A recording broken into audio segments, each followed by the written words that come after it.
A tournament can change everything, but unpredictability is fatal.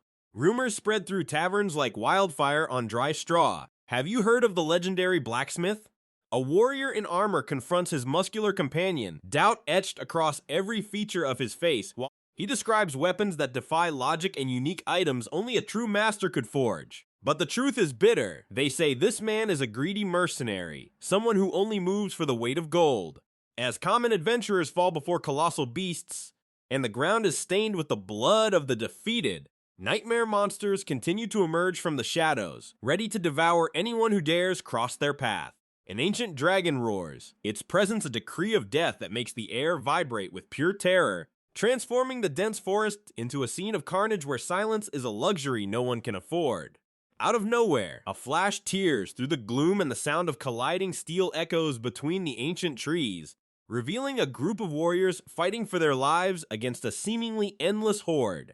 It is in this chaos that the legend manifests. A silhouette cuts across the battlefield with overwhelming speed, and Grid, the dark-haired young man, appears with a gaze overflowing with almost insolent confidence. He leaps against the full moon, specter of destruction falling upon enemies like an unstoppable meteor, smiling because he knows the tools in his hands are extensions of a power the world has forgotten. The monsters roar in defiance, but Grid barely seems to notice the threat, focused only on the lethal efficiency of his art. His sword gleams with a cold, sharp energy, a masterpiece blade that ignores any type of armor or resistance.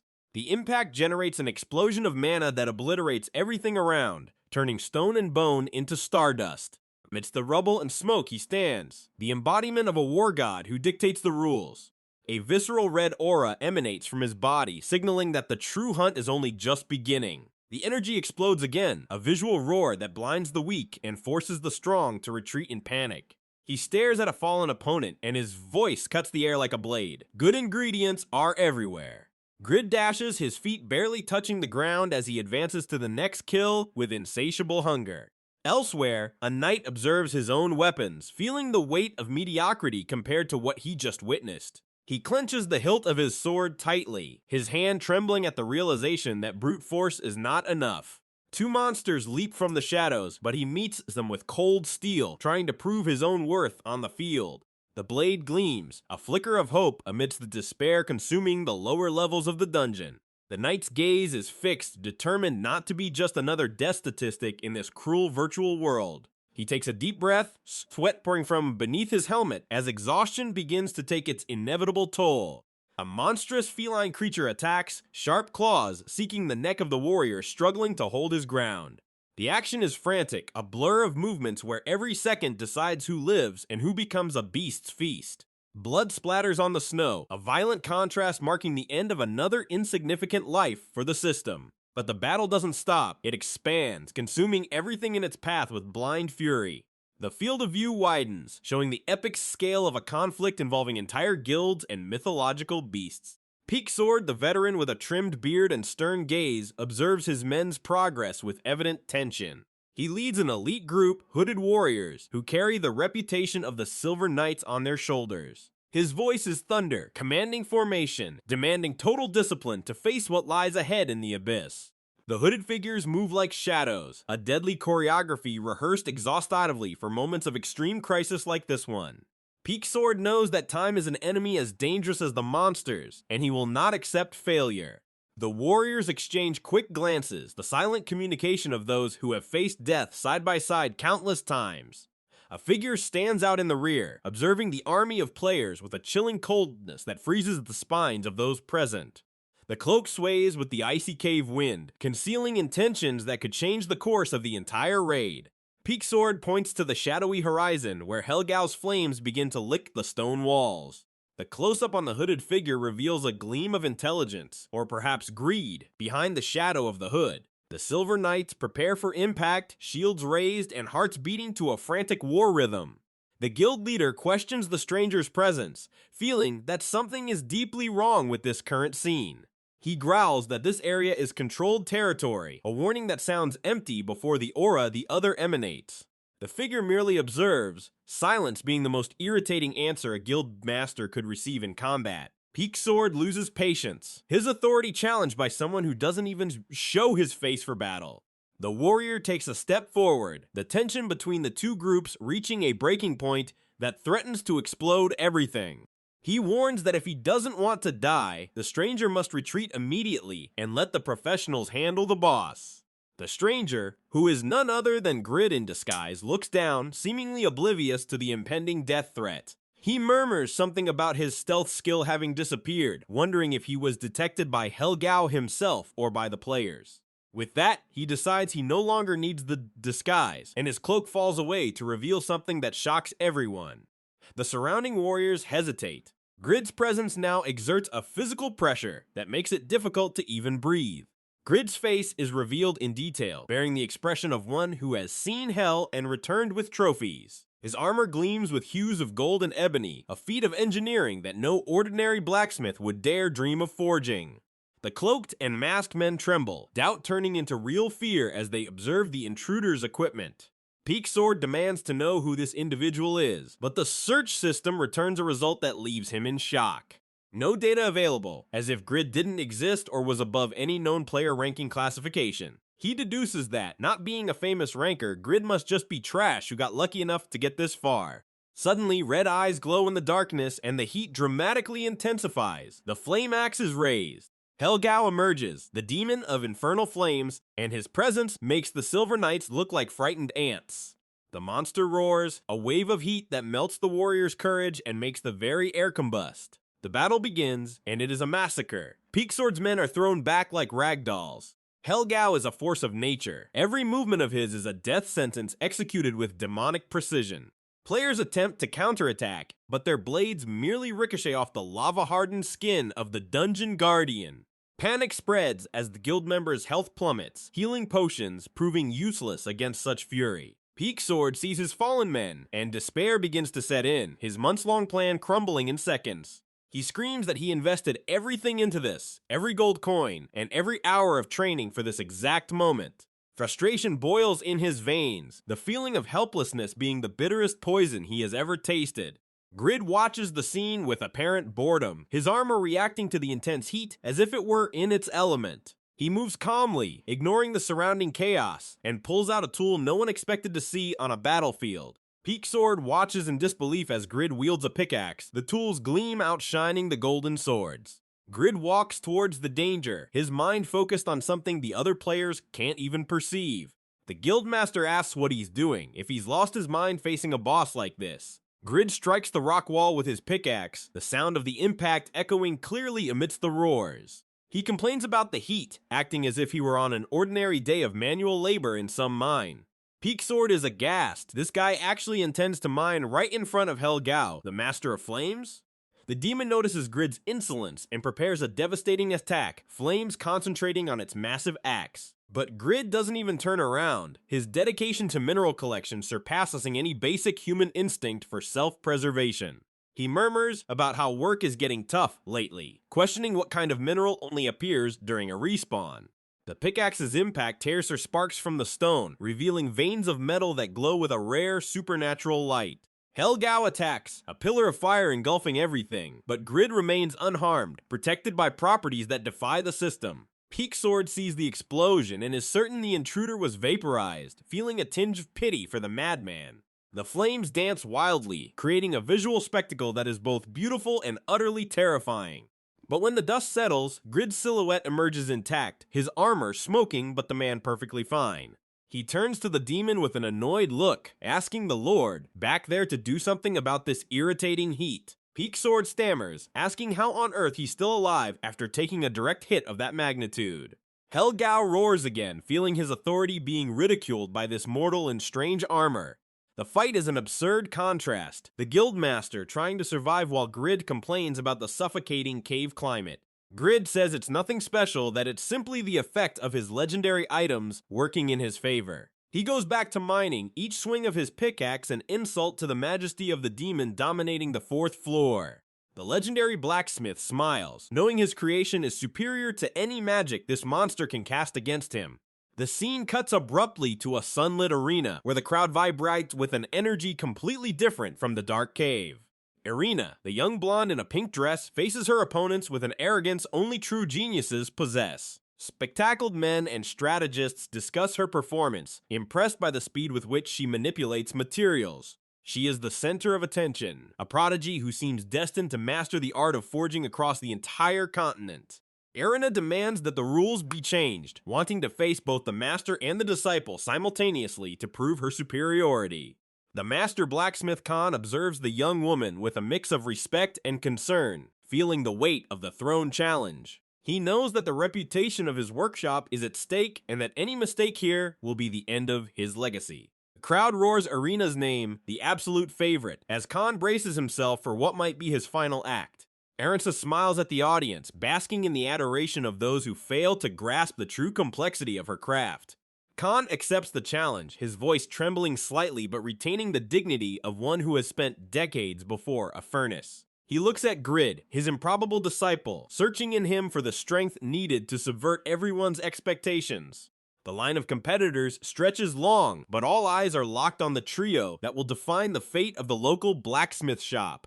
The young man in the blue shirt, Grid, seems out of place, a stranger amidst such a sacred and ancient ritual of craftsmanship. Erina underestimates him, seeing him only as a mediocre assistant Khan brought in to try and salvage what little honor he had left. The white-bearded elder begins his work, the sound of the hammer striking the anvil serving as the competition's heartbeat.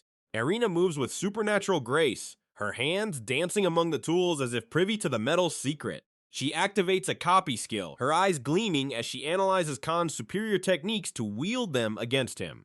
Grid watches everything in silence, his mind processing each movement with a precision no one else there could even fathom. The young prodigy completes her first stage, the metal in her hands already taking a form that exudes latent power.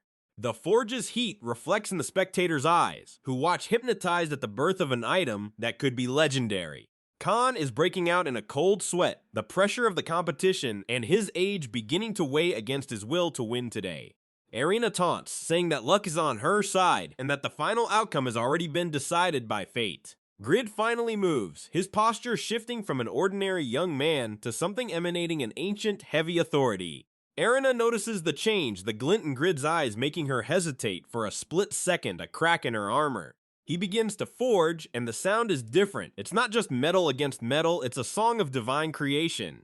Khan smiles as he watches his disciple take control, feeling that the future of his art is now in safe hands. Grid is in a trance, each strike of his hammer guided by the muscle memory of a god's successor. The system notifies the activation of legendary skills, boosting Grid's dexterity and stamina to absurd, forbidden levels. Guild observers, including men in red berets, begin to notice that something extraordinary is happening at that workbench. The man with glasses adjusts his vision, trying to understand how an unknown could possess techniques rivaling the master's. Grid and Khan work in perfect synchronicity, a dance of master and student that challenges Erina's solo technical perfection.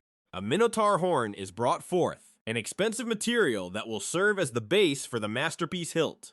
Grid warns that the audience might have a heart attack seeing what he's about to finish with his hands. He plunges the incandescent metal into water, and steam rises like a cloud of glory, signaling the process's end. Erina finishes her dagger and raises it to the sky, the purple blade gleaming with an epic rating and lethal beauty.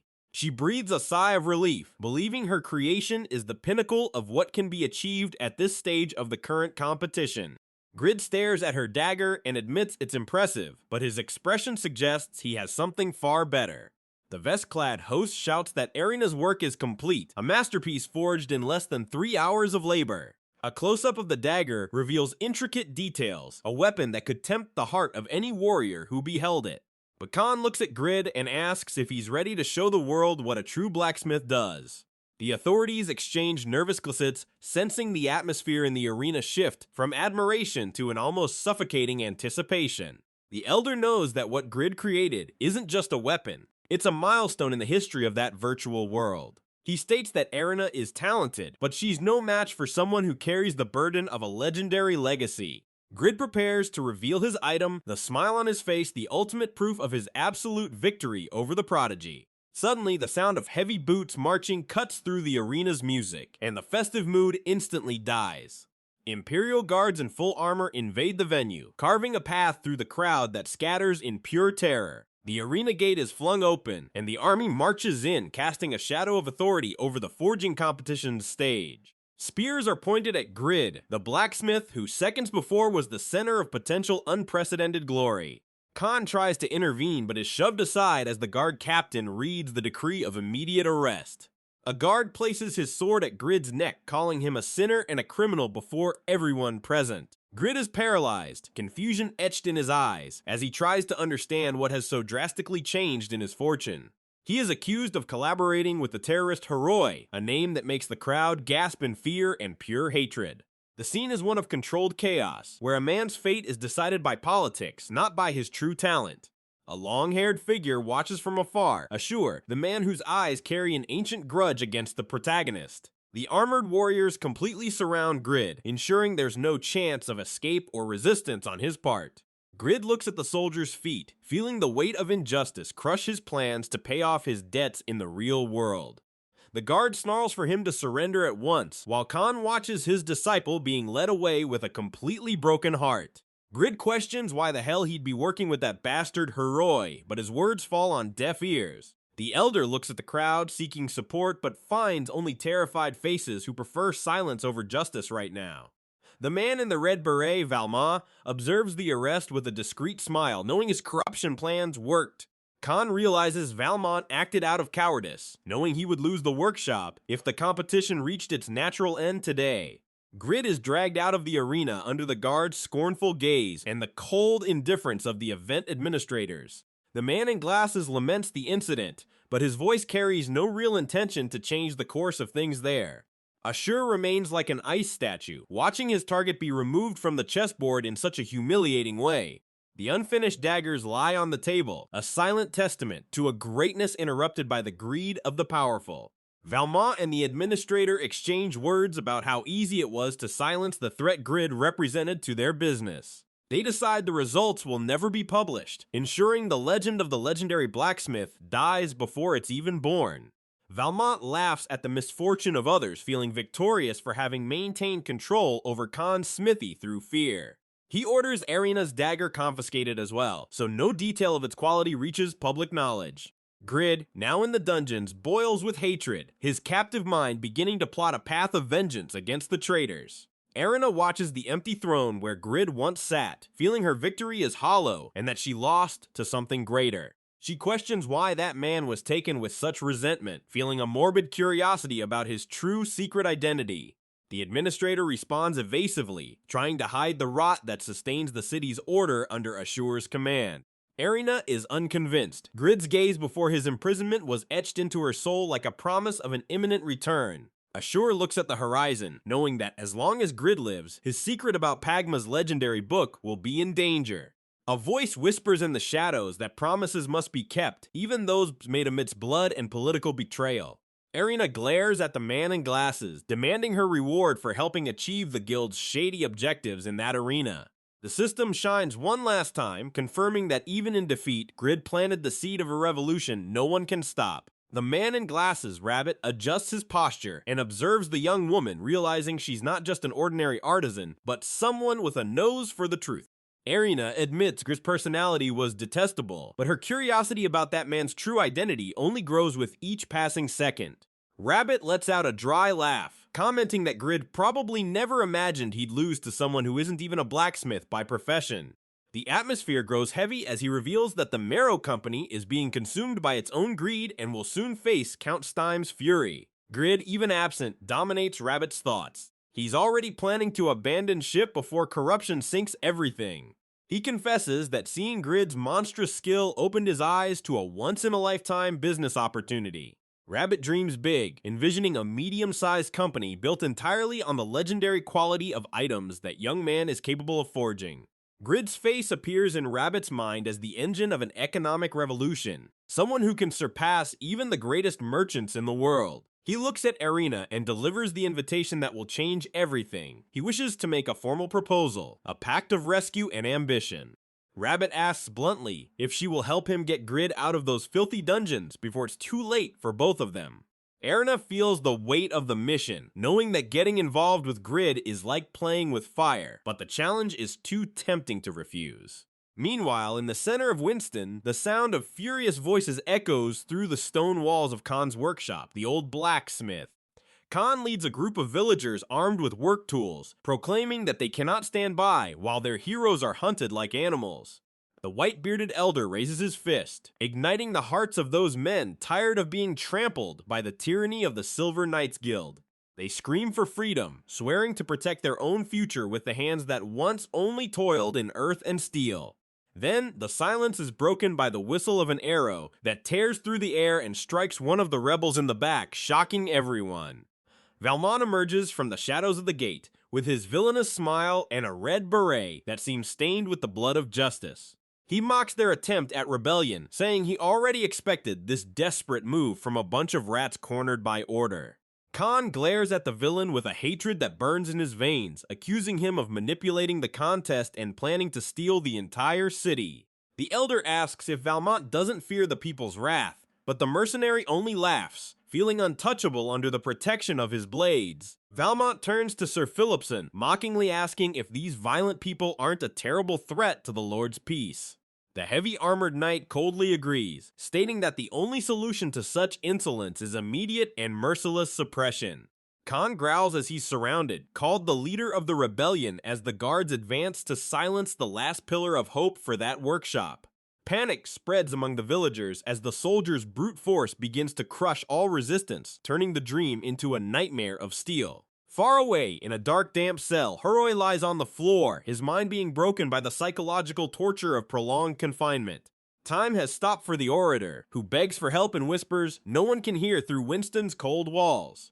In the real world, the situation is alarming. Huroi's brainwaves are unstable, reaching levels that put his physical health at critical risk. Park Yun-yuk watches the monitors with concern, knowing that if this continues, the damage could be permanent for the Mongolian player. The technical team suggests a forced logout, but Un-yuk hesitates, impressed by the tenacity of that man who has resisted for 48 real hours. He realizes Huroi has entered a trance-like state, determined to protect his in-game efforts at any cost, even if it kills him. Another staff member shouts that it's too dangerous, reminding everyone that even Grid, who was supposed to be their savior, ended up falling into enemy hands. Disbelief grips the room. How could they bet on a player of such low-level and vulgar personality? The success rate for that mission isn't even 9%, an abyss of impossibility that frightens even the most experienced analyst. Yet, Yun-yuk keeps his eyes fixed on the screen, sensing there's something about Grid that numbers and statistics simply can't capture. He believes Shin Youngwoo's greed and vulgarity hide an indomitable spirit that flourishes precisely in the most desperate situations. He decides to bet on the next 2 hours, the final limit for the impossible to happen, and for Pagma's legend to reveal its true face. But the reality in Winston Castle's dungeons is a scene of utter defeat, with Grid being dragged to a brutal interrogation. The guard shouts in his face, demanding he admit to being Huroi's accomplice or face immediate execution right there on the table. Grid doesn't cower, responding with a roar of fury. If they want to kill him, they should just do it instead of barking orders. He curses the guards as cowards, spitting words of contempt as the system glows with the consequences of his audacity and stubbornness. Internally, Grid's mind races, concluding that provoking the guards until he's killed is his only strategic escape now. He knows that as long as he's imprisoned, Khan's workshop will be handed to the Mero Company on a silver platter, and the old blacksmith will be killed. Despair clutches his chest at the thought that months of hard work and life-threatening risks could end in humiliating and absolute failure.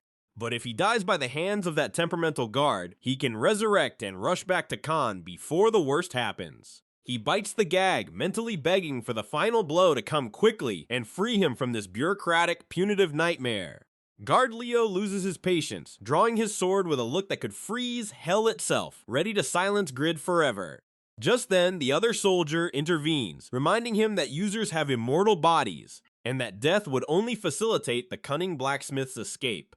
They decide to keep him in the cell, confident that isolation and silence will make Grid bend the knee sooner or later under the pressure. Shock crosses Grid's face. If he doesn't die and can't escape, his journey in Satisfy will be over before it even began. He tries to scream through the gag, pleading to tell them everything he knows, but his words are just muffled noises the guards ignore. Despair transforms into a physical agony as he's thrown back into the cold darkness of his solitary, hopeless cell.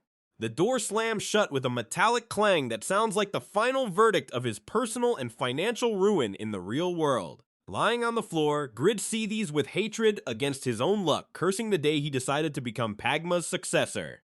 But suddenly, a system window explodes before his eyes. The S-rank quest, Apostle of Justice, has been created and linked to him. The objective is clear: rescue Huroi in less than 7 hours, or face a 2-level penalty and receive the infamous title of Coward. Grid immediately recognizes the quest. It's the same one that damned Huroi shared with him before everything devolved into complete chaos. He wonders why the hell these things always happen to him, a guy who never even found a lost coin on the street in his entire life. He feels like punching his own luck in the face as the countdown to failure begins to hammer at his consciousness.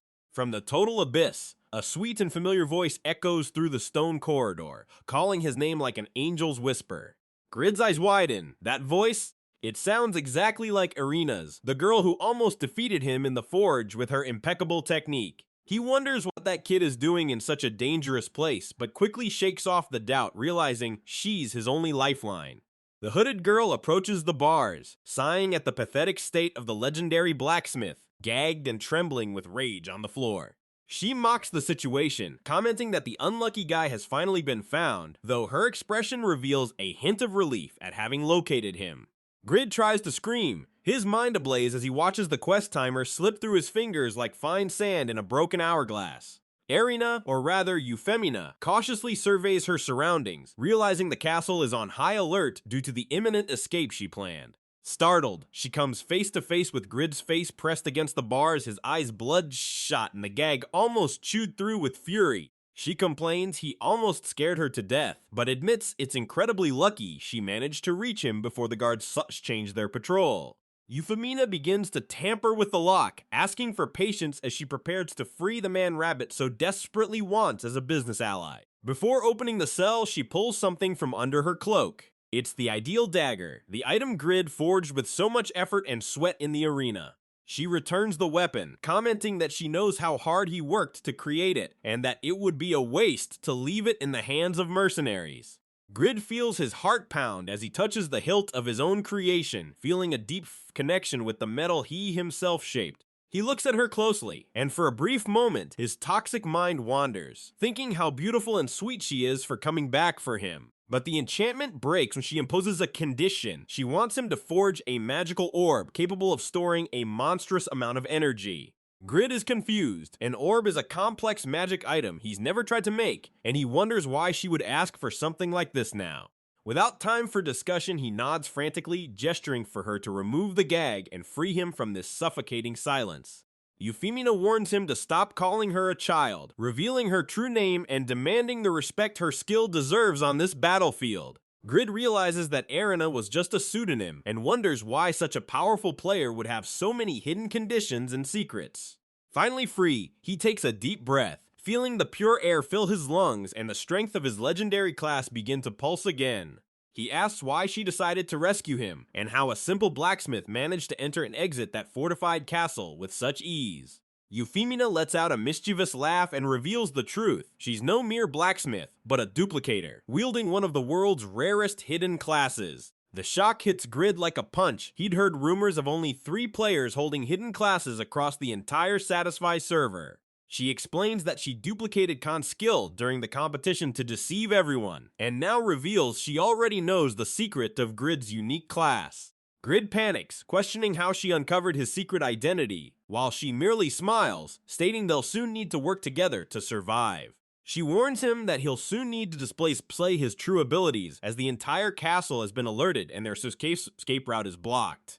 Just then, the sound of heavy boots marching in unison reverberates through the corridor, announcing the arrival of a small army of elite soldiers.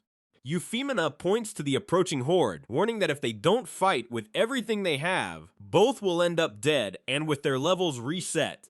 Grid is aghast at the number of guards, questioning if the Lord called every soldier in the city just to hunt a blacksmith and a girl. Euphemina admits she's already defeated 100 of them along the way, but now the situation demands Grid also gets his hands bloody if he wants to live. He looks at the ideal dagger in his hand, realizing it's the only weapon he possesses to face that army of shining armor and sharp spears.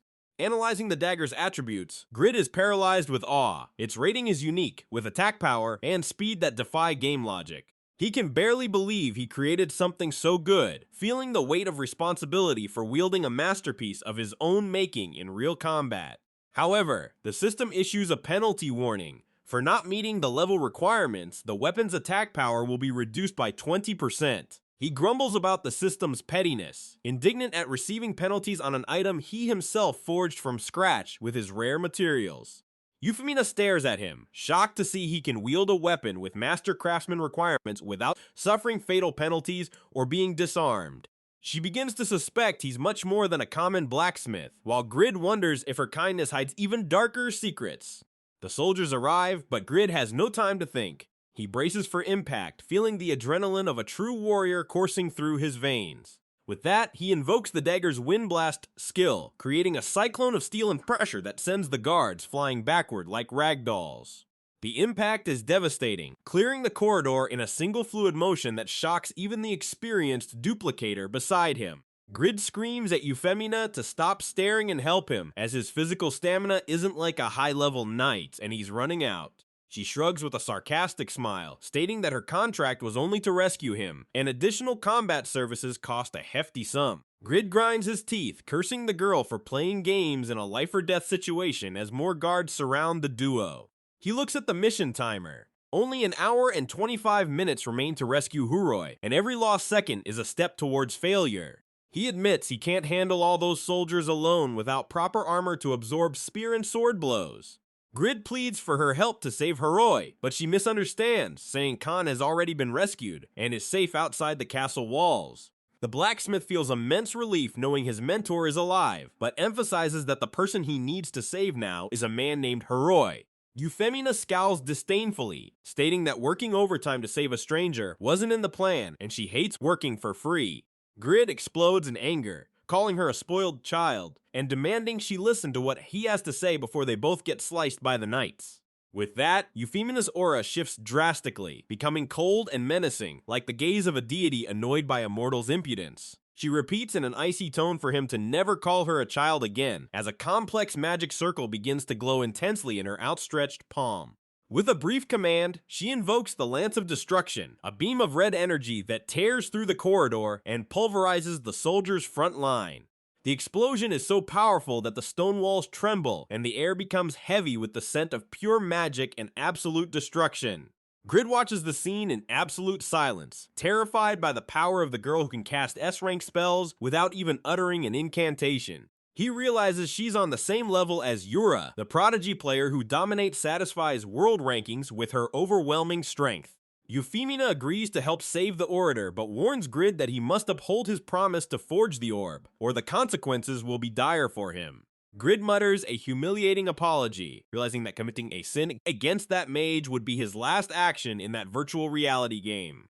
They race through the stone labyrinth, with Grid leading the way as he tries to avoid the traps he himself helped identify in previous explorations. Just then, a giant axe hanging from the ceiling swings towards Grid's head, who narrowly avoids decapitation by the heavy, rusted blade. He yells for Euphemina to be careful, but the girl seems to be in her own world, picking flowers that grow between the cracks in the cave rocks.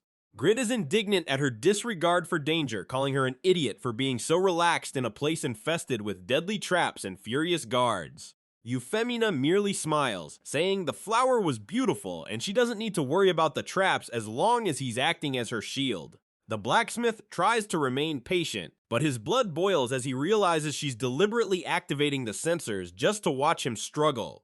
Suddenly, the floor opens beneath Grid's feet, and he plummets into a dark hole, screaming the girl's name with all the strength in his lungs. Euphemina asks where he's going in such a hurry, and he replies that it's the fastest way to the lower levels of the dungeon. He yells that he'll find Huroi alone, and asks her to take care of the guards who keep emerging from the side tunnels like an endless plague. Euphemina curses Grid's selfishness, realizing that using fire magic in such a confined space would be suicide for both of them due to the oxygen vacuum. Grid runs off, pondering the strategic advantage of the Duplicator class, which seems capable of instantly copying and using NZ's skill. He reflects on how a mage's greatest weakness is casting time, something Euphemina simply bypasses with her cheating hidden class ability. At least now he doesn't have to worry about the rear, knowing that terrifying mage is more than capable of annihilating anyone who approaches. Euphemina invokes the Ice Queen's breath, instantly freezing 10 soldiers into crystal statues that shimmer under the light of Winston's torches. She gasps, feeling exhaustion begin to weigh her down. They keep coming, no matter how many she defeats with her devastating area of effect spells. She wishes she could use long-range flame spells, but the risk of explosion in the castle's confined environment is too high for her own safety. Euphemina checks her magical inventory. Only 11 spells copied from Piaro's quest remain, a limited arsenal that's depleting far too quickly. She knows she won't lose to common guards, but the real problem is that she still hasn't seen Winston's legendary 5 knights on the battlefield.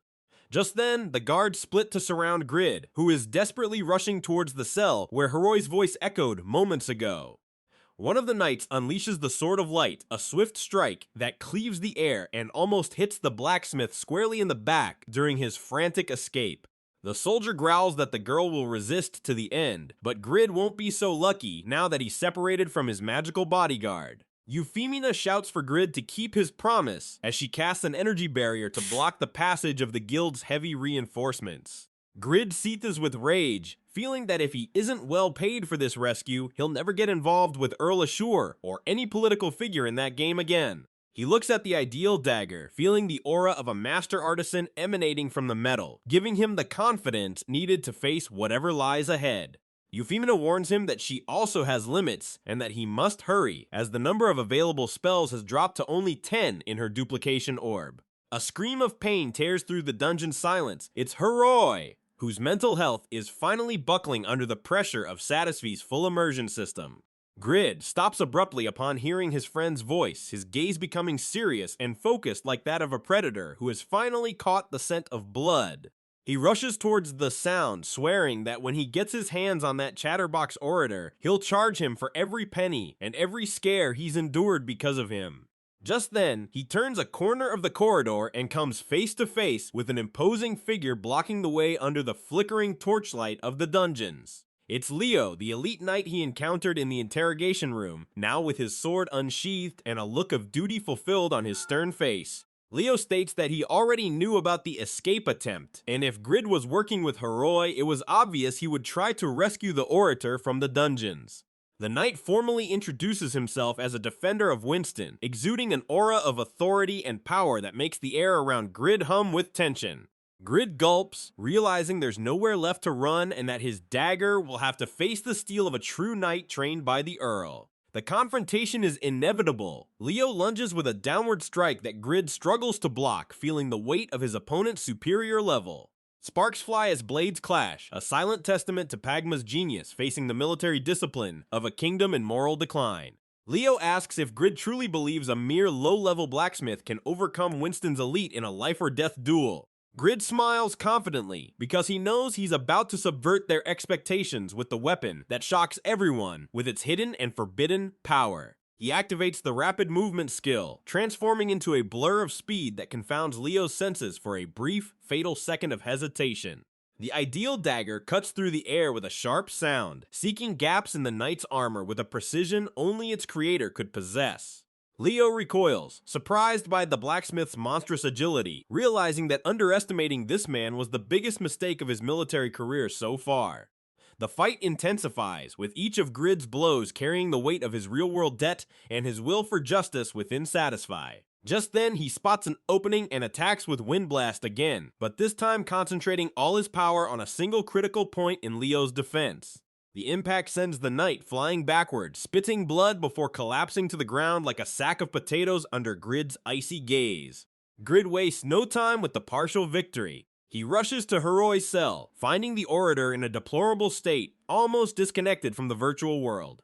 He breaks the chains with a precise strike of his dagger, feeling the weight of the responsibility of being the apostle of justice in that crucial moment. Huroi slowly opens his eyes, seeing Grid's face through the fog of pain and exhaustion, barely able to believe he was rescued by the vulgar blacksmith. Grid grumbles that he looks about to faint and that it's best to get up quickly before the entire castle collapses on their stubborn heads. He helps his friend lean on his shoulders, realizing that Huroi's physical health is truly at its limit and that every second counts now. In the real world, Yoonhyuk's team silently celebrates as they watch the orator's vital signs begin to stabilize thanks to Grid's divine intervention. Yoonhyuk smiles, knowing that his gamble on Shin Youngwoo's indomitable spirit was the wisest decision of his career as the game's regional manager. Grid and Huroi begin their escape, but the sound of more knights approaching indicates that Winston's true challenge is only just beginning for the dynamic duo. The blacksmith stares into the dark horizon of the tunnel, knowing that the legend of Pagma's successor will be written in the blood of those who dare to cross his path today. The fate of Winston, Khan's workshop, and Huroi's honor all rest in the hands of a man driven by greed, yet forged by the courage of a hero. They advance towards the exit amidst the furious shouts of the guards, ready to set the world ablaze with the power of steel and unlikely friendship. The revolution has begun, and no one can stop the blacksmith who decided to defy fate to save what remained of his own virtual humanity. Grid looks at Huroi and says with a determined gaze, "Prepare yourself, because from now on, the world of Satisfy will never be the same for the powerful."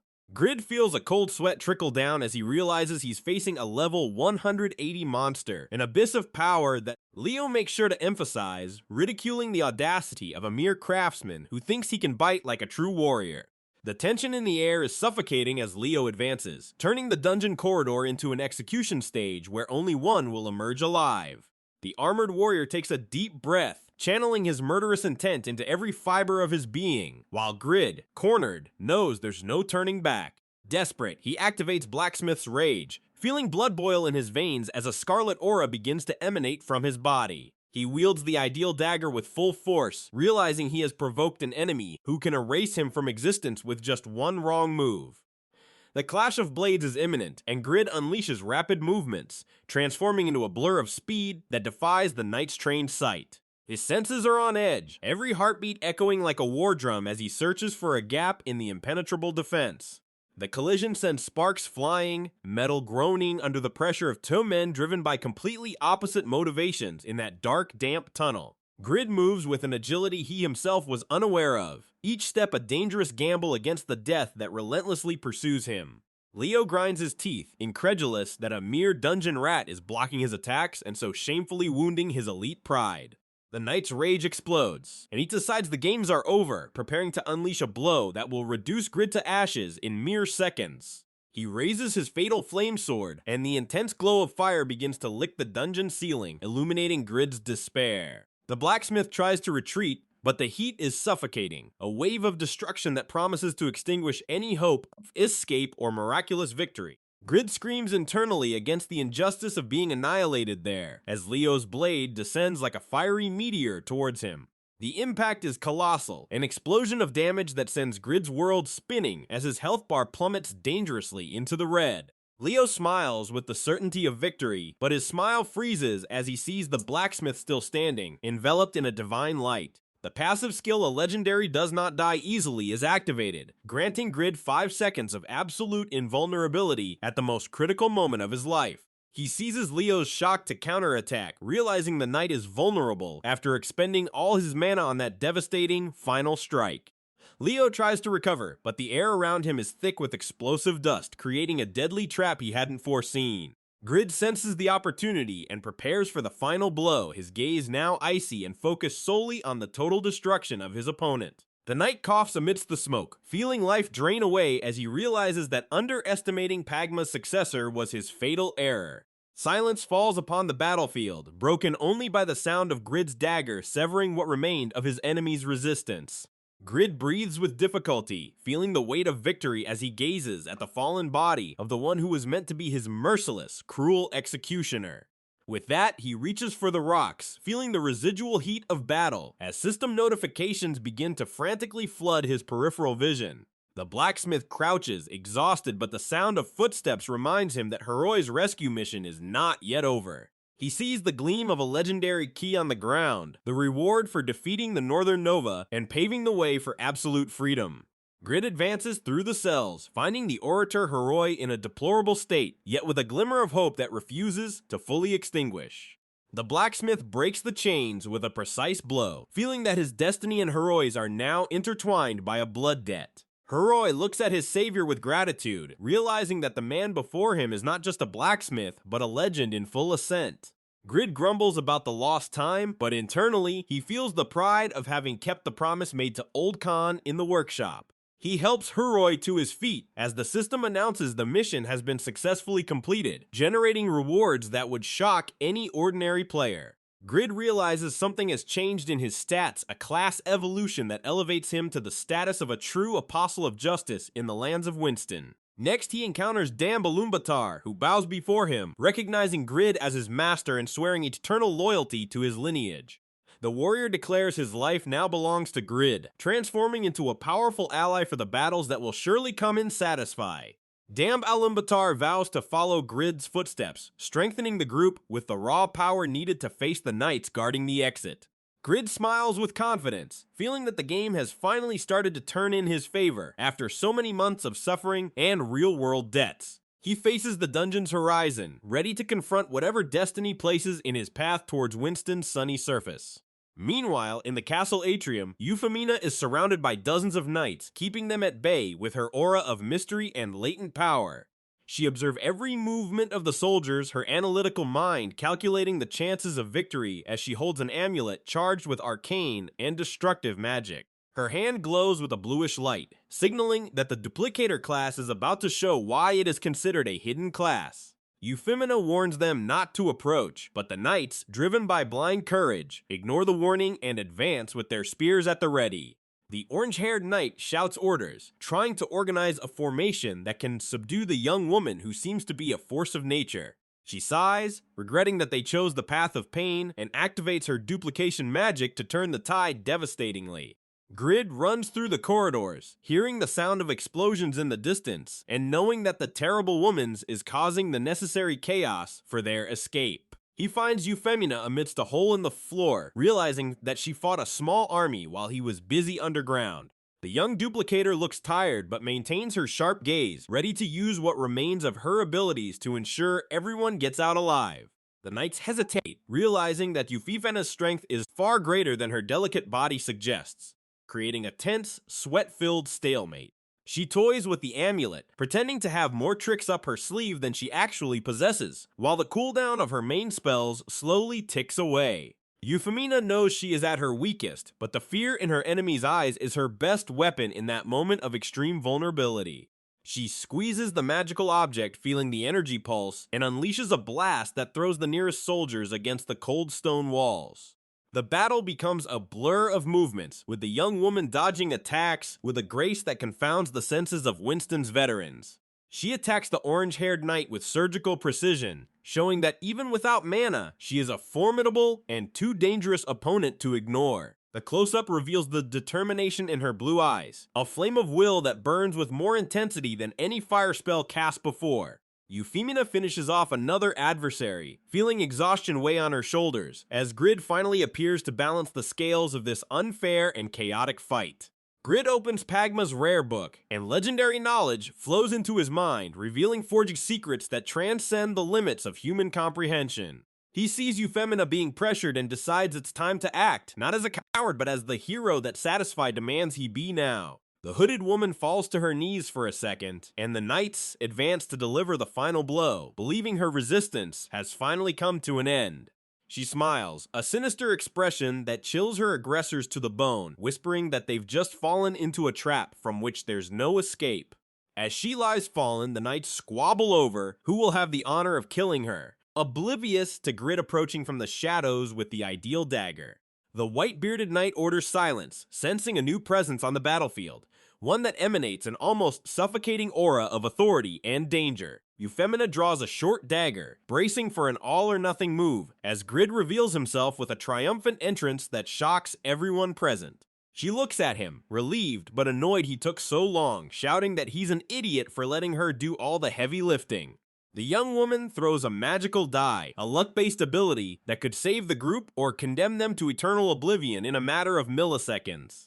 Grid appears in his simple white shirt, but his posture is that of a king, making the knights instinctively recoil before his absolute and overwhelming confidence. He looks at Huroi, who stands in his green armor, and they exchange a nod, ready to fight side by side against local tyranny.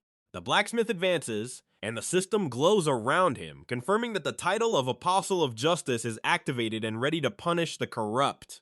Euphemina warns that they need to go now, as reinforcements are on the way, and her duplication magic is nearing the end of its duration.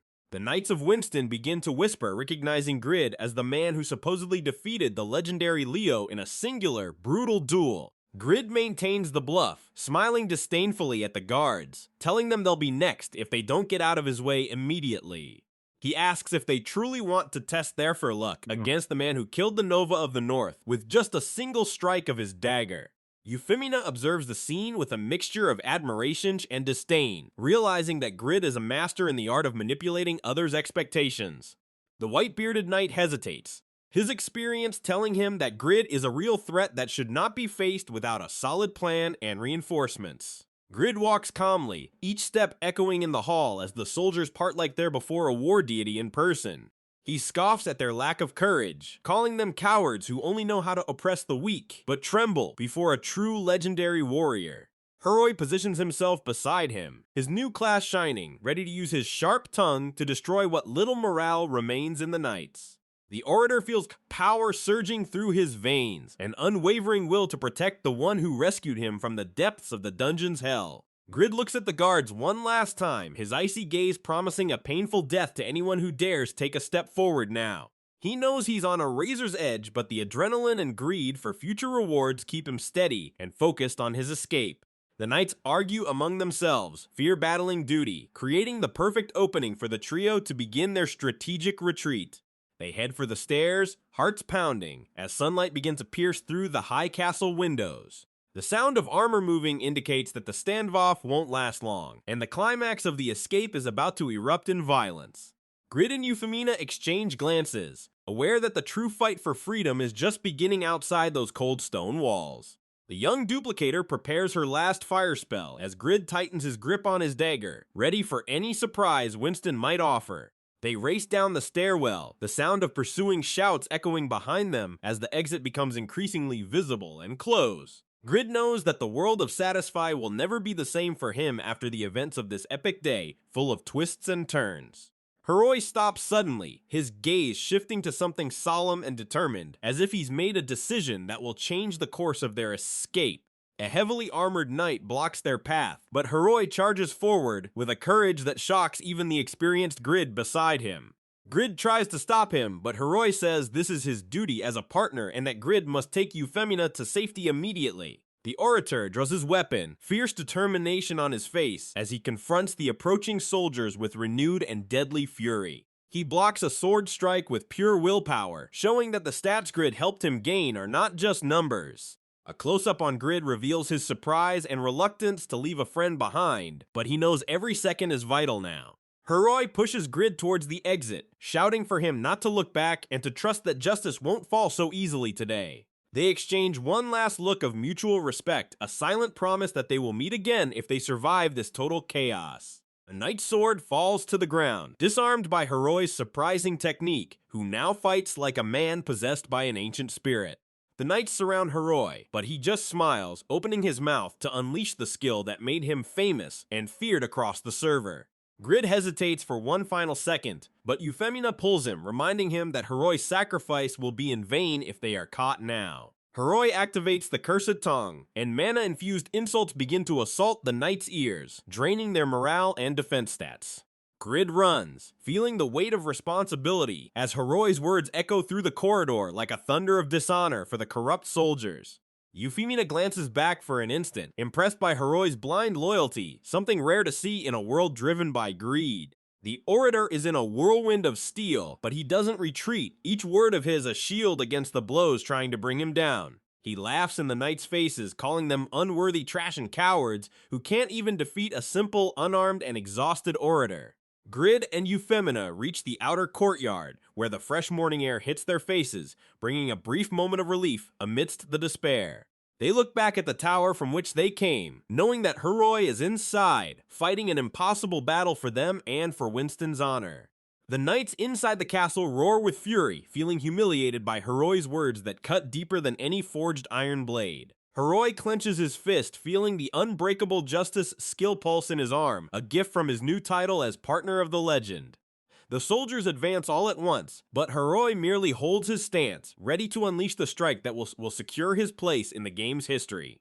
His fist glows with a violet light, the physical manifestation of his indomitable will and his desire to see Winston free from oppression. The close-up on Huroi shows sweat and blood on his face, but his smile is that of someone who has already accepted their destiny with supreme honor. He declares that justice never fails, and that Pagma's successor will bring an end to them all, no matter the cost to his own life.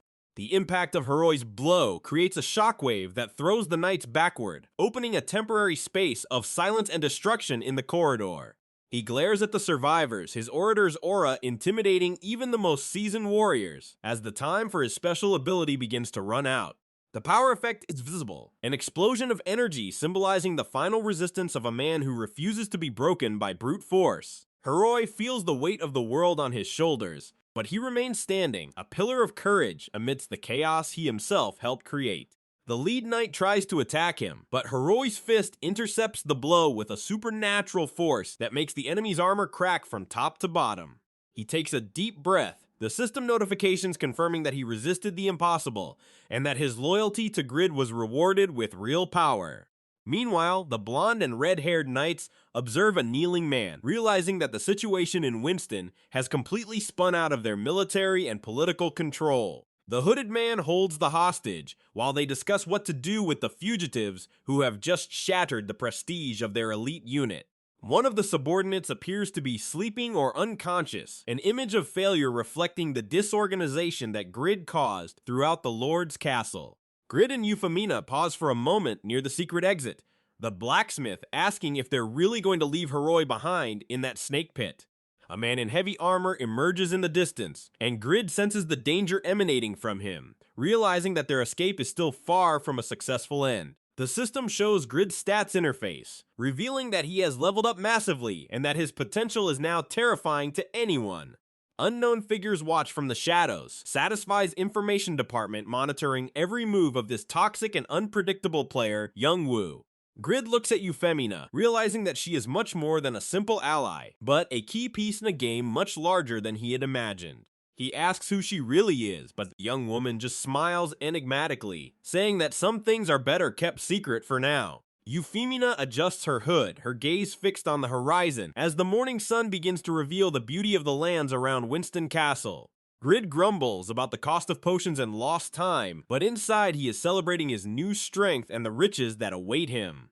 They move forward, but the sound of horses and shouted orders indicates that the Lord of Winston has not given up on capturing them to save his own neck. Euphemia's face hardens as she sees the approaching personal bodyguards of the Lord, warriors known for their cruelty and lethal efficiency. Grid has a brief thought about his real life, the heavy manual labor and debts that forced him to become this virtual monster he is now. He turns his attention back to the present, drawing the ideal dagger and preparing for what may be the final combat before ultimate freedom. Baron Lo appears surrounded by his knights, his face red with fury and fear of being reported to Count Stein for his complete incompetence.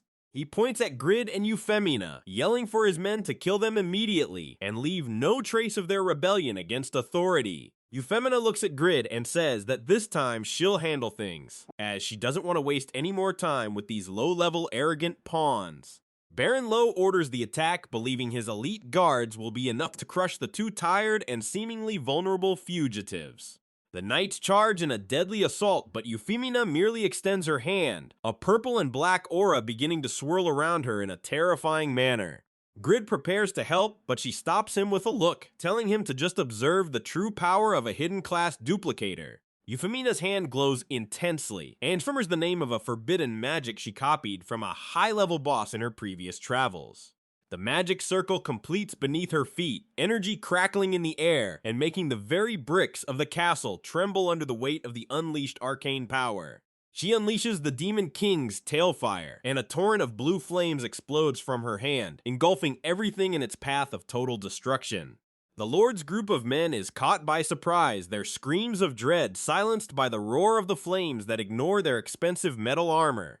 The knights are thrown backward like rag dolls, the force of the explosion creating a crater in the courtyard and illuminating Winston with an infernal glow. Euphemina remains at the center of the chaos, her expression calm and cold, while Baron Lo watches in shock the total annihilation of his personal guard. The Lord falls backward, realizing he messed with the wrong people, and that his life of luxury and corruption is about to come to a violent end. Fallen bodies and twisted armor are all that remain of Winston's elite, a nightmare vision that silences any future resistance from the local soldiers. A bearded man watches from afar, his expression of disbelief reflecting what everyone feels upon seeing such a demonstration of absolute power from a single young woman. Euphemina walks toward Baron Lo, who trembles in fear, begging for his life as he desperately tries to find a way out of that deadly situation. She says this is payment for the souls he oppressed, and that Winston's fate is no longer in the hands of a coward and greedy man like him. Grid observes the scene, feeling a chill down his spine as he realizes that Euphemina is too dangerous an ally to be treated as a simple travel companion. The system glows again, confirming the total defeat of the Lord's forces, and granting reputation rewards that elevate Grid's name across the entire continent. They leave Baron Lo behind, knowing that the justice of Winston's people will take care of him now that his military strength has been reduced to nothing but ashes. Images of Youngwoo's family flash through his mind, the motivation for his struggle always being to provide for those he loves in the real, difficult world. He looks at Rabbit, who appears at the outer gates, realizing that the Mero Company strategist had been observing everything since the beginning of the operation. Rabbit adjusts his glasses, a diplomatic smile on his face, congratulating the group on their excellent work in destroying the influence of Winston's corrupt lord. Baron Lo shouts for Rabbit to help him, but the strategist merely ignores him, making it clear that his loyalty has shifted to where true talent now resides. Grid glares at Rabbit, suspicious of his intentions, knowing that at Mero Company, no one does anything without expecting a massive and immediate profit in exchange for favors. Rabbit reveals that Euphemina was hired by him to rescue Grid, as he recognizes the blacksmith's legendary value for the future of Satisfy's market. Grid is shocked by the revelation, realizing he was a piece on a much larger board, but the relief of being free outweighs any anger or distrust for now. He decides to invest his new attribute points, feeling strength surge through his muscles as his strength and vitality reach levels he never dreamed of.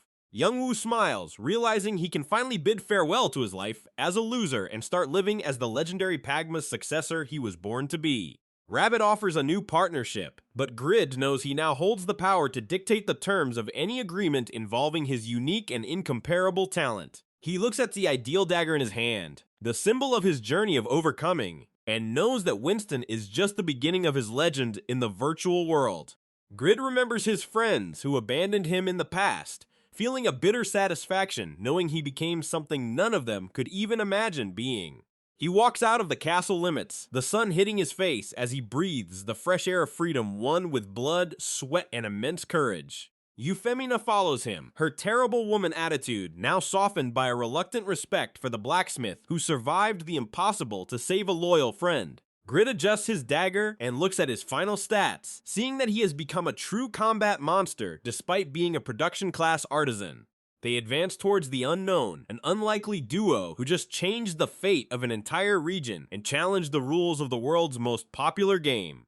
The blacksmith clenches the weapon's hilt, renewed determination gleaming in his brown eyes, ready to forge a new world with his own skilled hands. He looks back one last time, seeing Baron Lo being dragged away by the furious crowd, and knows that justice has finally been served in those suffering and oppressed lands. Rabbit watches Grid depart, knowing he found the gold nugget that will transform the Mero Company into the greatest economic power in all of Satisfy. Winston's destiny is sealed, and Grid's legend has only just begun to be written with the purest steel and the hottest fire history has ever seen. Faced with betrayal, Lo demands to be freed, but the strategist merely glares at him with contempt, ready to mete out the punishment the tyrant so deserves. Meanwhile, the weight of being an apostle of justice begins to consolidate in the mind of the legendary blacksmith, who watches the oppressor's fall. Rabbit turns his gaze back to the young man and makes a shocking revelation. He has decided to bet everything on the incalculable potential Grid carries in his hands. The blacksmith freezes, trying to process the idea that a financial genius now wants to be his direct support to the top.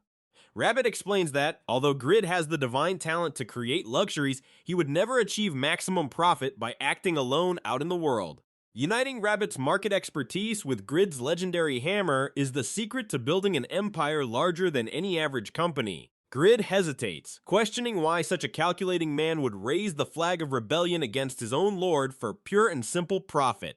The answer is straightforward. To win the trust of Winston's people, the first step is to sever the hands of tyranny and start anew. Euphemina observes the conversation in silence, but her gaze suggests there's much more at stake than mere gold coins and political power. Rabbit guarantees that the partnership will make Grid the richest man Satisfy has ever seen, awakening the deep greed that boils within the blacksmith's soul. Grid imagines mountains of gold, but the moment of peace is shattered when the hooded girl decides to remind him of an ancient and dangerous promise. With a cunning smile, Euphemina demands he not forget the unique rated orb he swore to forge with his legendary unique skills. The system triggers a critical alert, preventing immediate logout, forcing Grid to face the consequences of his agreements with this terrible and mysterious woman. He agrees to fulfill the promise, but stipulates that she must provide all rare materials and the production methods required for the job. Grid smiles internally, celebrating the fact that he will gain a rare production method without spending a single penny from his own hard-earned pocket. Euphemina bids farewell with an amused tone, leaving a mystery in the air about when and where they will meet again to seal the pact. She disappears into the light, and Grid finally breathes a sigh of relief, feeling that the weight of 1,000 battles is finally beginning to leave his weary shoulders.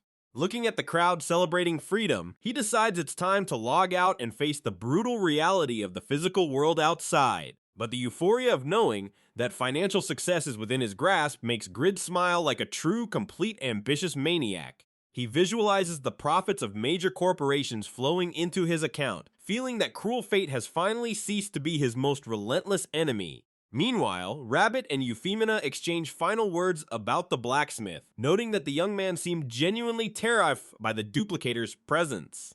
She ignores the comment, acting as if Grid's fear was just a silly joke, but the strategist knows his strength is real. Rabbit states with absolute conviction that Grid possesses the necessary skills to defeat an elite knight in a direct and deadly duel. The system vibrates with experience notifications and quest changes, revealing that the world around them is changing at an overwhelming speed. Rabbit focuses on a name that echoes through the ages, Pagma, the blacksmith whose techniques can completely change the balance of the entire continent. Shock covers the strategist's face as he realizes he has found someone who fulfills all the requirements to be the legitimate successor to the artisan. Grid walks confidently, unaware that his true identity has just been discovered by the man who controls the economic gears of the entire region. In Rabbit's mind, the plan to transform Khan's small blacksmith shop into a global power center begins to take shape. With that, the fate of Baron Lowe and Valmont is sealed. They are dragged as prisoners to the border, under strict and relentless guard. The guards show no mercy, and the empire the tyrants built on others' suffering crumbles like a sandcastle against the tide. Rabbit watches their departure, aware that order is being restored, but knowing that Count Stein does not forgive failures or greed. Far away, Count Ashur explodes in fury upon learning his secret item was stolen, vowing to hunt the culprit to the ends of the earth. In Winston, the atmosphere changes drastically, as constant fear is replaced by joy and the resumption of daily activities by the finally relieved citizens. A storyteller entertains the children, recounting how a beautiful lady and a young blacksmith brought peace back to those lands. A mysterious silver-haired woman listens to the tale with a serene smile, seemingly interested in the details of that heroic and entirely improbable victory. She rewards the storyteller with silver coins, demonstrating a generosity that shocks the man, unaccustomed to such nobility. The man notices she's a new face in town, and the stranger confirms she intends to stay in Winston for a good while. She asks him to continue recounting the region's fascinating stories, revealing a deep interest in the young blacksmith who defied Mero's tyranny. The woman's identity is revealed. Irene, Count Steim's daughter, personally dispatched to govern the village and ensure justice prevails. With the new lady in charge, Winston's future seems bright, but ancient shadows tied to the Yatan Temple still lurk nearby, preparing an attack. Just then, news clips in the real world. News anchors enthusiastically announce the emergence of the first second class in Satisfy's entire history. Shin Youngwoo watches it all from his room, feeling a pang of envy for the lucky player who achieved such a feat before him. Across the world, governments discuss the game's economic and social impact, fearing SA. Groups complete domination over global reality. In China and Japan, tension mounts. Guild leaders scheme how to overcome the Korean rankers who dominate the global gaming scene. The analysis is chilling. Apart from the legendary Yura, Korea would have no other crucial players to maintain its hegemony at the top of the rankings. While the powerful conspire, Huroi's statistics are displayed, showing the absurd attribute bonus he now gains with each new level. Youngwoo seethes with rage as he eats his simple meal, cursing the luck of this unknown individual who is now the center of global attention. Little does he realize that his own path is even rarer, focused on creation, and the brute force of a class no one comprehends. The young man decides he will no longer waste time in temp offices, dedicating his entire life to the infinite potential of the virtual world. But his declaration of independence is not well received. The family dinner transforms into a battlefield of shouts and disappointments. His parents stare at him with despair, watching their son sink again into what they believe is an addiction with no future or return. In his palace, Count Ashur roars against the betrayal of whoever dared steal the legendary book, his aura of fury almost suffocating. Youngwoo tries to explain himself to his father, but the words die in the face of the lack of faith from those who should support his success. The family gathers at the table, but the atmosphere is funereal as they discuss the uncertain future of a young man who seems to have given up. His sister looks at him with contempt, calling him pathetic and selfish for not helping with the crushing debts that haunt the family name. His mother questions if he's been swindled again by some pyramid scheme, recalling the painful failures he's accumulated over the years. Annoyed, he shouts that he's earning money as a blacksmith and that a great merchant promised to help him achieve a CEO's salary. The shock is immediate. Youngwoo's gaze gleams with fierce determination, but his parents' stunned silence shows that no one believes him. He walks through the night, reflecting that money is the root of all his problems and that he urgently needs to trust Rabbit. His sister follows him with her gaze, feeling a mix of pity and anger as Youngwoo prepares to dive back into his virtual reality. His father's foot taps impatiently on the floor, demanding his son wake up to life before it's too late for him.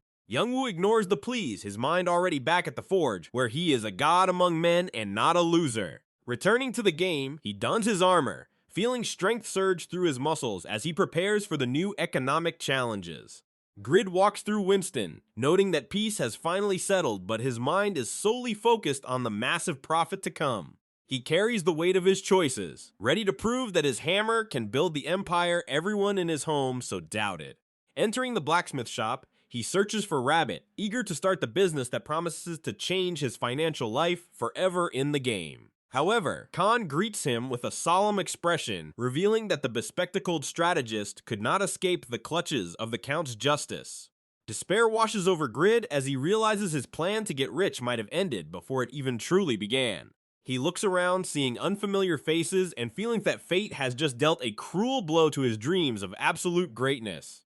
Old Khan adjusts his hammer, looking at the young man with a wisdom that only years of forging and suffering can bring. Grid roars in frustration, feeling the weight of the world's injustice, while the white-haired elder calmly observes his outburst of emotions.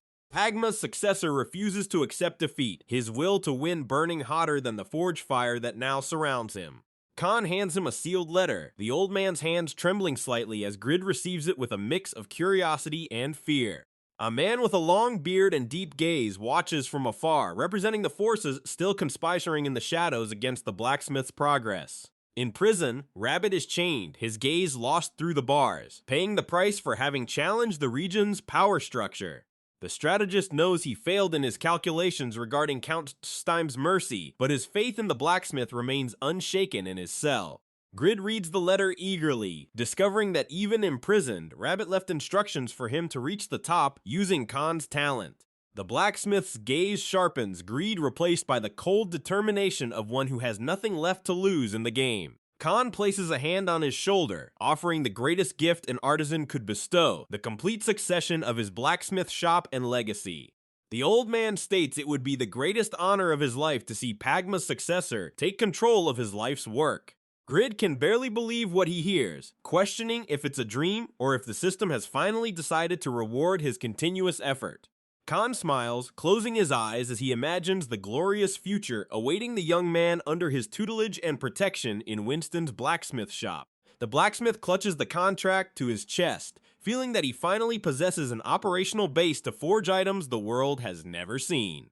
The euphoria is so great that Grid almost forgets the danger surrounding him, focused only on the gleam of imaginary gold coins in his mind.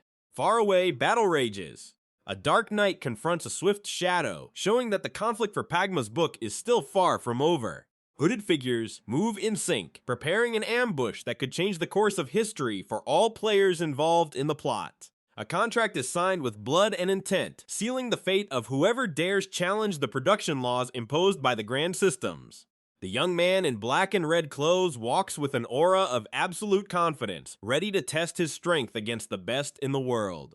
He knows his unique class places him above the masses, but arrogance can be a deadly poison if he's not careful. The elder and the youth exchange words of defiance, the air growing heavy with the pressure of two legendary powers on the verge of collision. At the auction house, the sign swings in the wind, marking the place where fortunes are made and lost in a matter of minutes. A hand grips the item list, trembling upon noticing that the most powerful artifacts have been pulled from sale without any prior notice or explanation. Jishuka, the leader of the Tzedakah Guild, appears with her flaming red hair, her presence making everyone present hold their breath in fear. A shining arrow cuts through the air, demonstrating that the legendary archer's patience is running out, and no one is safe in front of her. She confronts the men around her, demanding to know who the blacksmith is responsible for the Jaffa arrows that mysteriously disappeared from Winston's market. The brown-haired man tries to explain, but fear chokes his throat before the penetrating, deadly gaze of the guild's most dangerous woman. Jishuka ignores the excuses. Her focus is solely on the technical perfection that only a divine-level artisan could have achieved so quickly. She knows this blacksmith is the key to making her guild invincible, and she will accept nothing less than his exact and immediate location. With an imperious gesture, she orders her subordinates to scour every smithy in the region until they find the trail of the master of legendary arrows. Rigas and the other members observe their leader's fury, knowing that when Jishuka sets her mind on something, the whole world tends to tremble. The mood in the group is one of total tension. They know that failure will result in hellish training that no one wants to experience firsthand. Jishuka reinforces that time is running out and that the guild needs results, not flimsy excuses, about the difficulty of the search in Winston. She visualizes Sedeka's future at the top of the world, with equipment that will make even the gods of Satisfy envious of their brute strength. Vantner appears in a hologram, bringing news that a new competitor has emerged in the production scene, challenging all known rankings until now. The redhead listens intently, her eyes gleaming at the possibility of finding the genius who forged an epic dagger in absolute record time. Vantner's hologram shows signs of concern, indicating that other powerful groups might also be after this mysterious and overly talented blacksmith. Meanwhile, a fierce combat explodes in the shadows. A young man in armor faces a masked enemy in a deadly test of skill and speed. Vantner continues his report, explaining that the competition in Winston has attracted the attention of players no one had seen on the server for a long time. Jishuka smiles, feeling that the hunt is getting interesting and that the final reward will be greater than any gold she has ever possessed. The brown-haired man observes his leader's determination, feeling that a storm is about to break over Winston Village now. The guild members' holograms flash, all receiving the coordinates for the new mission that promises to change the global balance of power. Jishuka ends the meeting with a promise. They will find the legendary artisan, even if they have to burn every smithy on the continent to do so. In the distant ruins, experience flows. Monsters are annihilated in seconds, leaving behind only a trail of blood and the dust of destruction. The ground is covered with the remains of powerful creatures, proving that a combat monster is loose and hungry for constant evolution. More experience alerts pop up, marking the progress of a player who knows no limits and who charges towards the top with fury. Grid observes his finished work, feeling that his legendary blacksmithing skill is finally beginning to yield the fruits he so desired. He analyzes the item information, his eyes shining as he sees the absurd stats his own hands were able to create in the fire. Two figures move in sync on the field, a white cloak and light armor dancing among enemies with deadly, precise grace. The dark-haired young man takes a deep breath, feeling the weight of the responsibility that comes with the legendary power he now carries in his soul. A red sword cuts through the air with a whistling sound, leaving a trail of destruction wherever it passes and silencing any opposition that arises. Distant observers try to comprehend what they are seeing, but the speed of combat is too high for any common amateur player's analysis. The group gathers in the shadows. The woman in blue and the warrior in the helmet exchange looks of pure shock at the display of force. Colorful figures surround the area, each representing a different faction now converging on the same central objective, Pagma's successor. The blonde woman observes the chaos with an analytical gaze, aware that the true battle has not even begun. She whispers words of command, her voice laden with an authority that makes even the most experienced warriors retreat with reluctant respect. The blonde knows that the blacksmith's secret is too valuable to be left in anyone's hands, and she intends to be the first to act. Her feet touch the ground lightly, but each step seems to carry the weight of a decision that will affect the fate of thousands of online players. The white-cloaked character bursts towards the objective, becoming a blur of speed that defies the laws of physics within the game Satisfy. The blonde woman observes the charge, her icy gaze capturing every detail of the technique used by the opponent who dares to challenge her supremacy on the field. She knows that brute force will not be enough against what is to come, and she prepares her own strategy to deal with the imminent threat. War cries echo in the distance, but here, at the center of the conflict, a deadly silence reigns, preceding the explosion of violence and magic. The blonde adjusts her posture, feeling the energy around her vibrate with the tension of a bow about to shoot an arrow of pure power. She is not afraid of confrontation. In fact, she seems to yearn for it, as if battle is the only thing capable of satisfying her hunger. A man enveloped in a blue aura appears before her, his imposing silhouette blocking the path and emanating an almost unbearable physical pressure. The unknown man says not a word, but his mere presence is a silent challenge that makes the air around them crackle with static electricity. The cloaked man stares at the woman, his eyes glowing through the darkness, with an intent that only high-ranking assassins possess. He knows who she is, but that doesn't stop him from advancing, confident in his own stealth and rapid combat abilities in the shadows of the night. Two more characters emerge as support, closing the net and ensuring there's no escape route for the woman they've come to capture. The blue aura erupts into motion, rocketing towards the blonde with a speed that shatters the sound barrier and cracks the ground beneath their feet. He believes victory is assured, but he has underestimated the reaction capabilities of someone who masters arts he can't even begin to imagine yet. The woman reacts with irritating calm, dodging the attack by mere millimeters and preparing her own devastating counterattack against the assassin pursuing her. A red-haired warrior observes the clash, ready to intervene should the situation spiral out of control and threaten her own organization's greater plans. The cloakman curses the blonde's agility, feeling like he's fighting a ghost that vanishes whenever he tries to deliver a fatal blow. They exchange blows in a deadly dance, sparks flying every time metal clashes against the energy aura protecting both combatants. The assassin's face is a map of pure concentration, every movement calculated to find the flaw in the impenetrable defense of the woman before him. The battle escalates, engulfing the surrounding landscape in a spiral of destruction that draws the attention of all curious onlookers who dare to approach. Grid observes the chaos from afar, feeling that his destiny is being forged not only in his anvil but also in the blood of these elite warriors. He knows the time for hiding is over, and that soon he will have to show the world the true power of Pagma's successor. Light and dark armors clash in a climax of violence, representing the eternal conflict between those who create and those who only destroy life. The blonde woman finds herself surrounded by cloaked figures, each representing a threat that could annihilate any common player in seconds. She merely smiles, a look of superiority playing on her lips as she prepares her most powerful magic to silence all her aggressors at once. Power emanates from her body in visible waves, distorting reality around her and causing her enemies to retreat with a primal blind fear. The black-hooded man attempts one last desperate attack, lunging at the blonde with all the strength left in his weary muscles. He believes he can win, but the blonde is a force of nature that cannot be contained by simple physical combat tactics or stealth. Her gaze meets his, and in that instant, the assassin realizes he has made the gravest mistake of his entire mercenary career in the game. The ensuing explosion of light and sound consumes everything, leaving behind only the dust and silence of a battlefield where only one remained. The blonde woman walks over the wreckage, her impeccable posture demonstrating that she didn't even need to use her full hidden potential. She looks towards the horizon, where Grid's smithy shines like a beacon of hope and power in a world plunged into the chaos of rival guilds. The blonde knows the blacksmith is the final piece of her puzzle, and nothing will stop her from reaching him to forge the future she so desires.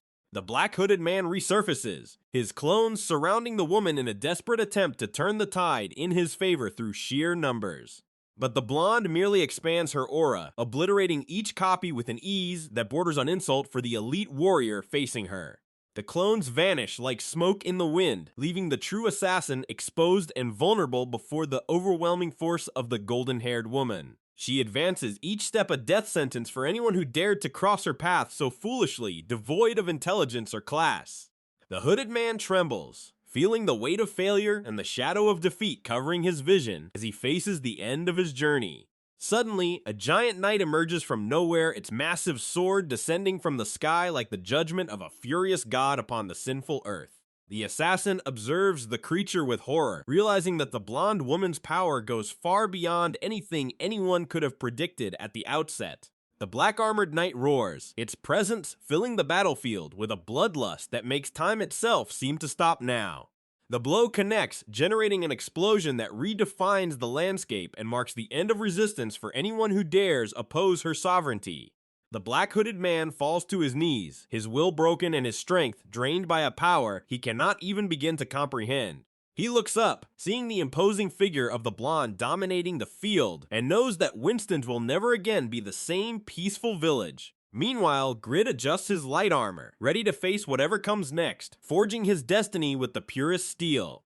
Euphemina watches with a chilling smile, controlling the giant knight as if it were a toy, while Faker finds himself surrounded by shadows that no longer belong to him. Feeling the weight of failure crush his lungs as he tries to formulate a strategy that will save him from total and shameful annihilation before everyone. The Duplicator expands her aura, revealing that her true trump card was not brute force, but the ability to subvert the rules of the game with absolute mastery. The ground explodes under Faker's feet as the Black Knight delivers a blow that makes the earth tremble, sending the elite assassin flying through the air. Far away, news of the confrontation spreads like wildfire, reaching Jishuka's ears, who seethes with hatred at seeing her best man fall.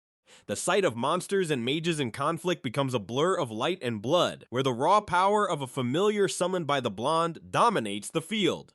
The pride of the strongest guild is being trampled, and the rage on the faces of the Tsuraka generals is the prelude to a war that Winston will never forget. Jishuka grips her bow so tightly that her fingers whiten, her fiery aura threatening to consume everything around her as she swears vengeance against the intruder. Doubt settles in the hearts of the strategists, who observe the wreckage of the battle and try to understand how a single player managed to obliterate an elite squad.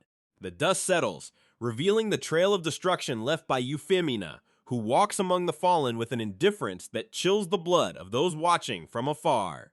Faker tries to get up, but his muscles refuse the command, leaving only the gaze of one who has seen the abyss up close and felt the touch of death. The Duplicator's brown cloak billows in the wind as she prepares for the next step, aware that she has attracted the attention of Satisfy's global powers. Feminine fury is a hurricane that accepts nothing less than total submission, and Jishuka will not rest until Euphemia's blood washes away her honor.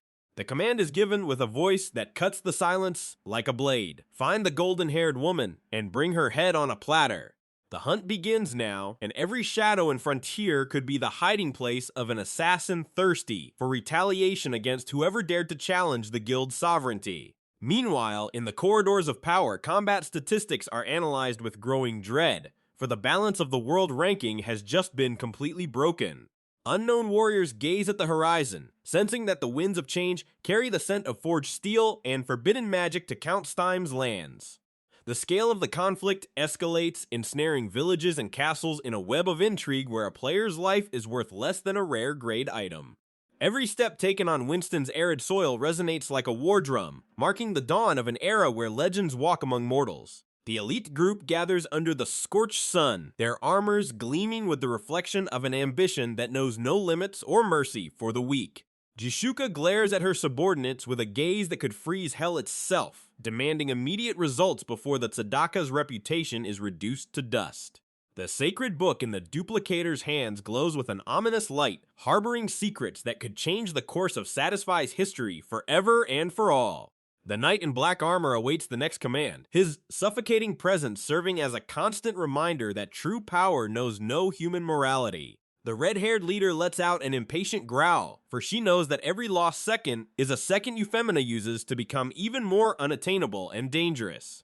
Determination shines on Jishuka's face, transforming her pain into a weapon that will be used to pierce the heart of anyone who dared harm her most loyal subordinate.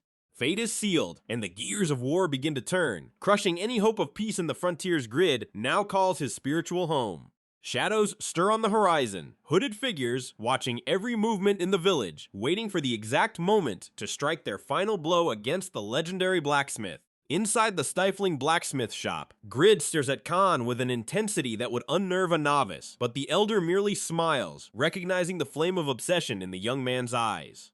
Pagma's successor knows that time is his cruelest enemy, and every hammer blow on the incandescent metal is a cry of rebellion against his own mediocrity. Sweat boils upon touching the anvil, the rhythmic sound of metal against metal echoing like the heartbeat of a giant awakening from a millenary slumber. Armors, swords, and shields pile up in a corner, silent witnesses to an effort that consumes the soul and sanity of those who seek absolute perfection. The hammer descends with monstrous force, each blow infused with the will of a man who refuses to be just another loser in the virtual world. Grid wipes his soot-stained face, his red eyes reflecting the glow of the charcoal as he plunges back into the endless, restless work. Hours turn into days, and fatigue begins to take its toll, but the young blacksmith ignores the system's warnings about his physical exhaustion. He realizes that mass production has a limit, and that true power lies in the quality and rarity of each piece that leaves his hands. Frustration boils in his veins when an item comes out with a normal grade, making him want to throw everything away and give up on this ungrateful and exhausting journey. The thought of his real-world debts anchors him to the anvil, forcing him to hammer tirelessly until his arms feel like molten lead. Khan watches in silence, feeling pride as he sees his disciple evolve, even if the path is paved with the suffering and stubbornness of a complete scoundrel. The book of production methods is opened again, revealing secrets that Grid begins to understand with a clarity that only extreme exhaustion can provide. In this, the young man with black hair and focused eyes discusses with the elder, seeking the balance between brute force and the delicacy needed to forge works of art. Grid knows that dexterity isn't everything. He needs strength and stamina to master the heaviest metals and the hottest forges on the continent. He looks at Khan and sees not just a master, but the only person who truly believes in his potential to overcome the limits imposed by the game itself.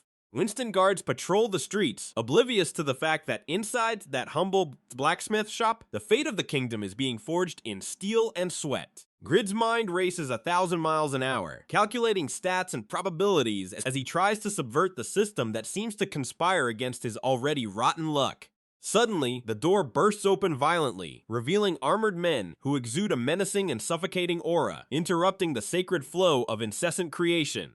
Men with icy gazes confront the blacksmith, demanding information about the blonde girl who humiliated the kingdom's elite and vanished like smoke into the shadows. Grid senses danger, but his anger at being interrupted overrides his fear, and he confronts the invaders with a daring that shocks even the veteran Khan. The atmosphere in the blacksmith shop becomes tense, with Pagma's successor challenging the knights to prove they have the right to trespass on his sacred domain of work.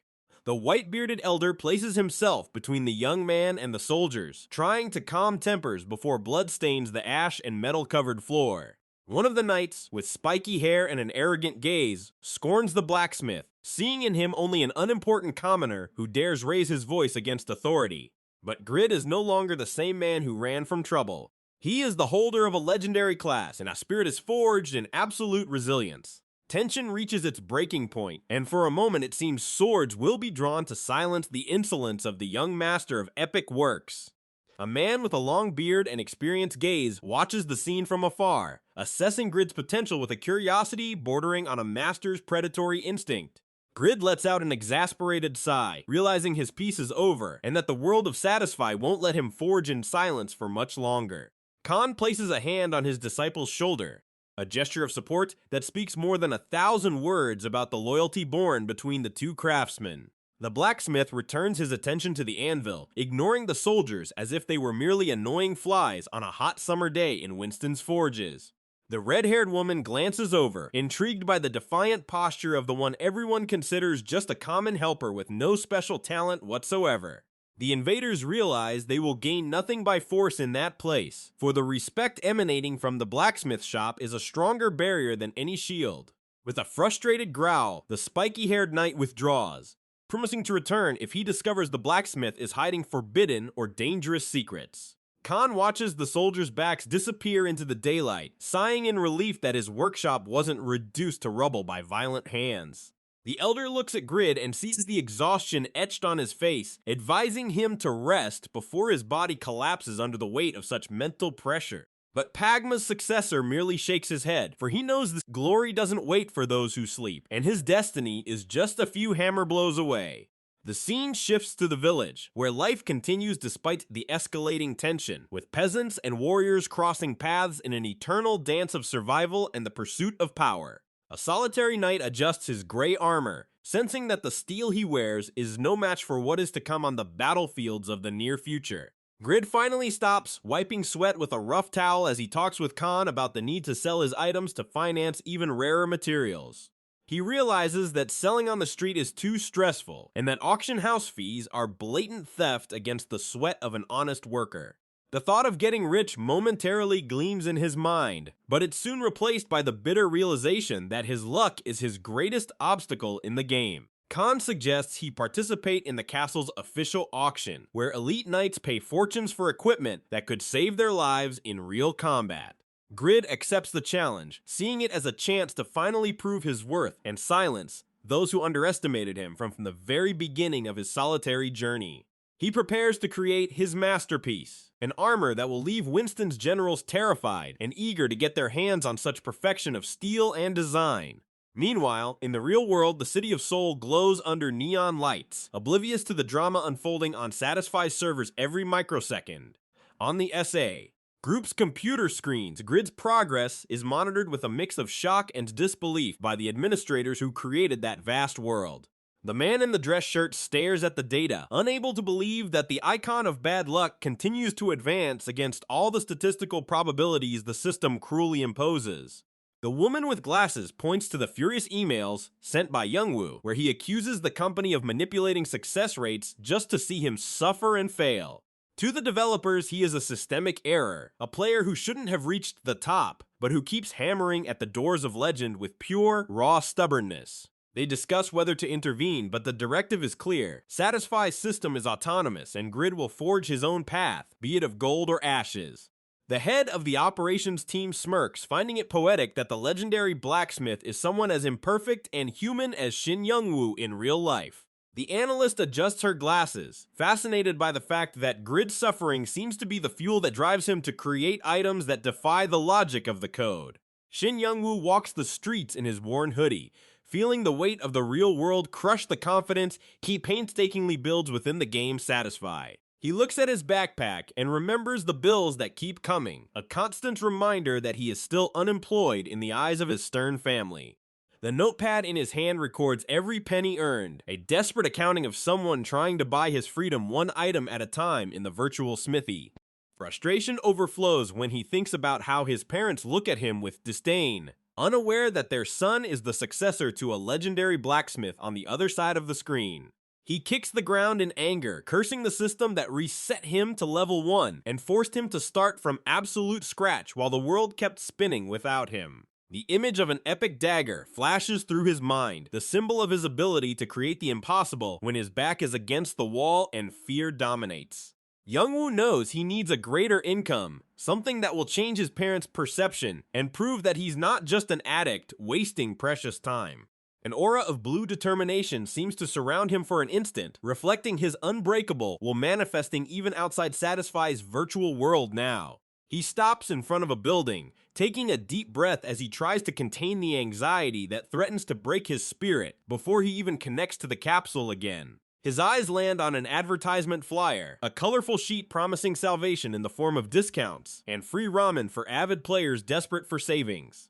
Youngwoo realizes that today is the grand opening of the region's largest capsule room, and that a lifetime discount could be the difference between success and total bankruptcy.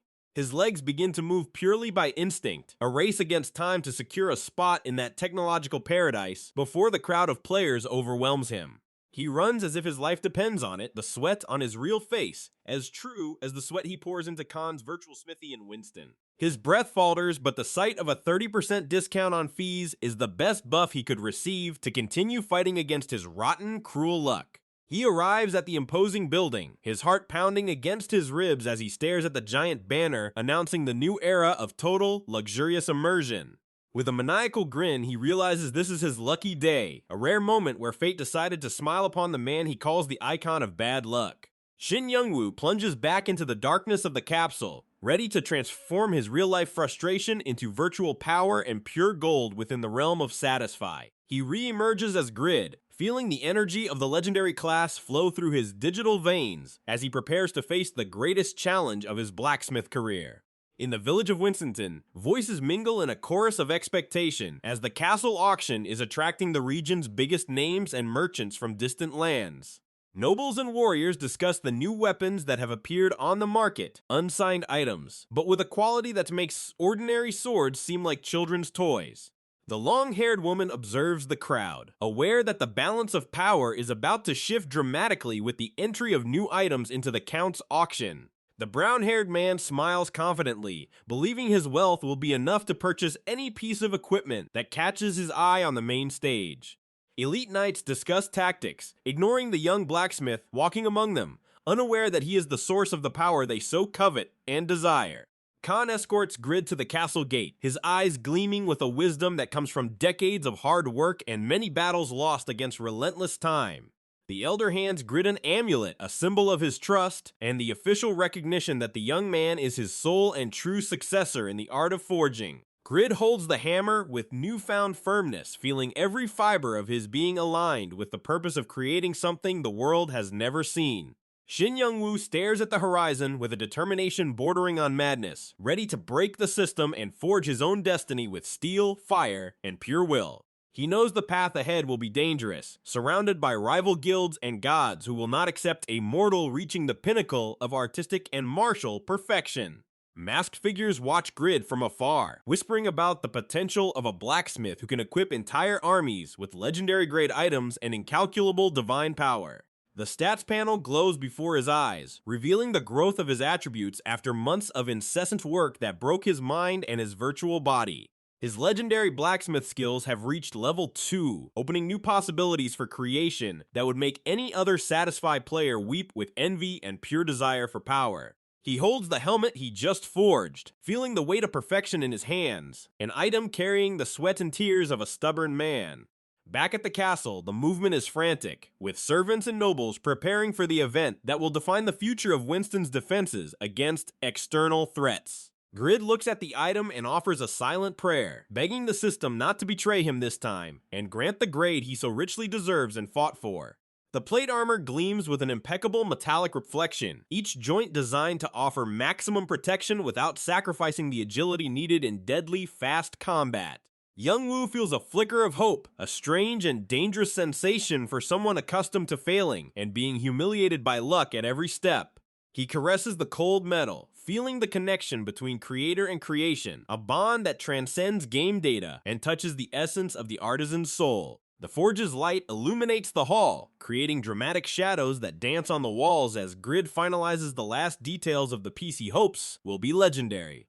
The armor's stats flash on the screen, and the blacksmith's heart nearly stops at the sight of numbers that defy any level 120 equipment ever seen in the game. His eyes gleam with a blue electricity, the reflection of Pagma's power flowing through his hands as he delivers the final blow to the absolute masterpiece. Grid lets out a cry of triumph that echoes through the forge, a roar of defiance against the destiny that tried to keep him in mediocrity for so long and with such force. Khan enters the room and stops, awestruck by the sight of the armor that seems to have been forged by a god who descended to Earth for this sole purpose. The young blacksmith stares at the elder with a smile that blends exhaustion and arrogance, knowing he has just crossed the threshold between craftsman and living legend. Khan touches the metal with trembling hands, recognizing that his disciple has surpassed his teachings and reached a level he himself never dared to dream of in his entire life. Grid boasts, his natural toxicity returning in full force now that he has something to fuel his immense and dangerous vanity as an unbeatable, legendary successor. The plate armor is ready, a promise of power awaiting the warrior worthy enough to wear it and face the horrors lurking in the dungeons. The elder and the youth exchange a look of mutual respect, an alliance forged in the heat of the forge and the chill of uncertainty that now transforms into certainty. Grid knows the auction will be the battlefield where his reputation will be cemented, and he will accept nothing less than total recognition of his genius. He walks with his head held high, ignoring the fatigue that tries to drag him down, driven by the ambition to become the richest and most powerful blacksmith in Satisfy. Khan hands Grid the auction access amulet, a pass to the restricted circle of the elite, where only the best among the best can enter and thrive. The young blacksmith observes the item with reverence, feeling the weight of the responsibility Khan has placed on his shoulders by making him the heir to his forge and his honor. They prepare to depart for the castle, a short journey, yet laden with meaning for the two men who fought against the corruption of the Mero Guild. Grid carefully stores the amulet, treating it as the treasure it is, a reminder that he is no longer alone in this fight against the oppressive system. His eyes gleam with the promise of gold and glory, the ultimate motivation for the man who spent his entire life being society's punching bag. They leave the forge behind, its fire still burning as a symbol of the determination Grid will carry with him into the heart of Winston Castle. The castle lobby is a sea of colors and sounds, with blacksmiths from all corners of the kingdom displaying their finest works in search of lucrative contracts. Grid observes the competition with ill-disguised disdain, deeming the other blacksmith's swords and armor mere trash compared to his divine creations, perfect in every detail. He walks among his rivals, feeling like a giant among ants, fueled by the legendary class that makes him superior to any common blacksmith who dares to breathe the same air. The auctioneer announces the start of proceedings, her clear voice cutting through the crowd's murmur and focusing all eyes on the main stage where legends will be born. Grid settles into a corner, watching the first items sell for prices he deems ridiculous and unworthy of any truly self-respecting artisan. He waits impatiently for his turn, his foot tapping to the rhythm of anxiety as he calculates how much each gold coin will change his miserable life outside the game. An epic gauntlet is displayed on the info screen, drawing covetous glances from the warriors present, but Grid merely snorts, knowing he can make something 10 times better and stronger. Someone taps his shoulder, interrupting his greedy thoughts and forcing him to face a young man with white hair and a friendly gaze who seems to want to strike up idle chat. The young man introduces himself as Steng, a blacksmith also there to participate in the auction and test his skills against the best of Winston's kingdom and beyond. Grid eyes him suspiciously, his antisocial nature screaming for him to ignore the intruder, but something about the name Steng sounds familiar and vaguely dangerous. Steng offers help, noticing Grid seems a bit lost in the auction's bureaucracy, a gesture of kindness Pagma's successor doesn't know how to process. Steng's quest info screen glows, revealing him to be a disciple of a famous blacksmith named Razvan, further fueling Grid's irritation and envy. They discuss item prices, and Grid is shocked to hear the values elite equipment can reach in such a competitive and elitist environment. Steng displays a rare longsword, proud of his master's work, but to Grid, it's nothing more than a well-polished piece of metal devoid of any legendary soul. The legendary blacksmith smiles internally, feeling a dark satisfaction, knowing his armor will cast Razvan's work into the deepest, most forgotten shadow by all present.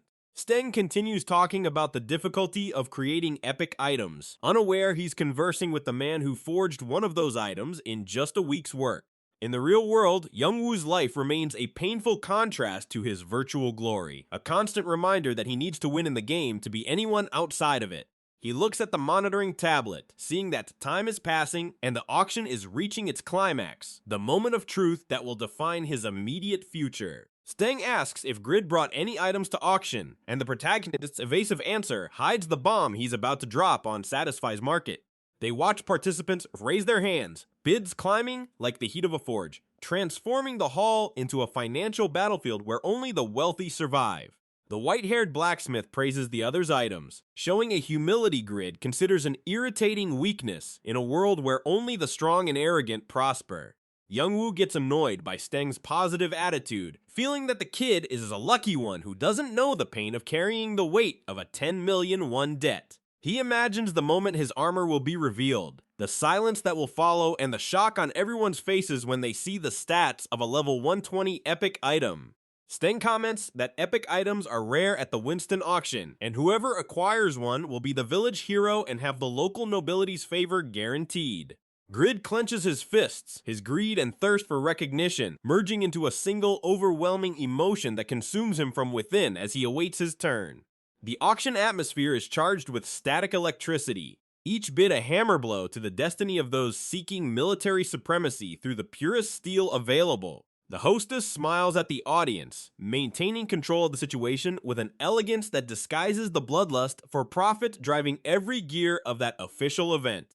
Men in suits and white shirts discuss the strategic value of each piece, seeing them not just as weapons, but as investments for their respective guilds and political and financial interests.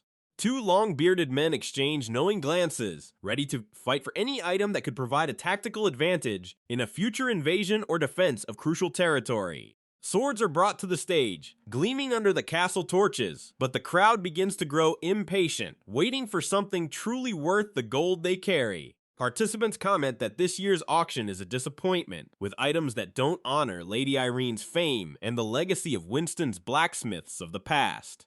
Hands rise timidly for low bids, reflecting a lack of interest in equipment that offers nothing beyond the basics for a mid-level warrior. Noble women observe the swords with disdain, searching for items that combine artistic beauty with lethal functionality, something Grid knows his armor possesses in abundance. Finally, the host announces that the late arrivals, those last-minute items, are about to be revealed to close the event with an absolute golden flourish. Grid feels a hand on his shoulder, a presence that snaps him out of his arrogant trance and forces his full attention onto the stage where his very life hangs in the balance. Steng whispers that he's eager to see what Grid's master brought, completely oblivious that master and disciple are one and the same, imbued with legendary power. The lights dim for a second before focusing on the final piece, and the ensuing silence is the prelude to a shockwave that will forever alter Satisfy's economy.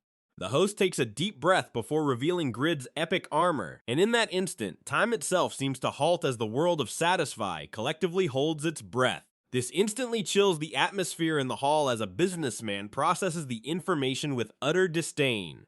A shockwave ripples through the present blacksmiths, for even those who submitted multiple pieces watch their efforts reduced to naught, and a murmur of frustration spreads like silent poison through the luxurious castle hall. But then, a glimmer returns to young Steng's eyes upon hearing his longsword was auctioned for 1900 gold, an overwhelming victory he's quick to share with Grid, hoping for a validation that never comes, as Grid merely glares at him with a somber look, telling the boy to personally ask his master about the success. Inside, Grid's greed burns like an ember, envy corroding his thoughts, as he watches a nice guy rake in so much money while he still waits. The silence is shattered when the host calls for him, drawing all eyes to the young man in red attire, who is invited to proceed to a private audience with the event's highest authority. Grid hesitates for a second, pointing to himself with genuine confusion etched across his face, but Steng encourages him with a smile, assuring him a wonderful surprise awaits in the inner corridors. Far from there, in the SA, group offices' constant monitoring of class changes reveals that the game is about to become far more interesting. Grid walks through the corridors, tension tightening in his chest as he tries to process what it means to be summoned by the administration, and upon entering the private chambers, the castle's opulence makes him feel the weight of the responsibility Khan placed in his hands. The attendant guides him with an elegance that makes him uncomfortable, announcing his arrival to the man who controls Winston's commercial destiny. Administrator Vladi examines a gauntlet with the eyes of one who knows true art, recognizing in it the master touch grid inherited from Khan. A maid serves tea as Vladi comments on the rumors circulating through the village, citing the heroic skill of the novice blacksmith.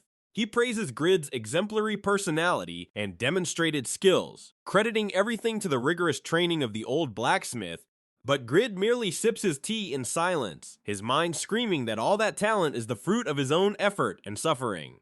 Vladi then makes the proposal that changes everything: 5,500 gold for his items, plus an exclusive contract to equip the army. Grid's face freezes, the tea steam still rising as the astronomical figure echoes in his ears like thunder. Swallowing the drink in one gulp, the reality of the imminent profit begins to materialize before his wide eyes. In that instant, the value translates into millions of wons in the real world, enough to cover months of backbreaking labor in just 1 week of gameplay. He enters a trance of pure ecstasy, imagining mountains of gold that will finally lift him from the mire of mediocrity. But he soon recomposes himself, realizing there's something even more valuable at stake than the winning bid of that moment. Grid asks for time to think, his shrewd dealer's instinct taking control of the situation as he evaluates Vladi's terms. He observes the gleaming armor, understanding that high-level equipment generates far more money despite the time invested in its creation. With an audacious smile, he refuses the initial offer to equip all common soldiers, focusing his ambition on something far more lucrative. Vladi accepts the change, then asks him to focus exclusively on the elite knights of the estate, setting a non-negotiable condition: the quality must be equal to or surpass what he presented today. The payment will be increased by 10%, an exceptional proposal Grid accepts with a smile bordering on villainy. But crafting epic items on demand is no task for amateurs, and the weight of that promise soon begins to crush his shoulders. Meanwhile, in the northern lands, the war-torn landscape is desolate, with knights falling before a force that defies human comprehension. Grid feels a chill down his spine upon accepting the new mission, knowing his reputation and financial future depend on this single week of intense labor. He plans to produce 3 epic-level swords, relying on the luck that accompanied him in crafting his last legendary pieces. The armor shines under the castle light, a stark reminder of the level of perfection he is now obligated to replicate repeatedly. Exiting the castle, the sunset gilds Winston's towers, but Grid has no time to admire the view, for every second counts towards his success. He bids Steng farewell in a hurry, the young blacksmith still smiling, unaware that Grid is about to enter a forging hell. Grid walks with determination, the weight of future gold guiding his steps as he prepares for the greatest challenge of his life. His feet pound the stone ground with urgency, the auction's success merely the first step of a journey that will either make him rich or utterly destroy him. Under the orange sky, he raises his arms and lets out a triumphant cry that echoes through the ramparts. He's finally rich, and nothing will stop him. But glory is fleeting, and soon he finds himself exhausted, feeling the weight of the world collapsing upon him as the adrenaline of the moment fades. Meanwhile, on the frozen battlefield, Erlsteim's troops face the horror of the Yatan Church in a desperate fight for survival. The knights cry out in frustration, unable to stem the advance of the dark worshippers who sacrifice lives without any hesitation or mercy. Suddenly, the air grows heavy and suffocating as a solitary figure emerges on the snow-covered horizon, drawing all eyes in dread. Yura, the Blood Witch, calmly walks across the killing field, her aura of power almost palpable to the terrified soldiers. With icy disdain, she observes the number of enemies, commenting that clearing this place might take a little longer than usual. Before her, an SS rank quest glows in her interface, promising the title of 8th Servant of the Yatan Church for the massacre that is about to unfold. The memory of her powerlessness when facing other epic-class players boils in her blood like fuel, propelling her forward. She advances, each step breaking the ice and the hope of the knights who dare cross her path on that bloody afternoon. Rays of dark energy begin to snake around her as she orders her opponents to prepare for the imminent end. The desire to become the #1 in the world ranking shines in her purple eyes, a determination that accepts nothing less than total victory. Far from the carnage, the city lights shine indifferently to the virtual chaos, reflecting the duality of life for those lost in the world of Satisfy. At Winston Castle, news of the massacre arrives like a devastating blow, with hundreds of casualties and severely wounded knights.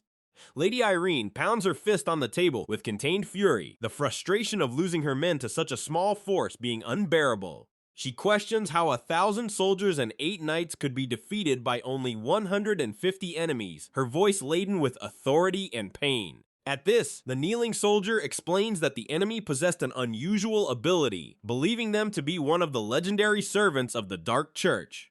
Irene clutches a pendant, the memory of Doran, the guardian who gave his life for her, clutching her heart as she swears vengeance.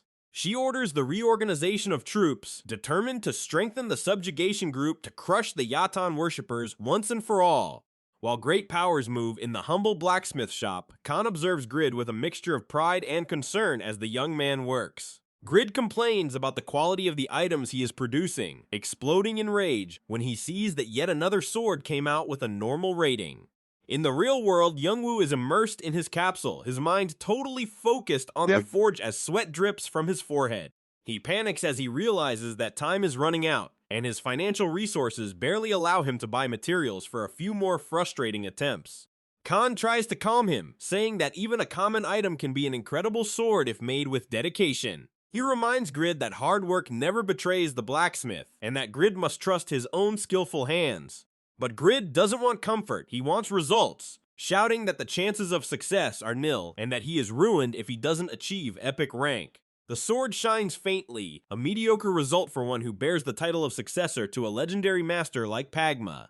Grid calls Khan a swindler for trying to reassure him with empty words, while the cost of materials devours every gold coin he possesses. He runs through the blacksmith shop like a madman, cursing the game operators and accusing the system of manipulating the odds to make him fail miserably. His eyes are bloodshot with despair, the title of legendary blacksmith seeming like a cruel joke in the face of the sequence of failures accumulating on the floor. Grid returns to the anvil, the hammer rising and falling at a frantic and violent pace, each strike a cry of resistance against fate. The gleam of a rare item finally appears, but Grid barely glances at it, his thirst for something superior making anything less than epic a complete defeat. He looks like a living corpse, the deep dark circles under his eyes betraying the 20 consecutive hours of uninterrupted work that are draining his sanity. Sihi watches him eat with concern, her brother's exhaustion evident as he can barely hold his chopsticks during dinner. In the game, reality remains cruel. Another normal item appears and Grid smiles maniacally, madness beginning to take hold of his exhausted mind. He decides he doesn't care anymore, raising the hammer with blind fury, willing to continue until his arms give out or the steel bends to his will. A week later, Khan observes the result of the inhuman effort. 2 epic swords, 1 rare and 3 normal, an impressive feat for anyone else. However, Grid knows that 1 is missing to complete the contract with Vavlati, and time has completely run out for new attempts. Khan notices that Grid is different.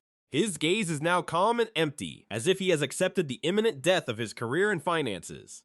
Grid smiles softly, saying that he has cleared his mind, and that in any case, he already feels like a dead man under the pressure. The old master asks how Pagma's descendant can be so weak, but Grid only responds that he feels like the descendant of mediocrity at that moment. He stares at his last blade, feeling that the chances of a miracle are non-existent as the forge's fire reflects in his tired pupils. Grid takes a deep breath, deciding to take a break before the final strike, accepting that crying over spilled milk won't change the outcome of the steel. Back in reality, his mother enters the room with a stern look, asking if he knows what time it is while he mumbles about millions of one lost. Back in the game, the sword's golden hilt glows with unusual intensity, emitting a crack that cuts through the heavy silence of Khan's blacksmith shop. Grid feels a strange energy emanate from the metal, a blinding glow that forces him to close his eyes as the very air around him begins to vibrate. He wonders what the hell is happening, expecting just another common item, but the system has different plans for that moment of complete surrender. Outside, the sky over the blacksmith shop suddenly darkens, clouds heavy with electricity accumulating in a violent swirl over the wooden roof. A colossal lightning bolt tears through the darkness, striking the building with the force of a god, illuminating Winston with a bluish flash that shocks all residents. Grid holds the sword as electricity courses through his arms, the divine light of legendary creation exploding in his hands like a new sun rising. He can barely see, his voice fading before the magnitude of what his hands have just molded at the height of his deepest despair.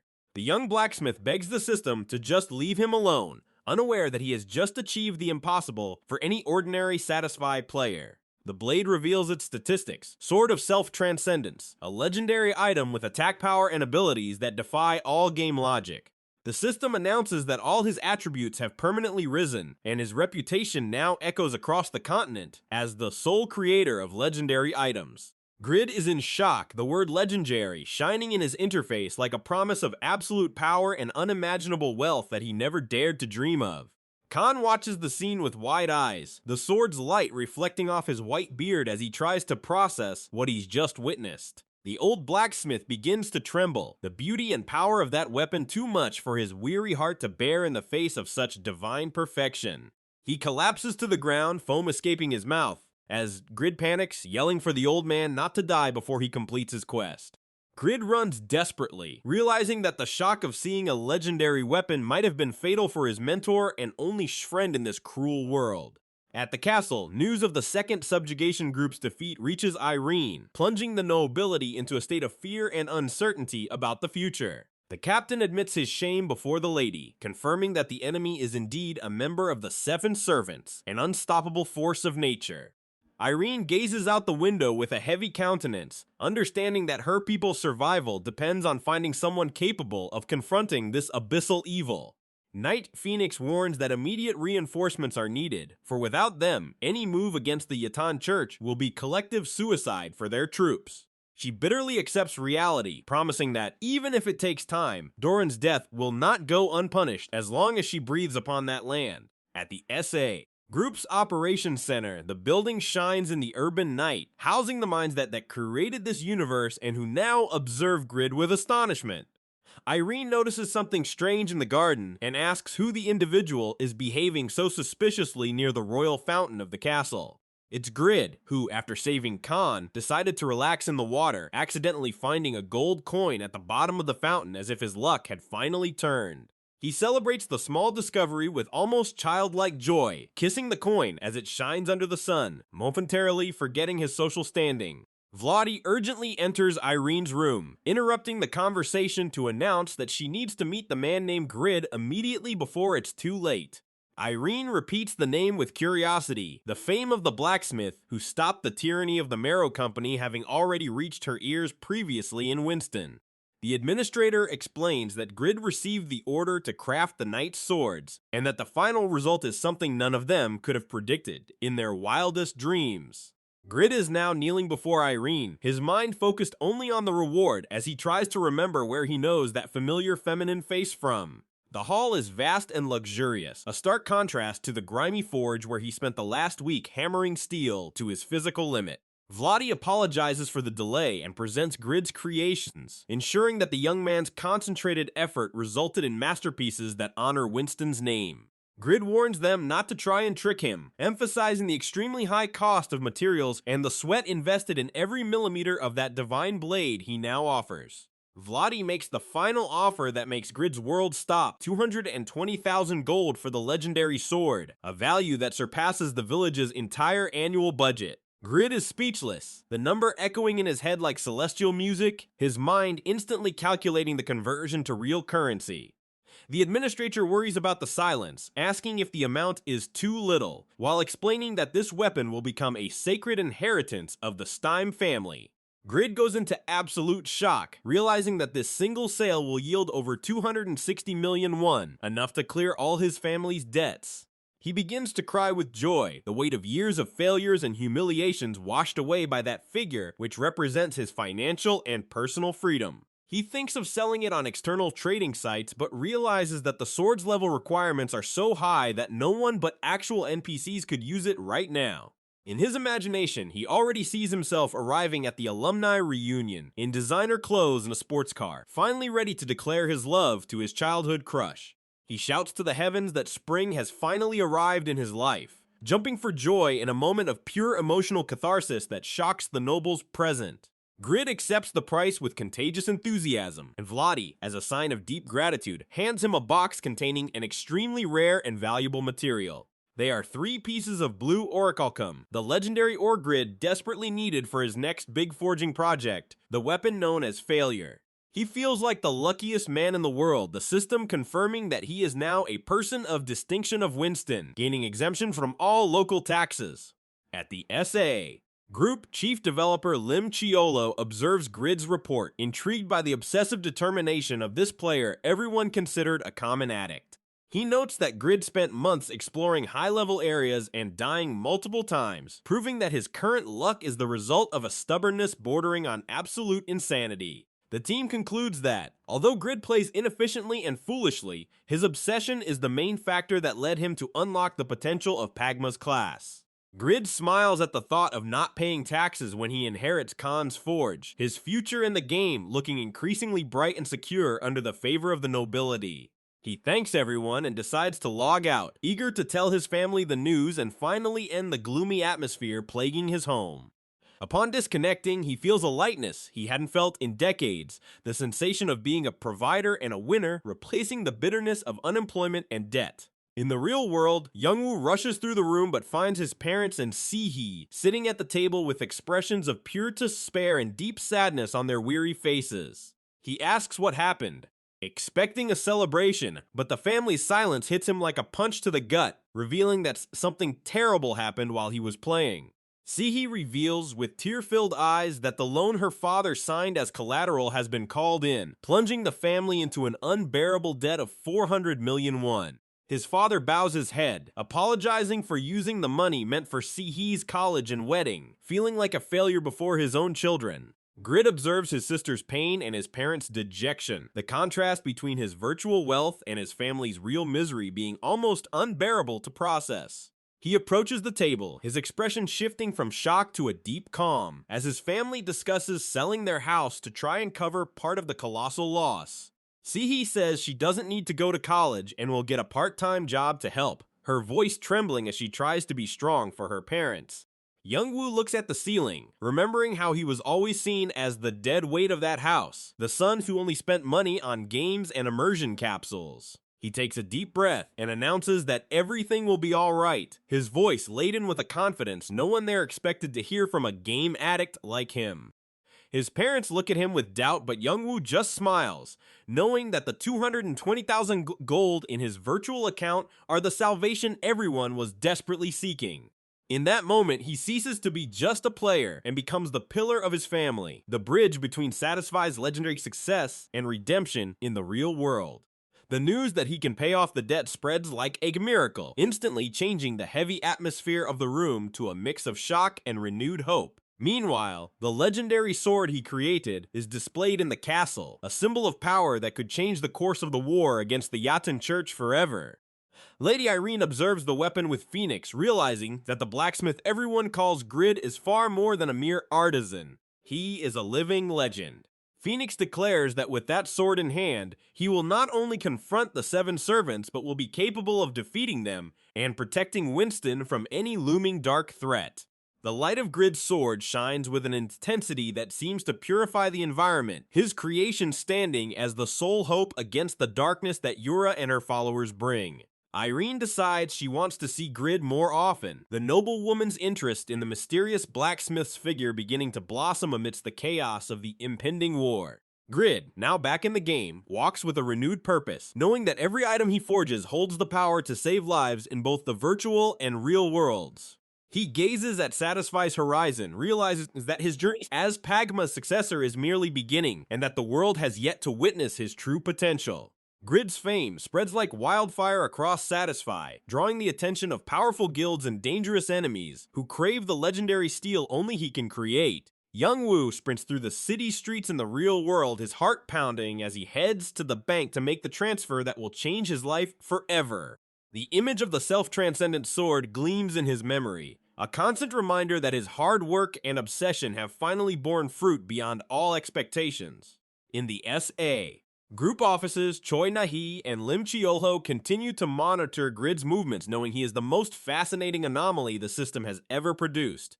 They wonder what Shin Youngwoo's next move will be, the man who transformed failure into legend through sheer persistence and unshakable greed. The sun rises over the city, illuminating the buildings where millions seek their dreams within Satisfy, unaware that a new king of the Forge has just emerged among them.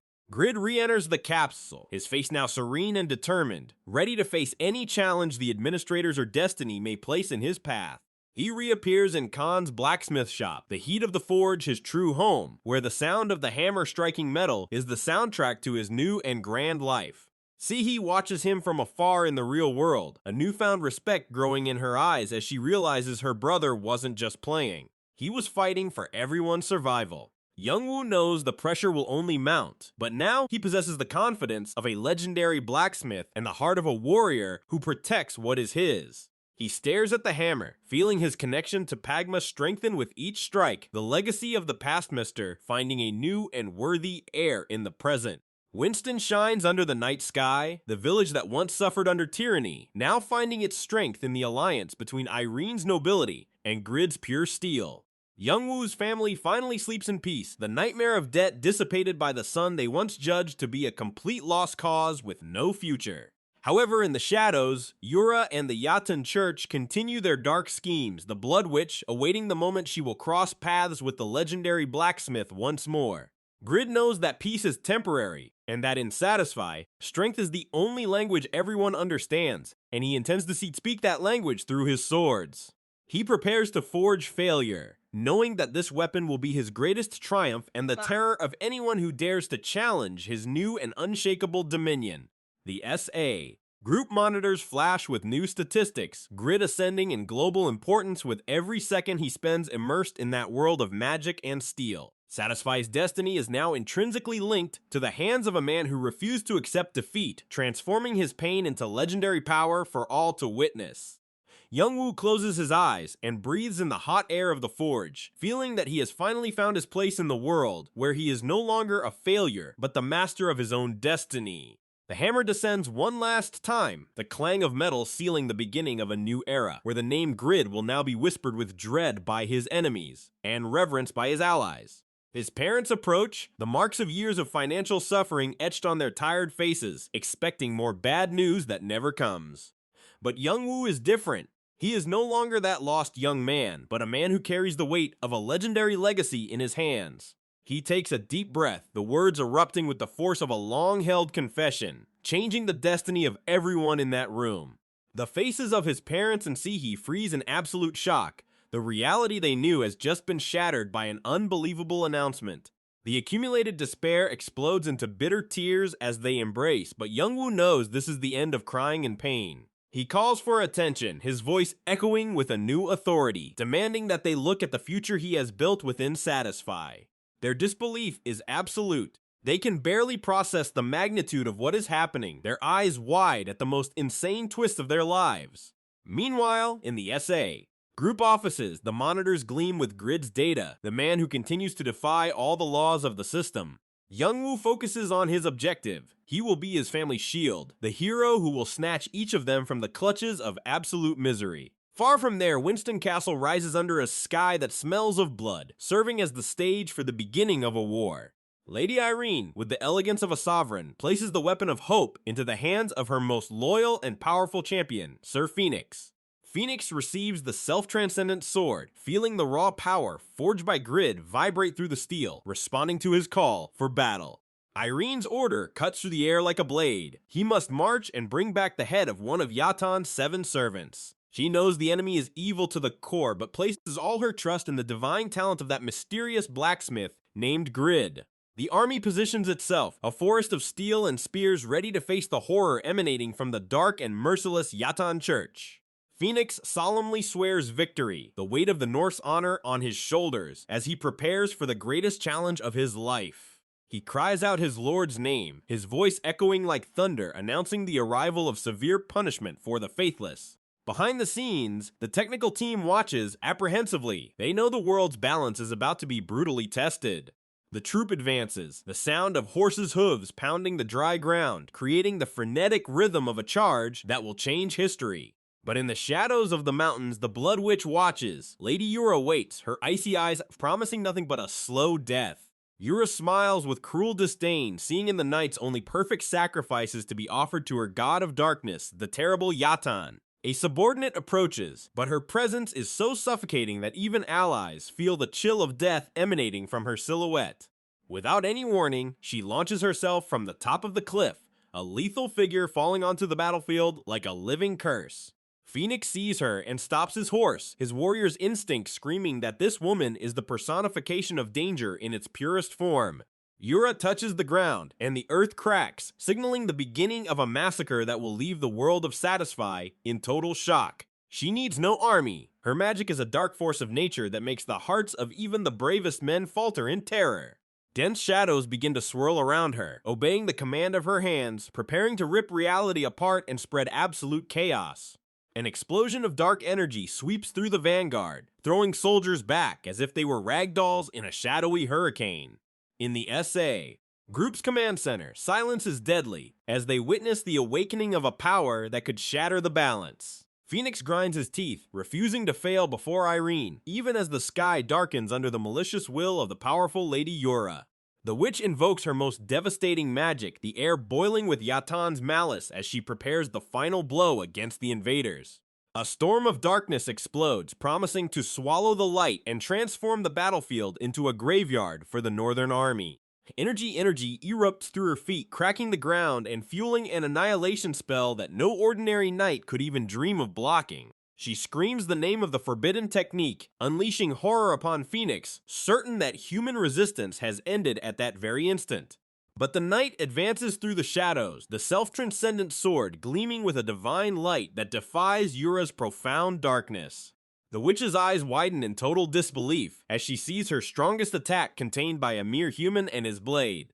Phoenix activates the diamond barrier, Grid's steel creating an absolute protection that repels black magic as if it were mere dust. The clash of powers creates a monumental impact wave, proving that a master blacksmith's work can surpass even the gods. The technical team leader, Lim Chiolho, watches with an enigmatic smile, knowing that Grid is the variable they could never predict.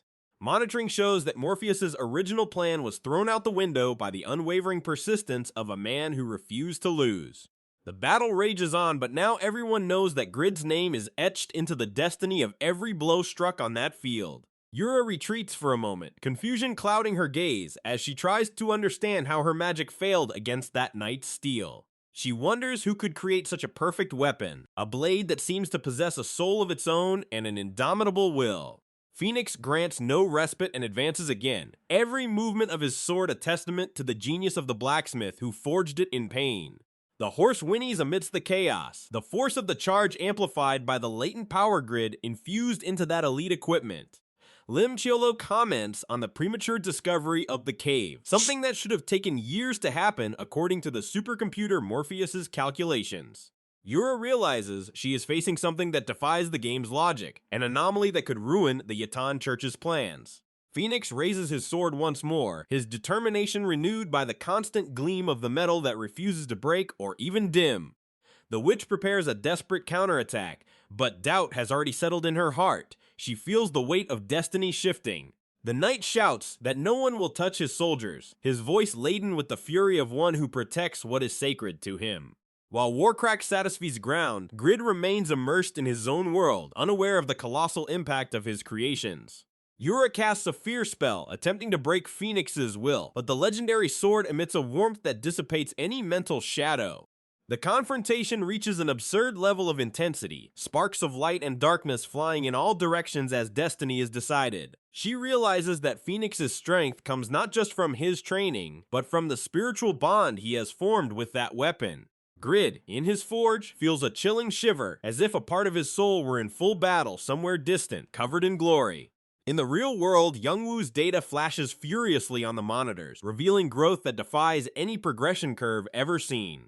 Technicians fervently discuss, trying to understand how a negative level player can surpass the stats of 100-level veterans. Lim Xiaoho merely observes, fascinated by Grid's toxicity and unwavering persistence, the man who transformed failure into his greatest military virtue.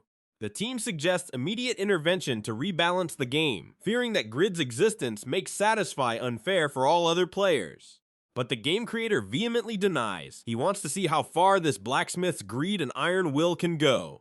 After all, Grid is living proof that human effort can overcome the most complex algorithms and destinies mapped out by cold machines. That said, Phoenix and Yura's battle becomes an instant legend, broadcast and analyzed by millions of players hungry for every epic detail. Yura's darkness finally begins to yield before the resilience of the legendary steel, forcing the Blood Witch to consider her first retreat. Meanwhile, Grid continues hammering, and each strike on the anvil echoes Phoenix's victory, connecting creator and creation across time. In the real world, Youngwoo's father finally accepts the truth, looking at his son with a pride he thought he had lost forever. He admits he was too harsh, that Youngwoo's persistence in the game was, in fact, a desperate fight for his family's survival. Youngwoo smiles, the weight of being the family's failure finally evaporating, replaced by the satisfaction of being the provider and savior. He feels his responsibility is greater than ever. He no longer fights just for himself, but for all of them. Determination shines in his eyes, a silent promise that Winston and his family will never again suffer hunger or humiliation. The father hands over the debt ledger, symbolizing the transfer of the burden to the strong shoulders of the blacksmith who conquered the virtual world. The old man asks for forgiveness, his words laden with sincere emotion that seals the definitive peace between father and son on this historic night. The mother watches the scene with a light heart, seeing the storm that had plagued their home dissipated by her son's unwavering will.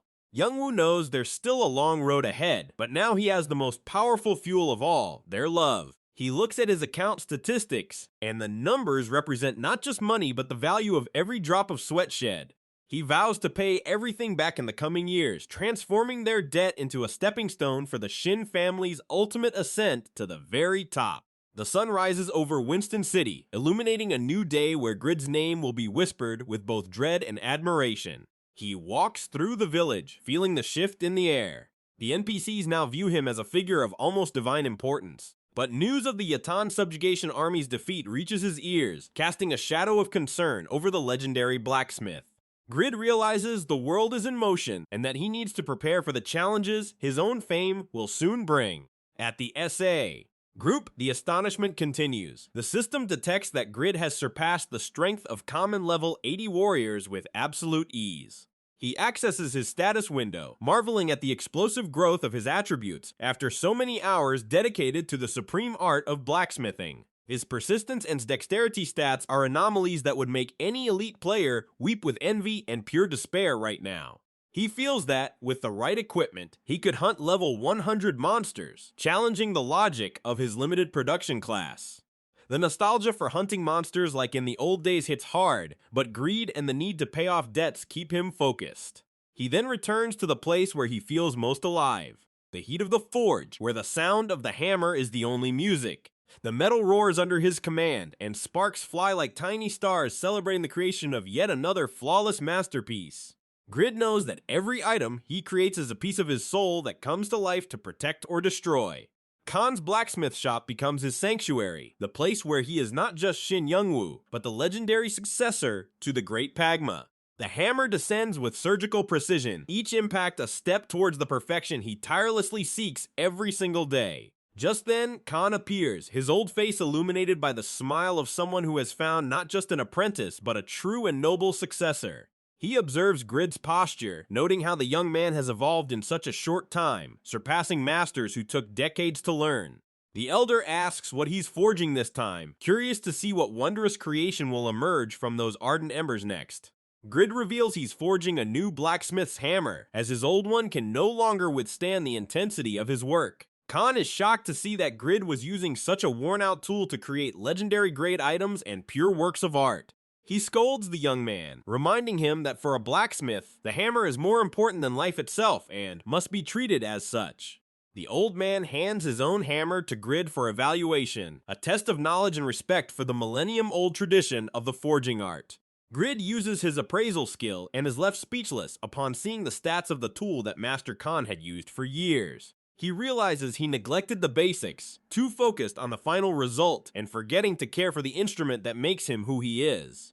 The legendary blacksmith feels a pang of shame, but also immense gratitude for having someone like Khan to guide him on this path.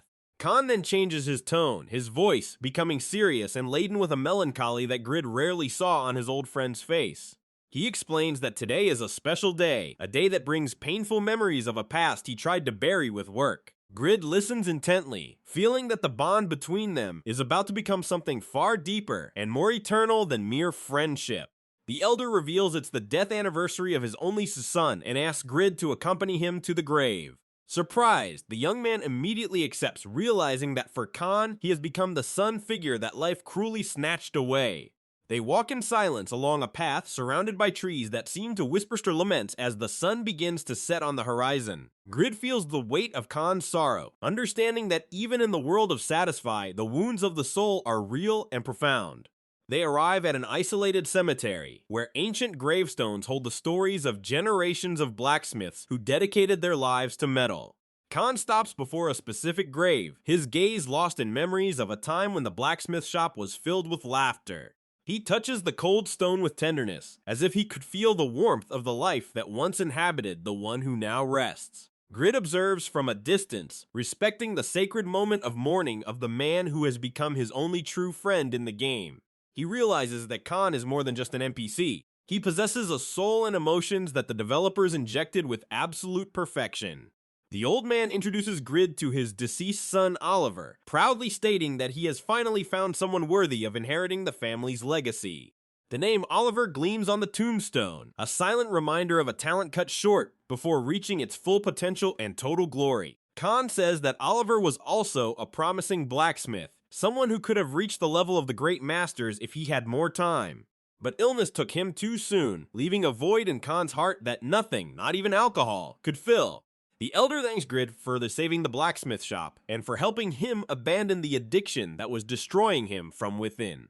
Grid feels a genuine emotion bubble in his chest, something he never expected to feel for a collection of pixels and artificial intelligence. He places his hand on the tombstone and makes a solemn vow he will transform Khan's blacksmith shop into the greatest and most famous of all. The commitment is sealed by the wind blowing through the trees, bringing a sense of peace and approval that sends shivers down Grid's spine. Khan looks at him with tears in his eyes, seeing in the young man the glimmer of hope he thought he would never see again in this life. But suddenly, something extraordinary happens. The air around the cemetery begins to vibrate with a mystical bluish energy. The bond between Grid and Khan has reached such a high level that the very Satisfy system reacts to the feeling of pure loyalty. Phantasmal figures begin to emerge from the ground, spirits of Khan's ancestors drawn by the legendary blacksmith's unwavering sincerity. Grid recoils in fright, his survival instinct exploding as he tries to comprehend what is unfolding before his wide eyes. But the souls are not aggressive. They emit an aura of gratitude and recognition, surrounding Pagma's successor with ancestral respect. They reveal they are there to reward Grid for looking after their descendant and for honoring the forging tradition with such passion. Grid is paralyzed, the system screen flickering before him with messages of a hidden quest just triggered by destiny. The spirits recount a vision from 130 years ago, a spectacle of swordsmanship that cleaved the heavens and left the world in silence. They show him a mental image of Kisisen Canyon, a place where beauty and danger walk hand in hand under the sun. Grid focuses on the vision, feeling Pagma's knowledge, trying to connect with that ancient and powerful memory of the ancestors. He realizes that being a legendary blacksmith isn't just about forging weapons, but about understanding the soul of those who wield them in battle. At SA, Group Headquarters, surprise reaches new heights as the system registers the awakening of this ultra-rare class quest. They know that if Grid completes this challenge, he won't just be an artisan, but a warrior of incalculable and devastating power. The spirit silhouettes begin to dissipate, leaving behind a scroll of light containing the path to Pagma's swordsmanship. Grid holds the new quest with trembling hands, greed replaced by a sense of purpose he's never felt before. Khan awakens from a trance, unaware of what happened, only feeling the weight in his heart finally gone forever. He looks at Grid and sees a master poised to transcend the limits of mortality and become a living legend. The spirits bid a final farewell, entrusting the young man with the safety and future of the last blacksmith of their sacred lineage. Grid smiles at Khan, a friendship that began with money now becoming the central pillar of his epic and grand journey. He swears he will not fail, that he will seek the lost swordsmanship, and that the names of Pagma and Khan will echo throughout eternity in Satisfy. The elder asks why he stands there, and Grid merely responds with a determined gaze that says all it needs to. They leave the cemetery as the sun sets, leaving the gravestones behind, but carrying with them the strength of all who came before. In Lim Chiolho's office, the debate about game balance rekindles, but the creator knows that Grid's legend is unstoppable. The journey to Kesson Canyon is set, and the legendary blacksmith knows that there he will find the missing piece in his puzzle of power. His eyes gleam with the promise of new challenges, ready to face any monster or player who dares cross his path. The quest panel glows with the ultimate reward, the legendary sword Dainsleif, an item that could change the tide of any future war. Grid feels he has finally found his place in the world, where his persistence and even his toxicity are tools for absolute greatness. He bids farewell to the spirits in thought, thanking them for the chance to prove that a blacksmith can indeed be the greatest of warriors. The wind blows the dry leaves, clearing the path for the master who fears neither the darkness nor the trial's destiny now imposes. He looks at Khan one last time before departing, knowing he has a home to return to when the battle ends in victory. Pagma's shadow seems to walk beside him, the legacy of the past finding its perfect heir in the present to forge the future. Winston shines under the moon, the city that became the birthplace of a legend that will make kings tremble and gods observe.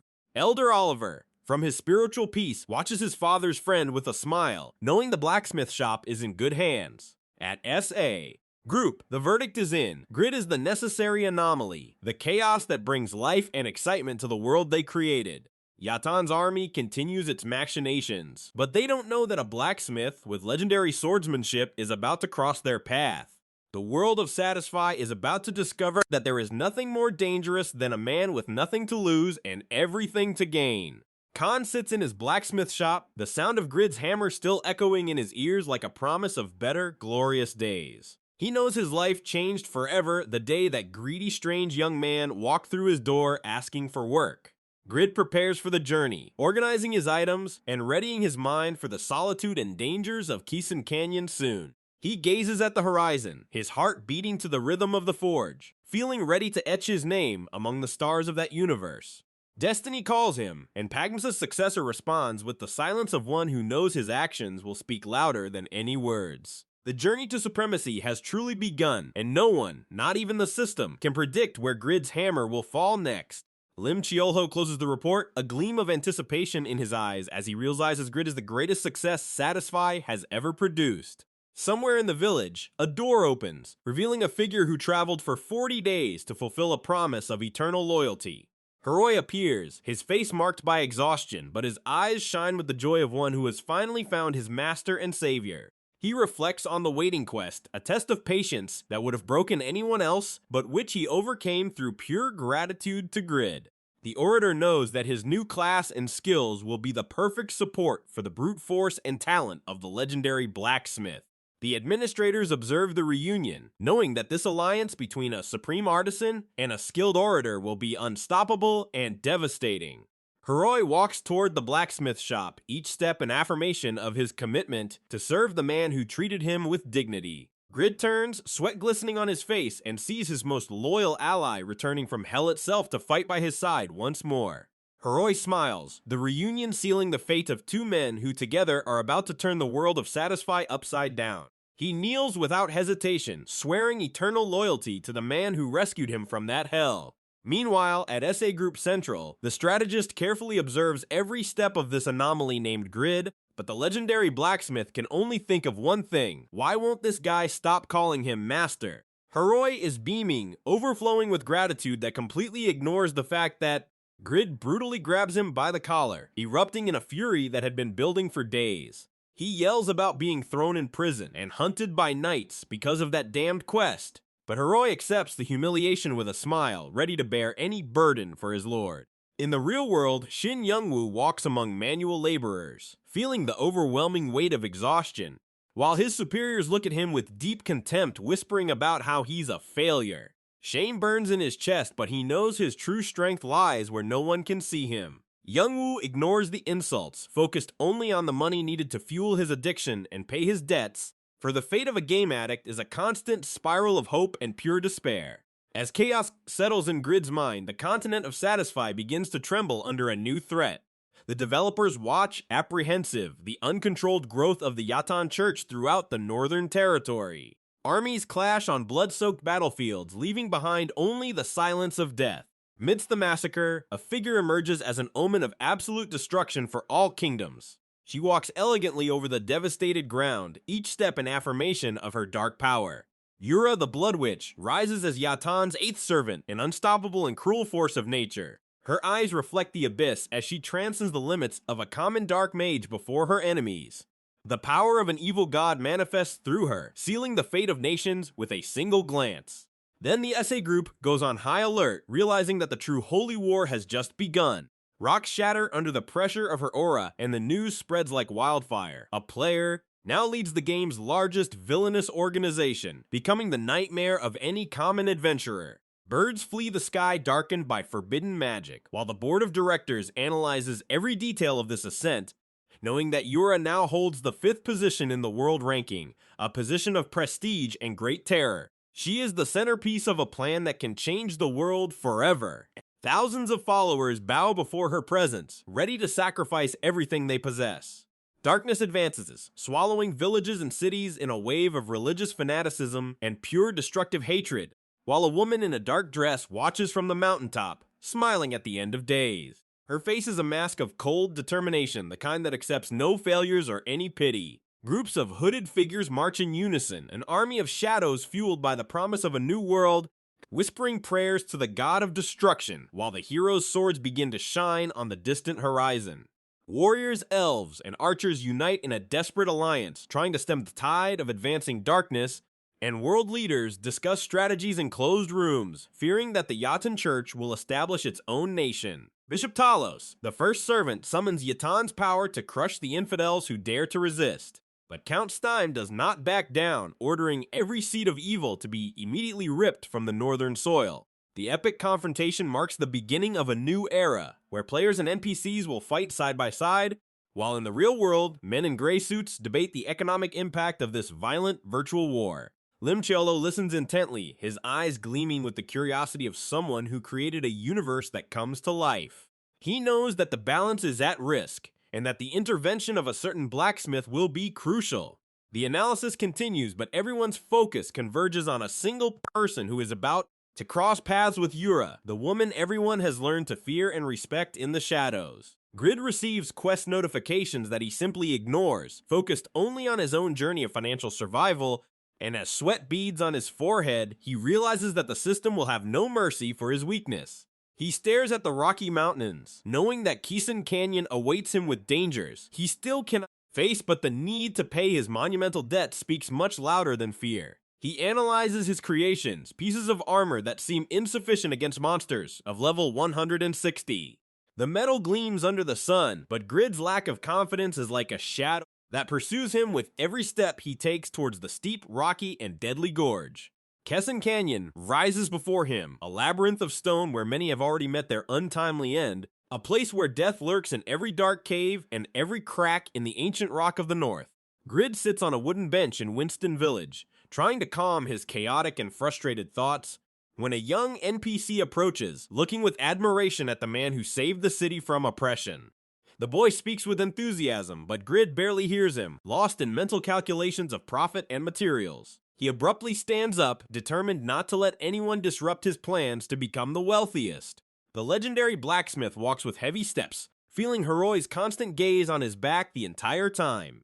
He tries to ignore the orator, but his devout ally's persistent presence begins to seriously test his mental sanity. Grid closes his eyes for a second, seeking Pagma's strength within himself to continue his work. His eyes open with a flame of determination, focusing on the skill interface that glows before him. He explains to the young NPC that a blacksmith's life isn't just about rough hammer blows, but about strategy and deep knowledge of every material the land has to offer in this virtual world. His hand glides across the status screen, adjusting each point to maximize his efficiency in the forge and on the field, for Grid knows that a single mistake in production can cost months of hard work and immense frustration. Grid reflects on the difficulty of Keisan's terrain, a place where agility is as vital as strength. The skill list expands, revealing secrets that only the successor of a myth could fully master. In his mind, the image of rocky monsters haunts him, reminding him that he has already died there 10 times. The shame of his past defeats boils in his blood, driving him to create something that will change his fate. He observes the distant adventurers, knowing that none of them have what it takes to survive what's coming. With that, Grid isolates himself, seeking the silence necessary for his creative genius to finally awaken from its deep slumber. The dark-haired young man stares at the horizon, feeling the weight of the legacy he carries on his weary shoulders, remembering every penny spent, and every debt that still needs to be paid with the sweat of his brow. He murmurs about the injustice of the system, about how the world seems to conspire against his immediate financial success. He visualizes the stone guardians that protect the canyon's treasures with a blind and brutal fury. Grid walks, observing the ants marching across the ground, realizing that even the smallest beings have a defined purpose. He focuses on the feet of those who work without rest, feeling a strange connection with the persistence of these tiny creatures. He clenches the money in his hand in the real world, vowing that he will never again suffer hunger or humiliation. Then, he returns his attention to the game where he can be more than just a sad, indebted young man. The ants continue their path, ignoring the human drama unfolding above their small, focused heads. Meanwhile, night falls over the village, bringing with it the cold and the uncertainty of a dangerous tomorrow. Grid's eyes gleam in the gloom, focused on a brilliant idea beginning to take shape in his mind. He realizes that he doesn't need to face the monsters head-on if they can't see him on his journey. A cunning smile crosses his face as he imagines a solution that subverts all rules of traditional battle. Grid rushes to Khan's blacksmith shop, the elder who has become his mentor and only true friend in that world. He finds the old master toiling diligently under the intense heat of the embers that never die in the workshop. Khan greets him with a weary nod, but his eyes gleam upon seeing the flame of creation in the young man. Grid asks about stealth materials, his voice imbued with an urgency that shocks the veteran blacksmith. He mentions silver dragon scales, but Khan laughs, saying such items are unattainable myths for mortals. Grid frowns, frustrated that his ambition has crashed against the wall of the game's cruel reality. The elder explains that a fool's first thought is always the impossible, instead of focusing on what is within reach. Grid feels the weight of the criticism, but he doesn't give up on his grand objective. Khan then mentions Kruger, the legendary tailor from 200 years ago, who crafted perfect and rare invisibility items. At this, Grid realizes he needs to expand his horizons beyond the hammer and anvil to achieve complete success. The old master suggests sylphid scales, air fairies whose skins possess a natural and unique protective coloration. He describes how these scales are thin as fabric, yet as resilient as the purest steel ever forged by man. Grid plunges into his thoughts, ignoring the clamor of tools as he visualizes the design in his creative and agile mind. He isolates himself in a corner of the blacksmith shop, opening the legendary item creation interface for the first time. He murmurs that Pagma's design is absurd, but he is the only one capable of understanding its complexity. He realizes that his special ability allows him to create something the system would normally prohibit for any blacksmith. Grid decides to create a cloak, but not an ordinary cleric's mantle that would be too easy to detect. He wants something modern, something Shin Youngwoo would wear in the real world with great style and functionality. The blueprint begins to glow before him, lines of blue light tracing the shape of a hooded jacket. His hand glides across the interface, adding functional and aesthetic details that make the piece a unique work of art. He thinks of every stitch of how the sylphid scales will be integrated to ensure the desired total invisibility. He chuckled to himself, envisioning the shock of other players when he simply vanished before their astonished eyes.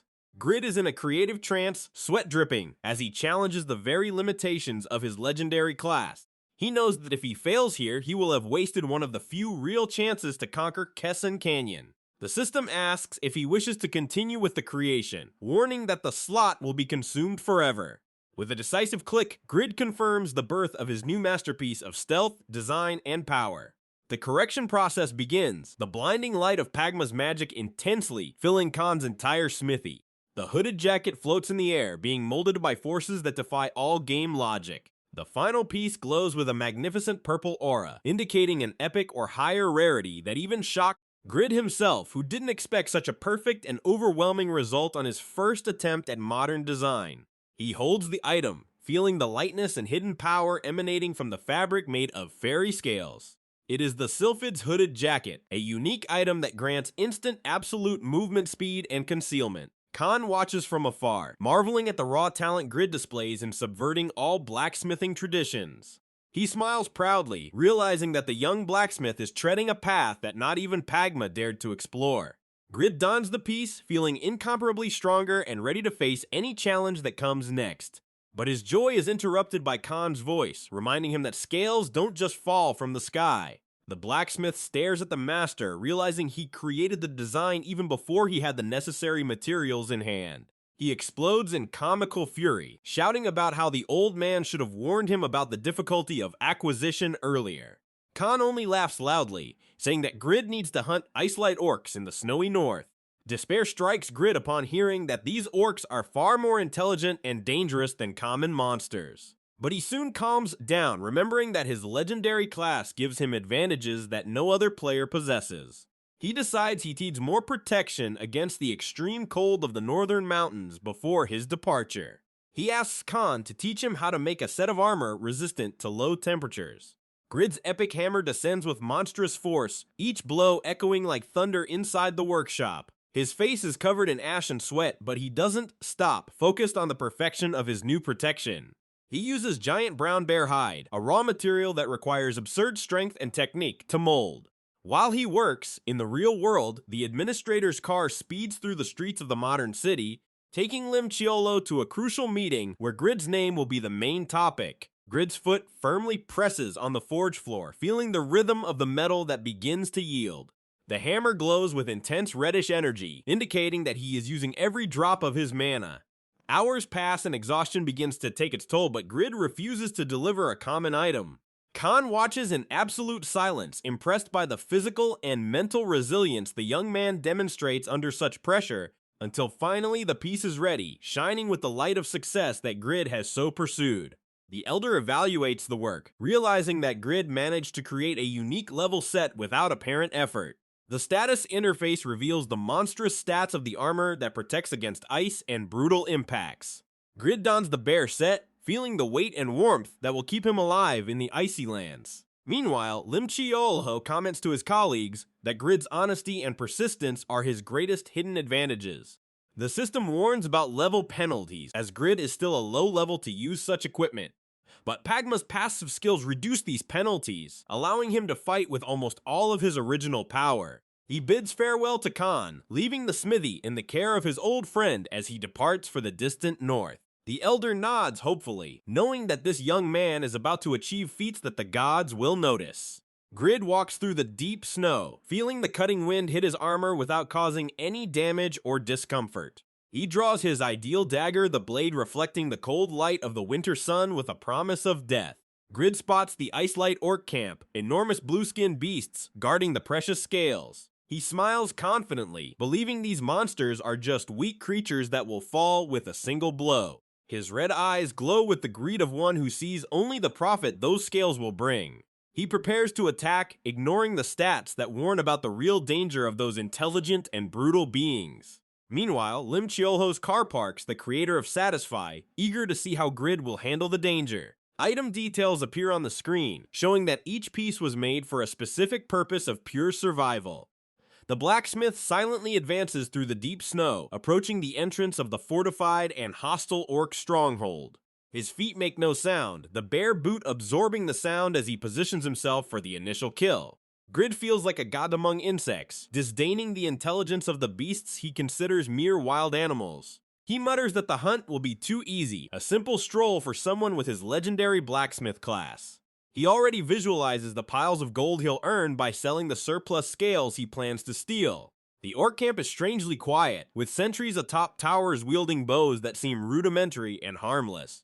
Grid ignores the watchtowers, focusing only on the leaders who carry the treasures he so desires. He dashes towards the main gate, his dagger gleaming as he prepares for a quick and efficient massacre. But one of the orc sentries emits a sharp sound, a tactical alert cry Grid has never heard before. He pauses for a second, realizing that the orcs are staring at him with an almost human, highly strategic intelligence. The monsters communicate in their brutal language, organizing a defense that instantly blocks the blacksmith's impetuous advance. Grid laughs arrogantly, finding their attempt at communication pathetic and useless against his power. He brandishes his dagger with force, ready to slit the throat of the first one who crosses his path in the snow. But the impossible happens. The sound of a bowstring being released cuts through the air with deadly precision. An arrow flies at a speed Grid can barely follow with his eyes wide in surprise. The The projectile hits the ground inches from his foot, exploding the snow into a white, cold, and menacing cloud. He stares at the orc archer atop the tower, realizing that the beast's accuracy is absolute and terrifying. He remembers Khan's words about how these orcs are bigger, stronger, and much smarter than all others. Cold sweat drips down Grid's face. The realization that he underestimated his enemy again hits him. He realizes with dread in his eyes that his journey to become a legendary blacksmith might end buried in this snow. His feet don't stop tearing through the cold white carpet in a frantic race for survival, for danger not only lurks, it hunts him with the precision of a hungry predator. Arrows cut through the air with deadly speed, fired by enemies who know no mercy. Grid lets out a growl of pure frustration, realizing that these monsters are not just strong, they possess devilish aim, capable of hitting a target 10 meters away in this hellish wind. An ice-light orc blocks his path, a mountain of bluish muscles emitting a guttural sound, raising its rudimentary axe with the clear intention of splitting the legendary blacksmith in half. The monster roars, ordering the intruder to disappear, but Grid does not retreat, his eyes glowing with a flame of resistance that propels him into the inevitable clash, dagger against axe in a frantic dance of steel and ice. He moves with an agility that defies the laws of gravity, each dodge a miracle wrought by adrenaline. The orc attacks, again the force of the blow making the ground tremble and snow leap in all directions. Far away, powerful hands observe every movement, strategist analyzing Grid's fate as if he were a piece on a board. But on the battlefield, the only thing that matters is the next blow, the next breath of life the orc tries to steal. Grid grinds his teeth and prepares his counterattack, feeling the weight of the dagger that seems too small before such brutality. Seeing the axe descend again, he knows that precision will be his only salvation against this overwhelming force. He spins his body, the steel singing as he seeks an opening in the giant's guard. He collides with the monster in an impact that reverberates throughout Kasan Canyon, a duel of life or death under the gray sky. The orc seems surprised by the tenacity of this scrawny human, but its fury only increases. Grid realizes that the creature's skin is like natural armor, difficult to penetrate even for someone with his skills. The monster roars again, a sound that would make any ordinary warrior tremble with fear. However, the blacksmith merely tightens his grip on his weapon, sweat freezing on his face as he focuses on the enemy's weak point. The fight becomes a blur of rapid and violent movements, a test of endurance where any mistake will be his last. And even the creator of Satisfy watches with an enigmatic smile, curious to see how far Shin Youngwoo's stubbornness will take him. The orc delivers a devastating side blow, but Grid leaps at the last second, feeling the air displacement pass inches from his chest. The snow explodes where the axe strikes, creating a cloud of white dust that obscures both their visions. Grid takes advantage of the chaos to reposition, his mind working overtime to find a tactic that will end this combat before his potions run out. He advances with renewed determination, ignoring the biting cold that tries to paralyze his limbs. He plunges under the orc's arm, the blade gleaming with a cold, lethal energy. He strikes the monster in a vital spot, causing it to let out a piercing cry of pain, blue blood staining the pristine snow. The combat intensifies, Grid becoming a shadow circling the giant. While the orc, now wounded, attacks with even more desperation, destroying everything around it in a blind, uncontrollable fury. Grid takes a deep breath, the icy air burning his lungs, and he knows the decisive moment has arrived. Facing the deformed face of the beast that refuses to fall, a pure representation of the danger that inhabits these lands. Meanwhile, in the distant city, life goes on, oblivious to the massacre unfolding atop the frozen mountains, where Grid finally finds the opening he needed, delivering a final blow that silences the orc's roar once and for all. He watches the monster's body collapse, silence returning to the canyon, but he knows this is only the beginning of a much more perilous journey. He wipes the blood from his blade, as his eyes already search for the next threat, the next prey that will lead him to the top. The fight was exhausting, but the reward is right there. Grid walks towards the spoils with greed shining in his eyes. He consumes a potion to restore his strength before the next group of enemies notices his presence. He moves through the shadows of the rocks, a silent hunter in a world that doesn't forgive weakness. He checks his inventory and the constantly flashing system notifications, warning him that time is his greatest enemy. A new blue monster appears on the horizon, even larger and more threatening than the last. But Grid merely adjusts his fur hat and smiles arrogantly, confident that his new creations will be enough to dominate this territory. He prepares for the next clash, the aura of a legendary blacksmith beginning to emanate from his body. Meanwhile, Shin Youngwoo, in the real world, feels the pressure of the capsule, his mind completely immersed in the fight for profit and glory. The status windows show he's at his limit, but for Grid, the limit is just a starting point. He analyzes the enemy's weak points with a surgical gaze, every detail processed by his results-focused mind. The blue monster attacks, but Grid has already anticipated the move, moving with a precision that borders on the supernatural. He whispers that this will be the last thing the creature sees, before becoming mere experience and gold in his hands. An explosion of blue power illuminates the snow, an impact so strong that Satisfy's reality itself seems to waver for a brief stint. Grid emerges from the light with a look of pure determination, his item stats shining like a beacon of hope. He knows every blow counts, every decision could be the difference between fortune and ultimate death. And even when danger seems insurmountable, he stands firm, a bastion of stubbornness against the hordes of northern monsters. His sword gleams with divine intensity, slicing through air and flesh with terrifying ease. The blue monster realizes, too late, that it challenged the wrong blacksmith on a day when Grid is not to be trifled with. Youngwoo remains submerged in the experience, his heavy breathing echoing inside the capsule, the outside world fading away before the pure adrenaline of combat. Meanwhile, the system records every level gained, every item collected, transforming effort into real power. 3 new orcs emerge from the shadows, surrounding the blacksmith with cruel smiles on their deformed faces. But Grid is not intimidated. He strikes the first with a precise blow that sends him flying backward, shattering their formation and their confidence.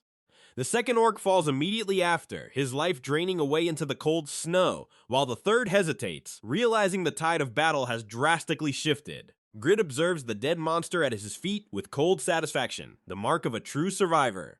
He stares at the survivors with eyes that promise only pain, a predator who has finally found his rhythm in the hunt.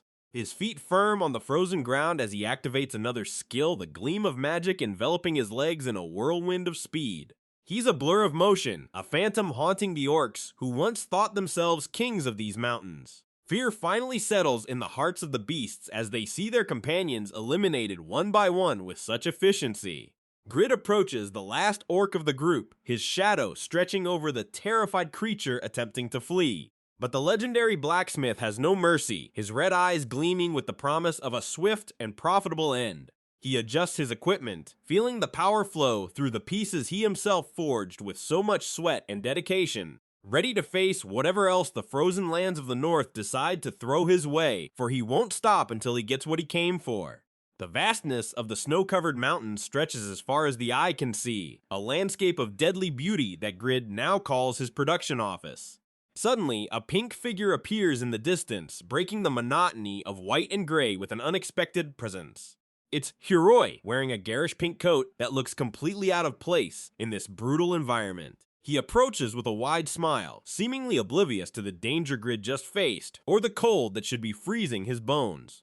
The orator collapses into the snow, but his loyalty remains unshaken. He lifts his gaze to his lord, his eyes shining with admiration, shouting at the top of his lungs that he has finally found his master, the man he swore to follow to the ends of Satisfy.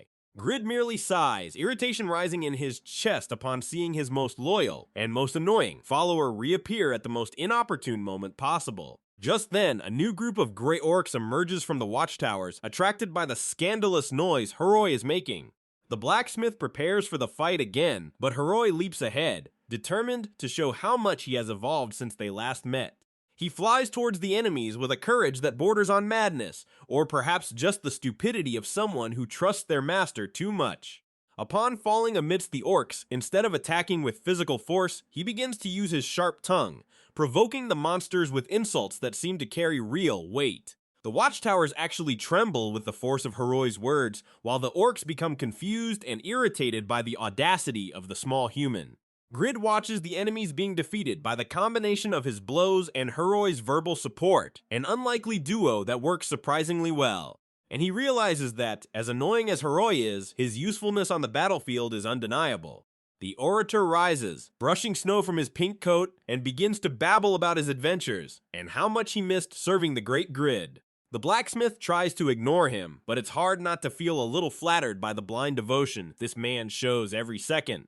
Huroi bows deeply, treating Grid like a king among men, which only serves to boost the blacksmith's ego and the patience of those watching.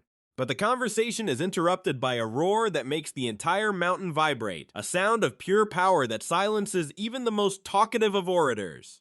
Something massive approaches, something not in Grid's initial plans, promising to turn this hunt into a true icy nightmare. Huroi assumes a defensive stance, his eyes fixed on the cave entrance where a gigantic shadow begins to materialize under the moonlight.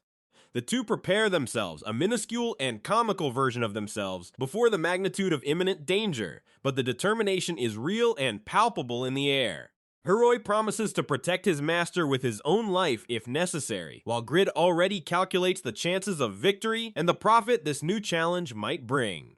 Unknown monsters watch from cracks in the rocks, waiting for the right moment to attack the two intruders who dared to profane their home. But Huroi doesn't retreat an inch, his tongue already prepared to unleash the most terrible curses against anyone who dares to touch Grid. He shouts commands, feeling the power of his new class flow through his veins, a mystical connection that links him directly to the legendary blacksmith's destiny. Grid looks at him, wondering what the hell happened to Huroi for him to become so dependent, but there's no time for deep reflection now. The tension increases with each second, the sound of the giant's footsteps approaching like war drum beats announcing the end of an era. Grid tightens his dagger's hilt, magic light gleaming in his eyes as he prepares for the biggest combat of his virtual life so far. Huroi continues his motivational speech, even under Grid's judging gaze, transforming the epic moment into something almost bizarre with his obsession. But then a blue-haired man appears, bringing with him an aura of authority and power that instantly changes the mood of the place. He stares at Grid and Huroi with disdain, asking what these worms are doing in his territory, his voice cutting like the polar wind that whips the peaks. The man appears to be a leader or an elite warrior, someone unimpressed by legendary items or pink coats. Grid responds with the same arrogance, unfazed by the stranger's presence, making it clear that he is there to take what he wants and no one will stop him. Huroi stands beside his master, ready to corroborate every word and hurl insults if the conversation doesn't go in Grid's desired direction. The stranger laughs, a joyless sound echoing through the ice walls, and says their arrogance will be their ruin before the sun rises again. Grid merely shrugs, accustomed to hearing threats from NPCs and players who think themselves superior, focused only on the ultimate goal. The exchange of words becomes a duel of wills, each side trying to gauge the other's power before the first blow is struck in the night silence. The blacksmith knows this encounter wasn't by chance, and that much more is at stake than just sylphid scales in these caves. The man in the fur hat points into the darkness, suggesting the true danger is still hidden, and that they should consider themselves lucky to have made it this far. Meanwhile, the image of a powerful, shirtless warrior flashes in Grid's mind, a memory of past challenges that prepared him for this moment. They advance together through the snow, the unlikely group infiltrating deeper and deeper into enemy territory, where the air is so cold it seems to freeze the soul itself. Grid leads the way with his magic light, each step a gamble against fate in a labyrinth of ice and rock that seems to have no end.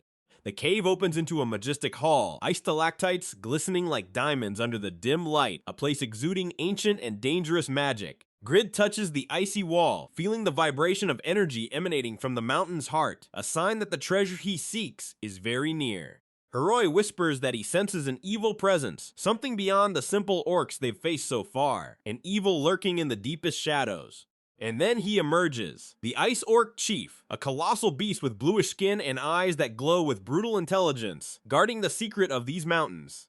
The chief's axe is enormous, a blade of eternal ice that seems capable of cutting even time, raised in a silent challenge against the invaders. Grid and Huroi position themselves, adrenaline coursing as the chief roars, a sound that makes the cave floor crack beneath their feet. The blacksmith shouts orders to Huroi, who responds promptly, initiating a combat dance choreographed by the need for survival and Grid's greed. Images of Shin Youngwoo's past flash before his eyes, reminding him why he fights and why he cannot afford to lose today. He activates all his buff skills, his body enveloped in an aura of power that shines brightly against the cave's ice walls. While Huroi uses his provoking shout, distracting the Orc Chief so Grid can deliver a devastating side blow to its gigantic leg. The monster stumbles, surprised by the human's strength, and tries to crush Grid with a punch that would destroy a house, but the blacksmith is too fast. He slides across the ice, moving with the fluidity of an artistic skater, yet with the lethality of a legendary weapons master seeking the kill. Huroi follows closely, offering support with verbal buffs and quick attacks that keep the chief busy, a partnership that has proven vital in this hostile environment. Grid smiles, realizing that Huroi's class is the perfect complement to his selfish and damage-focused fighting style. He leaps onto the monster, his dagger gleaming with an icy blue light, and strikes the chief's neck in a movement that defies human perception of speed. The monster's blue blood splashes onto Grid's face, but he doesn't stop, continuing to deliver rapid blows that drain the colossal beast's health bar. The orc chief roars in agony, desperately trying to shake off the blacksmith who clings to its back like a demon hungry for victory. Huroi celebrates each hit, shouting that his master's glory is infinite, while he himself delivers attacks that open deep wounds on the creature. For a moment, the image of a free and powerful man appears, symbolizing the freedom Grid seeks through the power and wealth accumulated in Satisfy. They continue their relentless assault, the orc chief visibly weakening under the constant pressure from the duo who give it no second of rest. Huroi uses a special ability that envelops the monster in an aura of slowness, making its heavy blows even easier for Grid's sharp reflexes to avoid. The legendary blacksmith prepares his final blow, concentrating all his energy on the tip of his weapon, the air around him beginning to crackle with accumulated power. Huroi shouts that the moment has arrived, urging Grid to show the world the true power of Pagma's successor, and the blacksmith does not disappoint. He plunges towards the boss's chest, piercing through its thick hide with a force that seems capable of puncturing a mountain itself, an absolute mercy blow. The monster lets out a final breath, its gigantic body collapsing onto the cave floor with an impact that makes stalactites rain from the ceiling. Grid stands gasping for breath, watching the boss's health bar deplete as system notifications flood his vision with rewards and achievements. He looks at his hands, feeling the evolution of his power, the pride of someone who conquered the impossible through effort and strategy in a cruel world. Huroi rushes to his side, praising his performance and declaring that the world of Satisfy has never seen a warrior as magnificent as his master. The scene shifts to a solitary man atop a mountain, an image of loneliness and triumph that reflects Grid's current state on his epic journey. The orator continues his litany of loyalty, vowing that he will never leave Grid's side, no matter what dangers the future holds for them both. They begin collecting the spoils, precious scales, and high-level items that will make Grid's fortune grow even larger in the auction houses. Huroi assists with the organization, acting as the perfect aid for the blacksmith, who can only think of the profit these treasures will bring.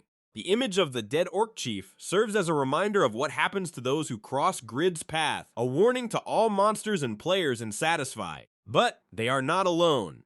Other orcs begin to approach, drawn by the fall of their leader, and Grid prepares his dagger for a new round of slaughter.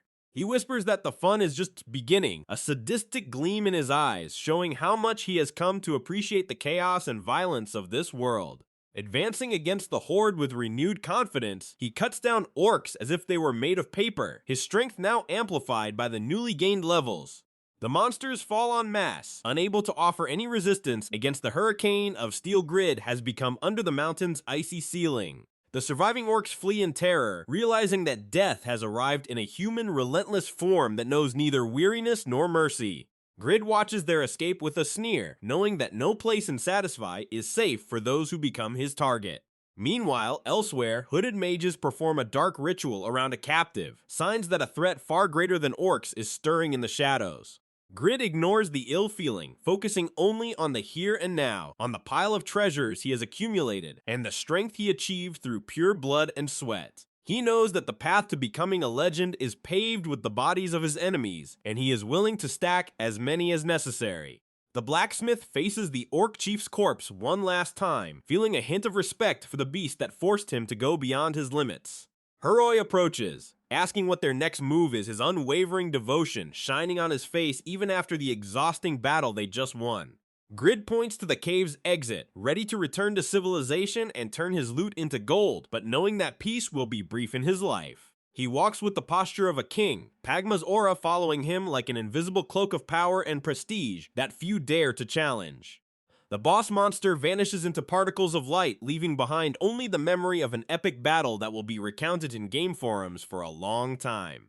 Grid breathes the pure northern air, feeling alive for the first time in a long while, the weight of real-life debts and failures replaced by virtual glory. He whispers to himself that this is only the beginning, that the world of Satisfy still has much to offer, and that he will conquer every inch of it. The legendary blacksmith gazes at the horizon, where the sun begins to rise, illuminating the path of a man who transformed his ruin into an empire of power and steel. Dragons and mysterious figures observe from afar, sensing the rise of a new power that could shift the balance of forces across the entire continent.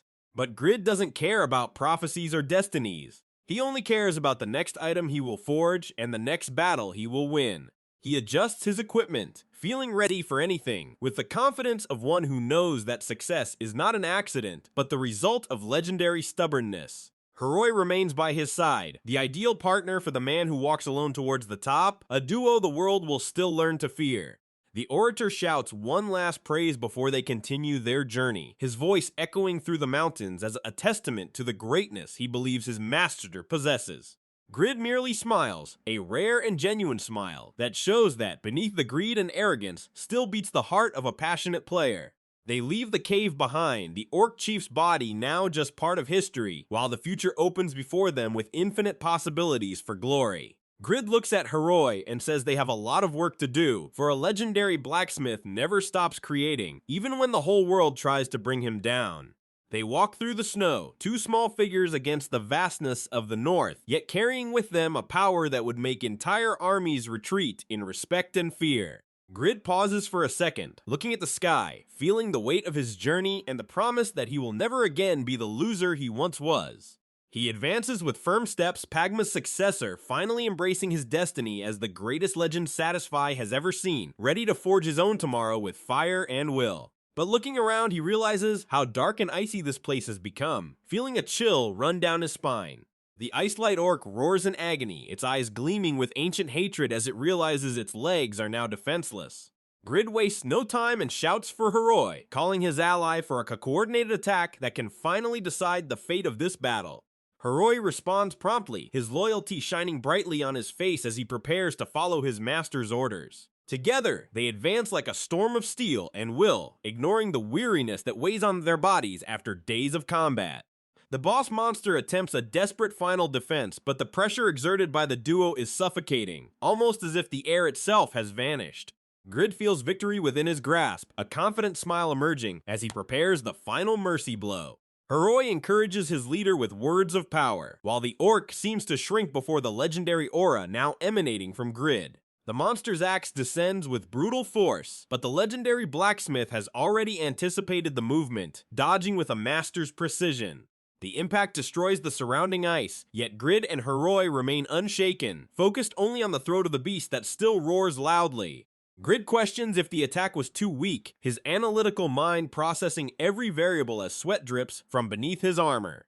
He remembers that temples are level 150 dungeons, and the danger of being there is simply monumental for him. The tension in the air is almost solid, each breath weighing like lead as the combatants measure their strength in a deadly, silent standoff.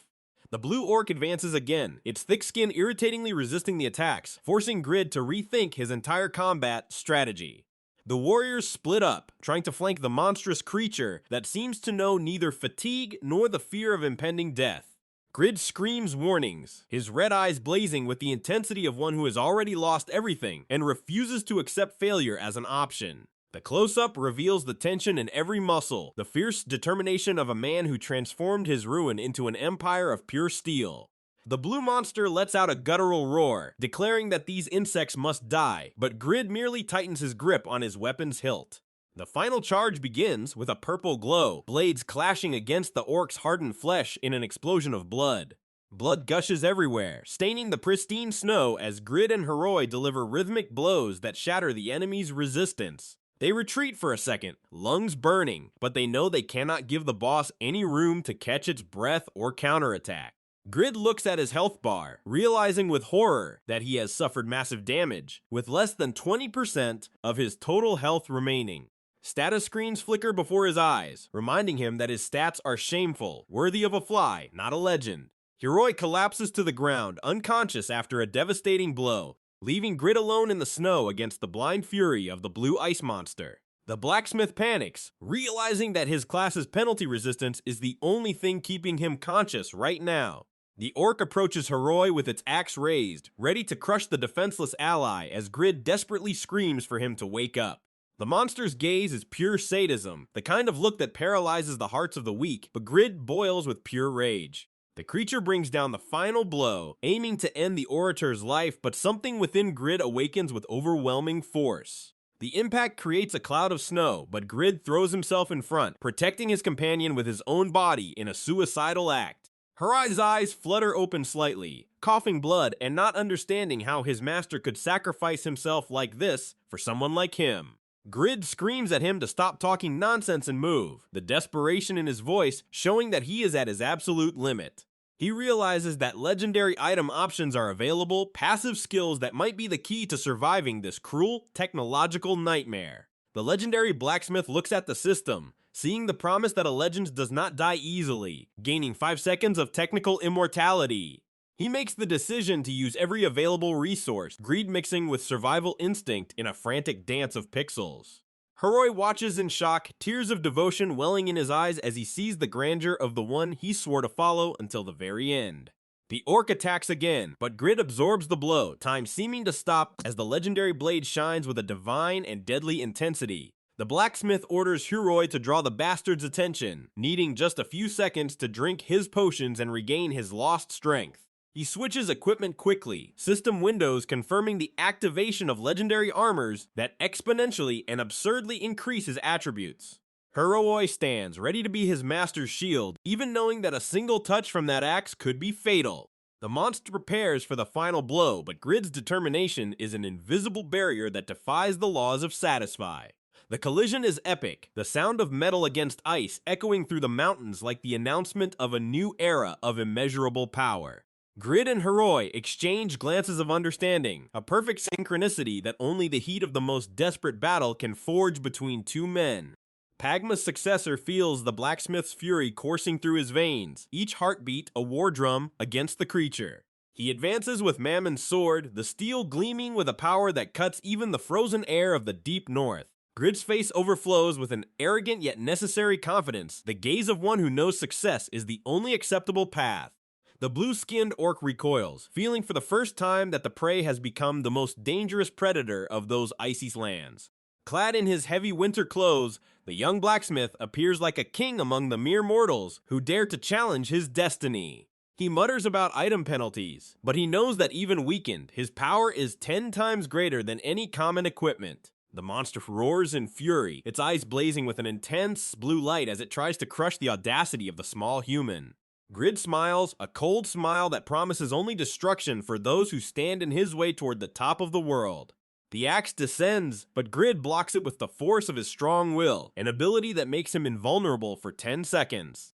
Huroi watches in awe, shouting praises that echo across the battlefield, further fueling the aura of prestige surrounding his lord. The combat becomes a blur of rapid movements, Grid using his agility to flank the giant while Huroi keeps his guard high.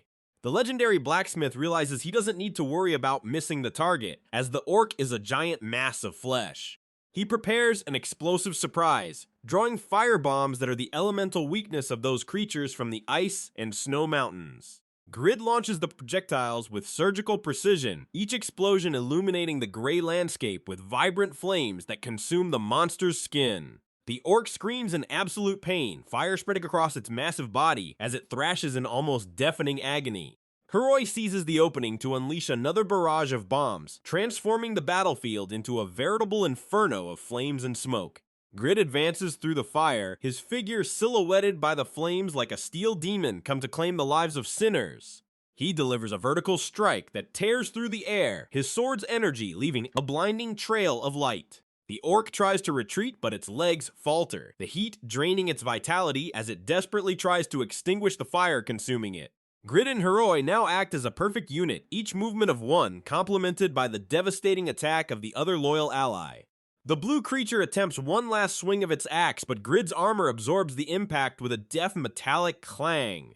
The blacksmith grunts with effort, feeling the weight of the battle, but refuses to fall while the enemy still breathes pure air. He delivers a series of rapid thrusts, each piercing the vital points he identified with his legendary master blacksmith sight. Huroi screams for him not to stop, knowing that the beast still has enough health for one last surprise attack that could be fatal. The orc appears paralyzed, like a piece of meat ready for slaughter, its eyes losing their luster as life drains away. Grid prepares for the finale, gathering all his fury and power into a single point of the blade that now shines intensely. He charges towards the monster, each step cracking the ice beneath his feet with the force of his unwavering and legendary determination. The final blow is delivered with a sky-defying roar, the sword slicing through the orc's flesh as if it were thin paper. The close-up shows Grid's face, a mix of exhaustion and absolute triumph as he observes the result of his brutal effort. The chief orc roars one last time, a sound carrying the weight of its defeat at the hands of a successor of legends. It explodes into particles of light, leaving behind only valuable loot and the glory of a victory that seemed impossible to many. Grid takes a deep breath, silence returning to the mountains as he feels the weight of his journey and the promise of future greatness. He looks at Huroi, silently thanking him for his loyalty as the orator kneels in a sign of deep respect for his true master. But the peace is short-lived, for Grid senses a menacing aura emanating from a nearby location, something that instantly chills his blood. A man in armor observes from the shadows, his presence radiating a strength that Grid knows he cannot face in his current state. Red orc monsters emerge on the horizon, more powerful and aggressive than the previous ones, surrounding the exhausted duo with clearly lethal and cruel intentions. The battle restarts with renewed violence, Grid being forced to fight again even as his muscles scream for a rest that will not come.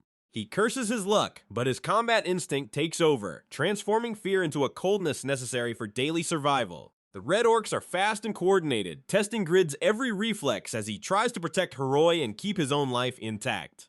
The combat explodes into a deafening chaos, with magic and steel colliding in a deadly dance that illuminates the darkness of the frozen lands. Grid soon realizes that the orc leader is a much higher level creature, demanding more than just brute force. He then uses his tactical intelligence, manipulating the terrain and the enemy's weaknesses to create openings where before only solid walls of flesh existed. A giant red orc stands out, wielding a weapon made of human bones and black magic forbidden by ancient gods. The beast roars orders to its subordinates, while Grid prepares for what may be the most difficult confrontation of his life so far. Suddenly, a blonde man enters the scene, his combat technique a spectacle of elegance and lethality that leaves even Grid in momentary shock. His sword gleams with sunlight, cutting down orcs with an ease that borders on insult to the loudly roaring beasts. Grid observes the stranger, wondering if he is an ally or just another competitor in search of glory and the promised legendary items. The blonde warrior delivers a spinning blow that clears the area around him, creating a safe space amidst the chaos of battle. Grid decides to approach, knowing that joining forces might be his only chance to escape that hellish, frozen dungeon alive. The stranger nods, a confident smile on his face, as they prepare to face the relentless horde of red orcs. They fight side by side, an unusual combination of technique and brute force that begins to turn the tide against the monstrous invaders. Grid focuses on the strongest enemies, his legendary sword cutting through bone armor as if it were hot butter on a summer day. The blonde, in turn, uses support magic that boosts Grid's speed, allowing him to move like lightning among the enemy ranks. The slaughter is swift and efficient, the ground covered by the bodies of the beasts that dared to challenge the blacksmith and his new ally. The giant red orc roars in despair, seeing its army decimated by just two humans who fight as if they were incarnate gods. Grid finishes the leader with a direct blow to the heart, the gleam of his weapon illuminating the tragic end of a creature that lived by blood. The battlefield finally falls silent, the snow beginning to cover the traces of carnage as the survivors try to catch their lost breath. Grid looks at the blonde warrior, feeling a hint of respect for someone who possesses such mastery with the sword and unshakable courage. He thanks him for the help, but his mind is already set on the next objective, the relentless pursuit of power that consumes him from within.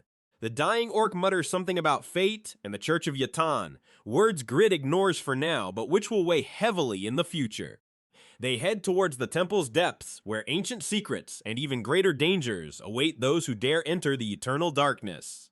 Grid treads carefully, the sound of his footsteps echoing off the damp stone walls that seem to whisper forbidden secrets into his ears. He sees marks of a recent ritual. Fresh blood drips down stone altars used for human sacrifices in the name of dark gods. Just then, a giant orc emerges from behind a pillar, but its appearance is different. It seems to be a slave to a greater malevolent will. A man in purple robes appears, his aura so dense that Grid finds it hard to breathe and stay on his feet. He chants black magic incantations, and the surrounding shadows come alive, transforming into tentacles that seek the souls of the living. Grid draws his weapon, but realizes that this enemy's power is on another level, something he has never seen on his journey until now. Then, a man in blue and white robes intervenes, his presence bringing a light that dispels the shadows and calms Grid's restless heart. He introduces himself as a protector, someone who dedicates his life to fighting the malevolent influence of the Yatan Church across the continent. The battle between light and darkness erupts in the narrow corridor, and Grid is merely a spectator to a power he barely comprehends. The Dark Mage's gaze is pure disdain. He sees humans as nothing more than fuel for his rituals of blood and death. He unleashes jets of dark energy, each carrying the promise of eternal agony and the very end of existence for his targets. The Protector blocks with a shield of divine light, the two magics colliding in an explosion of energy that cracks the temple walls. Grid feels the magical pressure in his bones, every inch of his skin tingling with the clash of such opposing and destructive forces. The giant orc advances under the mage's command, its body strengthened by dark magic that turns it into a relentless killing machine. The beast's face is deformed by pain and power, a living testament to the atrocities committed by those who follow the path of darkness. It roars loudly, a sound carrying the suffering of hundreds of souls sacrificed on that cold, cursed stone altar. The man in blue counters with blades of wind, slicing through the flesh of the giant and the dark mage with the precision of a divine surgeon. Grid observes the hooded mages in the background, realizing they are performing a summoning ritual that could change the fate of the entire world. The orc falls, its life drained by the very magic that sustained it, leaving behind only an empty, soulless husk. The Protector advances towards the Dark Mage, determined to interrupt the ritual before it's too late for all who still live.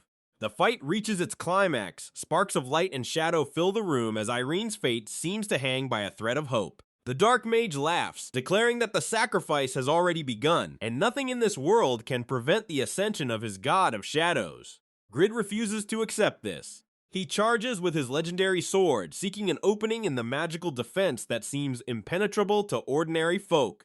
The Protector shouts for him to be careful, but the blacksmith is already in the thick of the action, his courage overpowering the fear that tried to paralyze him.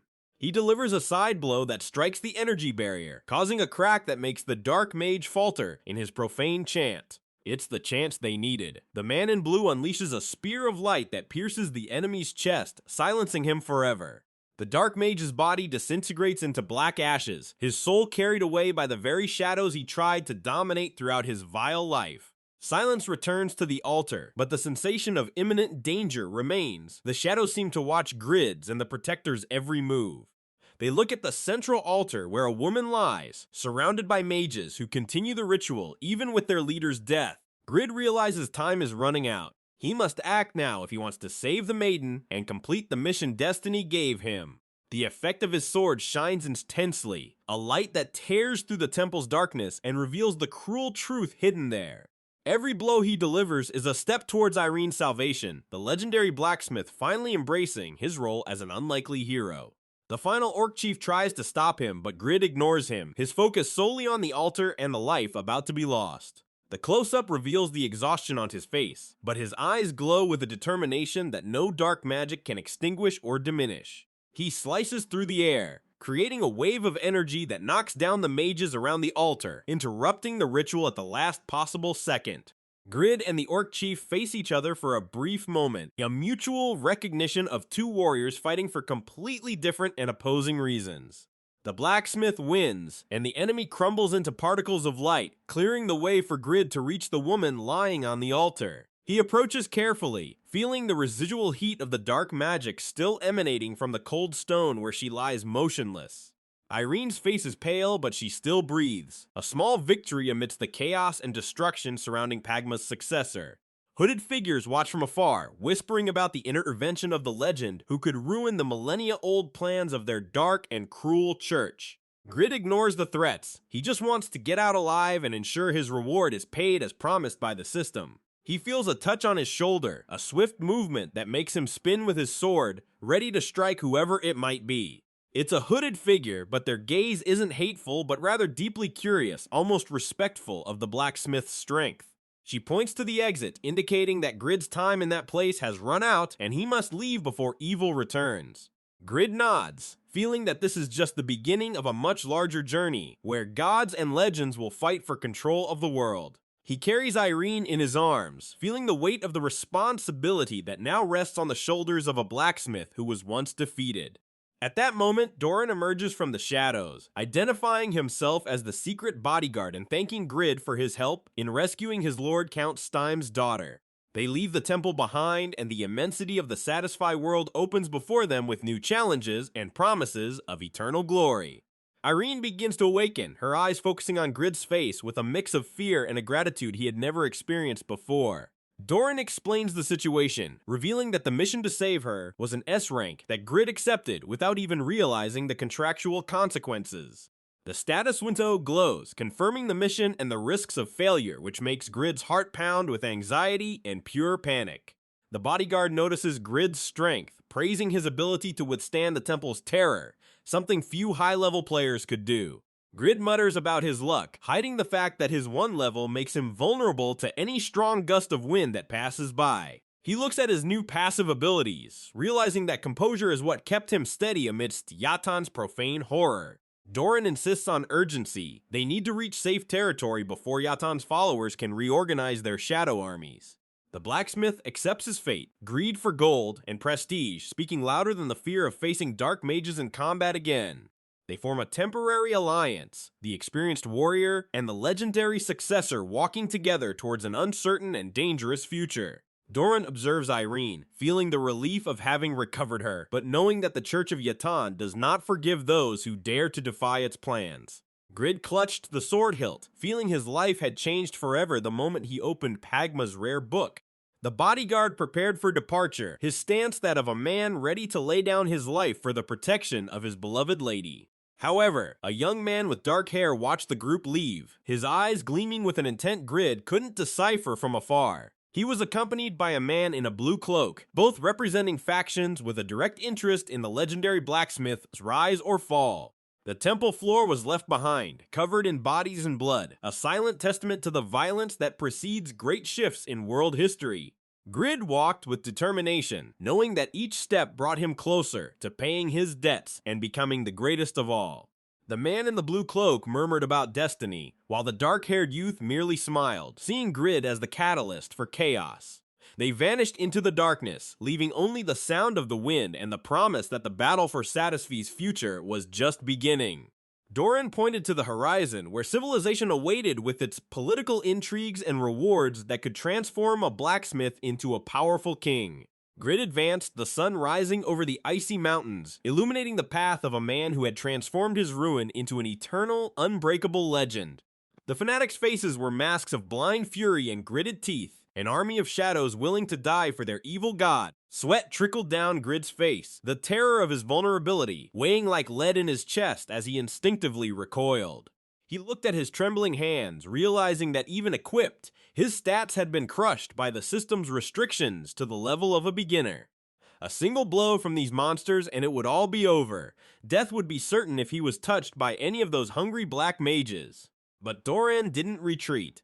He was a blade in the dark, defying death as the cultists charged with blades glinting under the unholy light. In a blur of motion, the legendary bodyguard plunged into combat, his daggers tracing arcs of death that cut through air and flesh. The clang of steel against steel echoed through the damp temple walls. As Doran danced between attacks with almost supernatural precision, he struck down 2, 3, 4 enemies before the first body hit the ground, moving like a phantom of war amidst the chaos. Grid watched it all in shock. Doran's speed was absurd, something that defied the laws of Satisfy in such cramped, confined spaces. The blacksmith realized that, if luck was on his side, he might get out of this nightmare alive, as long as he stayed behind the warrior. Doran paused for a second, breathing heavily, and stared at Grid with icy seriousness, questioning if this fight would truly lead anywhere. Grid had no answers, only the panic of being the next target, but Doran sensed that the young man held a hidden, formidable power. With a sudden push, the NPC shoved Grid forward, shouting that it was time to stop hesitating and use the strength he had reserved. Grid plummeted through the air, screaming in pure panic as the temple floor seemed to rush up to swallow him in a deadly, inevitable fall. Doran extended his hand and conjured levitation magic, enveloping the blacksmith's body in a soft blue aura that defied gravity. The scare almost stopped Grid's heart, but he floated inches above the ground, saved by a basic utility spell. Doran scoffed lightly, calling him humble for being impressed by such a simple trick to avoid fall damage. The contrast was brutal. Grid recovered, his face burning with shame, but grateful to still be breathing, as Doran pointed to the center of the main hall. Down below, horror manifested. Lady Irene was trapped on an altar, surrounded by mages chanting dark sacrificial incantations.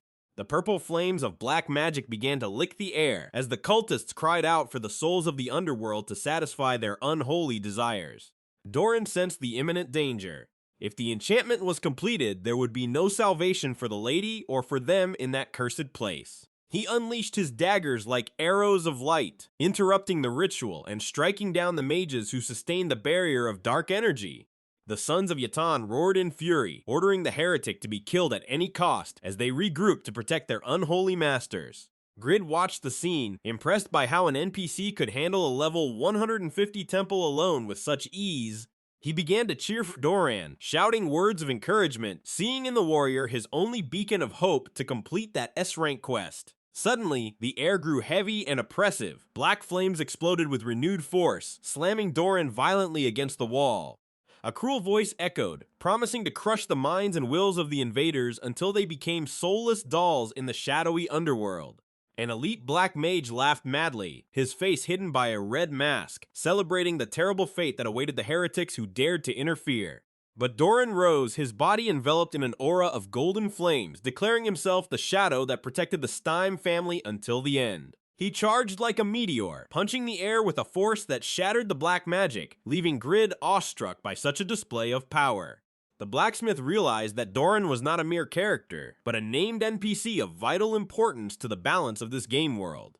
But the enemy still had tricks. A new enchantment began, and daggers of bluish light floated around Doran, ready to pierce. He hurled them with a circular kick, a rain of blades that gave no chance of reaction to the fleeing followers of Yatan. However, a shimmering energy barrier appeared out of nowhere, blocking Doran's attack and making Grid shiver at the sight of the purple glow. Doran recoiled, his eyes wide with shock at the efficiency of the magic shield that had appeared to protect the remnants of the church. Grid looked at the entrance and felt the blood drain from his face. Firm, rhythmic footsteps echoed, announcing the arrival of an overwhelming presence. A woman in a purple dress moved through the shadows, her aura exuding a malevolent authority that made the temple itself seem to bow before her. It was Yura, the legendary ranker, declaring that guarding this ritual was her own S-rank quest, and that no one would pass alive. She stared at Doran with a predatory smile, eager to face a named NPC and test the extent of her new dark and cruel abilities.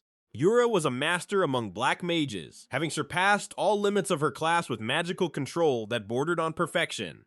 Grid spirals into total panic, recognizing the elite player and wondering what in the world she's doing in such a remote place. A flash of purple energy strikes Doran dead on, sending him sprawling backward as Grid screams, watching his protector be overwhelmed by the villainess. Yura approaches calmly, asking if Grid is the one responsible for accepting the challenge against the Yatan Church and thwarting their plans. She reveals that this temple was the perfect place to test her abilities without prying eyes, all thanks to Grid's useless audacity. The mage notices Grid's equipment, Mengel's armor and Mamon's sword, and questions how a mere level 80 could possibly survive. Grid breaks into a cold sweat, knowing that while his appearance might deceive, he's just easy prey before the most dangerous woman in Satisfy. He tries to look confident, telling her not to get ahead of herself, as his companion Doran is an elite warrior who won't fall. Yura laughs, raising her staff adorned with an evil eye, and the shadows around her feet begin to take on a life of their own. She declares that she needs a worthy opponent to celebrate reaching level 230, and Doran will be the sacrifice. Doran yells at Grid to move, realizing the battle has changed scale and that every second of hesitation could cost them their lives. The warrior attacks with everything he has, but Yura dodges with an agility that defies comprehension, her eyes gleaming with an intense bloodlust.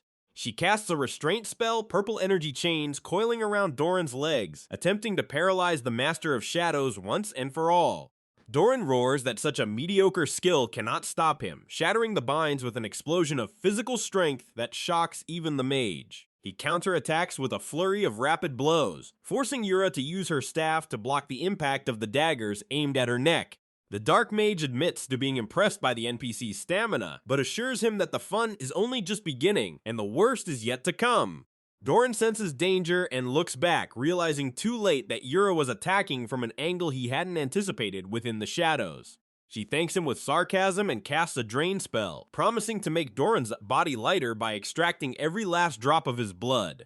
A gush of blood erupts from Doran's chest, making him let out an agonizing scream that echoes through the hall as he collapses to his knees before her. Grid watches his only ticket out be destroyed and plunges into despair, realizing that if Doran dies, he'll be next to be butchered. Yura prepares her final blow, an advanced technique that consumes 30% of her mana, ensuring Doran's journey ends here. But the Shadow Warrior activates his trump card. A golden light explodes from his ring, enveloping him in an absolute defense against dark magic. Yura is in shock to see a level 220 ability used by an NPC who should be on the verge of imminent death. Grid approaches, asking if he's okay, and Doran smiles faintly, revealing that his ring possesses special protection and rapid recovery abilities. The blacksmith instantly covets the item, demanding Doran hand it over, but the warrior merely ignores him as he prepares for the final round. He warns that the protection isn't eternal, and that they need to drive out the Dark Mage now if they want to rescue the lady and escape alive. Doran lunges back into the attack, his daggers gleaming with a bluish energy that cuts through Yura's shadows as if they were thin paper. Yura defends herself frantically, realizing the NPC is far more resilient than she imagined, and that her mana is draining too fast. She grinds her teeth, determined to use her last resort as the highest-ranking mage, focusing all her fury on the insignificant blacksmith. Grid notes that he's the only uncontrolled element in the battle and wonders how dangerous he might appear to an elite like her. Suddenly, the cultists Doran had defeated begin to re-emerge from the shadows, causing Grid to shriek in terror at the sight of the undead. Yura raises her staff and intones a prayer to the darkest god, crying out for fear to be instilled in the hearts of those who defy her. She proclaims that it's all over for Doran as she prepares her supreme spell, channeling all her remaining mana into a devastating final attack. A black storm of pure energy explodes from the staff, a mass of destruction that surges through the temple, reducing everything it touches to dust and ashes. The impact is colossal, a shockwave that makes the stone walls tremble and the light be swallowed by an absolute suffocating darkness. Doran and Grid are swallowed by the crimson light, and for a moment, silence reigns in the temple as the dust and debris begin to settle. Yura gasps, exhausted by the immense effort, believing she has finally eliminated the heretics and ensured the success of her dark S-rank mission. But when the smoke dissipates, Grid emerges intact, his armor gleaming under the faint light, leaving the Dark Mage in a state of utter shock. She cannot comprehend how someone so weak survived her most powerful attack, and fear begins to infiltrate her purple eyes. Who in the world is this blacksmith who defies the system's logic and resists the impossible? The mystery hangs heavy in the air as the temple begins to crumble. The scene changes drastically. Grid is now on a sun-drenched road, gazing at a majestic castle that rises on the horizon, surrounded by lush green forests. He has finally reached his destination, sighing in relief as he feels the fresh winds on his face, far from the unholy horror of the Yatan temples. Winston Castle is impressive, 4 times larger than any village he has ever visited, pulsing with the life of adventurers and local merchants. Grid walks through the bustling streets, noticing the diversity of equipment and the high level of players who cross his path in that metropolis. He decides it's time to start anew, focusing first on organizing his heavy inventory that's draining his stamina and slowing his movement speed. Opening his item window, he sees his small collection, Mamon's sword, potions, and some rare Jaffa ores that are worth a fortune. He realizes he needs to better assess his possessions. If his item understanding increases, usage penalties will drop, making him stronger instantly. A shimmer envelops his armor as the system confirms the increase in understanding, significantly and welcomely reducing defense and attack penalties. Grid smiles at the small victory, feeling a bit more confident to face Winston's challenges and pursue the gold he so desperately desires. He notices his item durability has dropped and considers repairing them, but greed speaks louder. He needs to save every silver coin. Walking towards the city's warehouse, he decides to store his main equipment to save energy for what truly matters: forging and crafting. The warehouse manager informs him the cost will be 30 silver, plus 10 for each additional item, making Grid grumble about his damn lack of money. He stores his armor and heavy sword, feeling physically lighter, but with a heavy heart from parting with his defenses in a strange land. Grid decides to keep only an epic-grade Jaffa arrow as a souvenir, finding it a waste to pay to store something so small and seemingly useless now. He feels so light he could fly, dressed only in his civilian clothes, ready to find the local blacksmith and begin his work. Observing the players around him, he notices a wide variety of levels and fighting styles, realizing that Winston is fertile ground for lucrative business. He spots a massive, imposing building with an anvil symbol, deducing that an intermediate or higher class blacksmith must work there. His passive skill as Pagma's successor ensures that high-level blacksmiths treat him with respect and favor, which facilitates his plans for commercial domination. He opens the door with a confident smile, expecting to find a vibrant, bustling workshop, but what he sees leaves him utterly perplexed and confused. The interior is empty, covered in dust and silence, a bizarre contrast to the grandiose facade of the building he had admired moments earlier.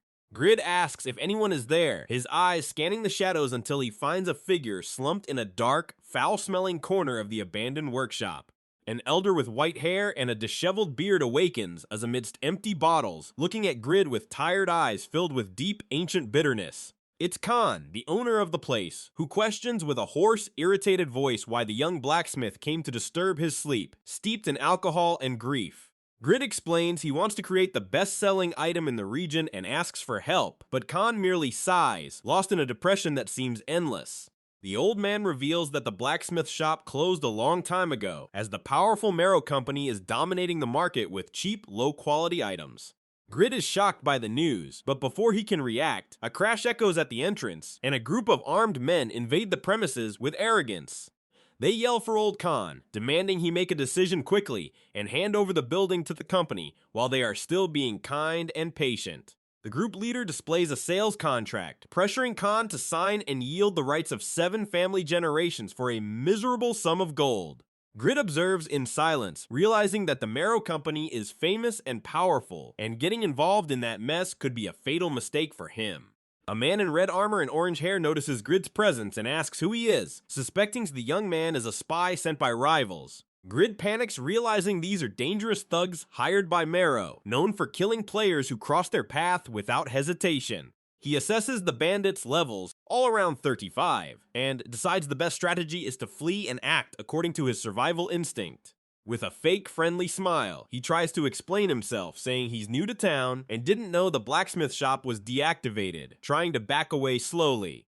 The leader ignores him with contempt, ordering him to disappear, while Khan stares at the contract with an expression of pain and silent resistance against the tyrants. Khan accuses the criminals of destroying his family's legacy, but the thugs merely laugh, mocking the old man's honor and his useless stubbornness.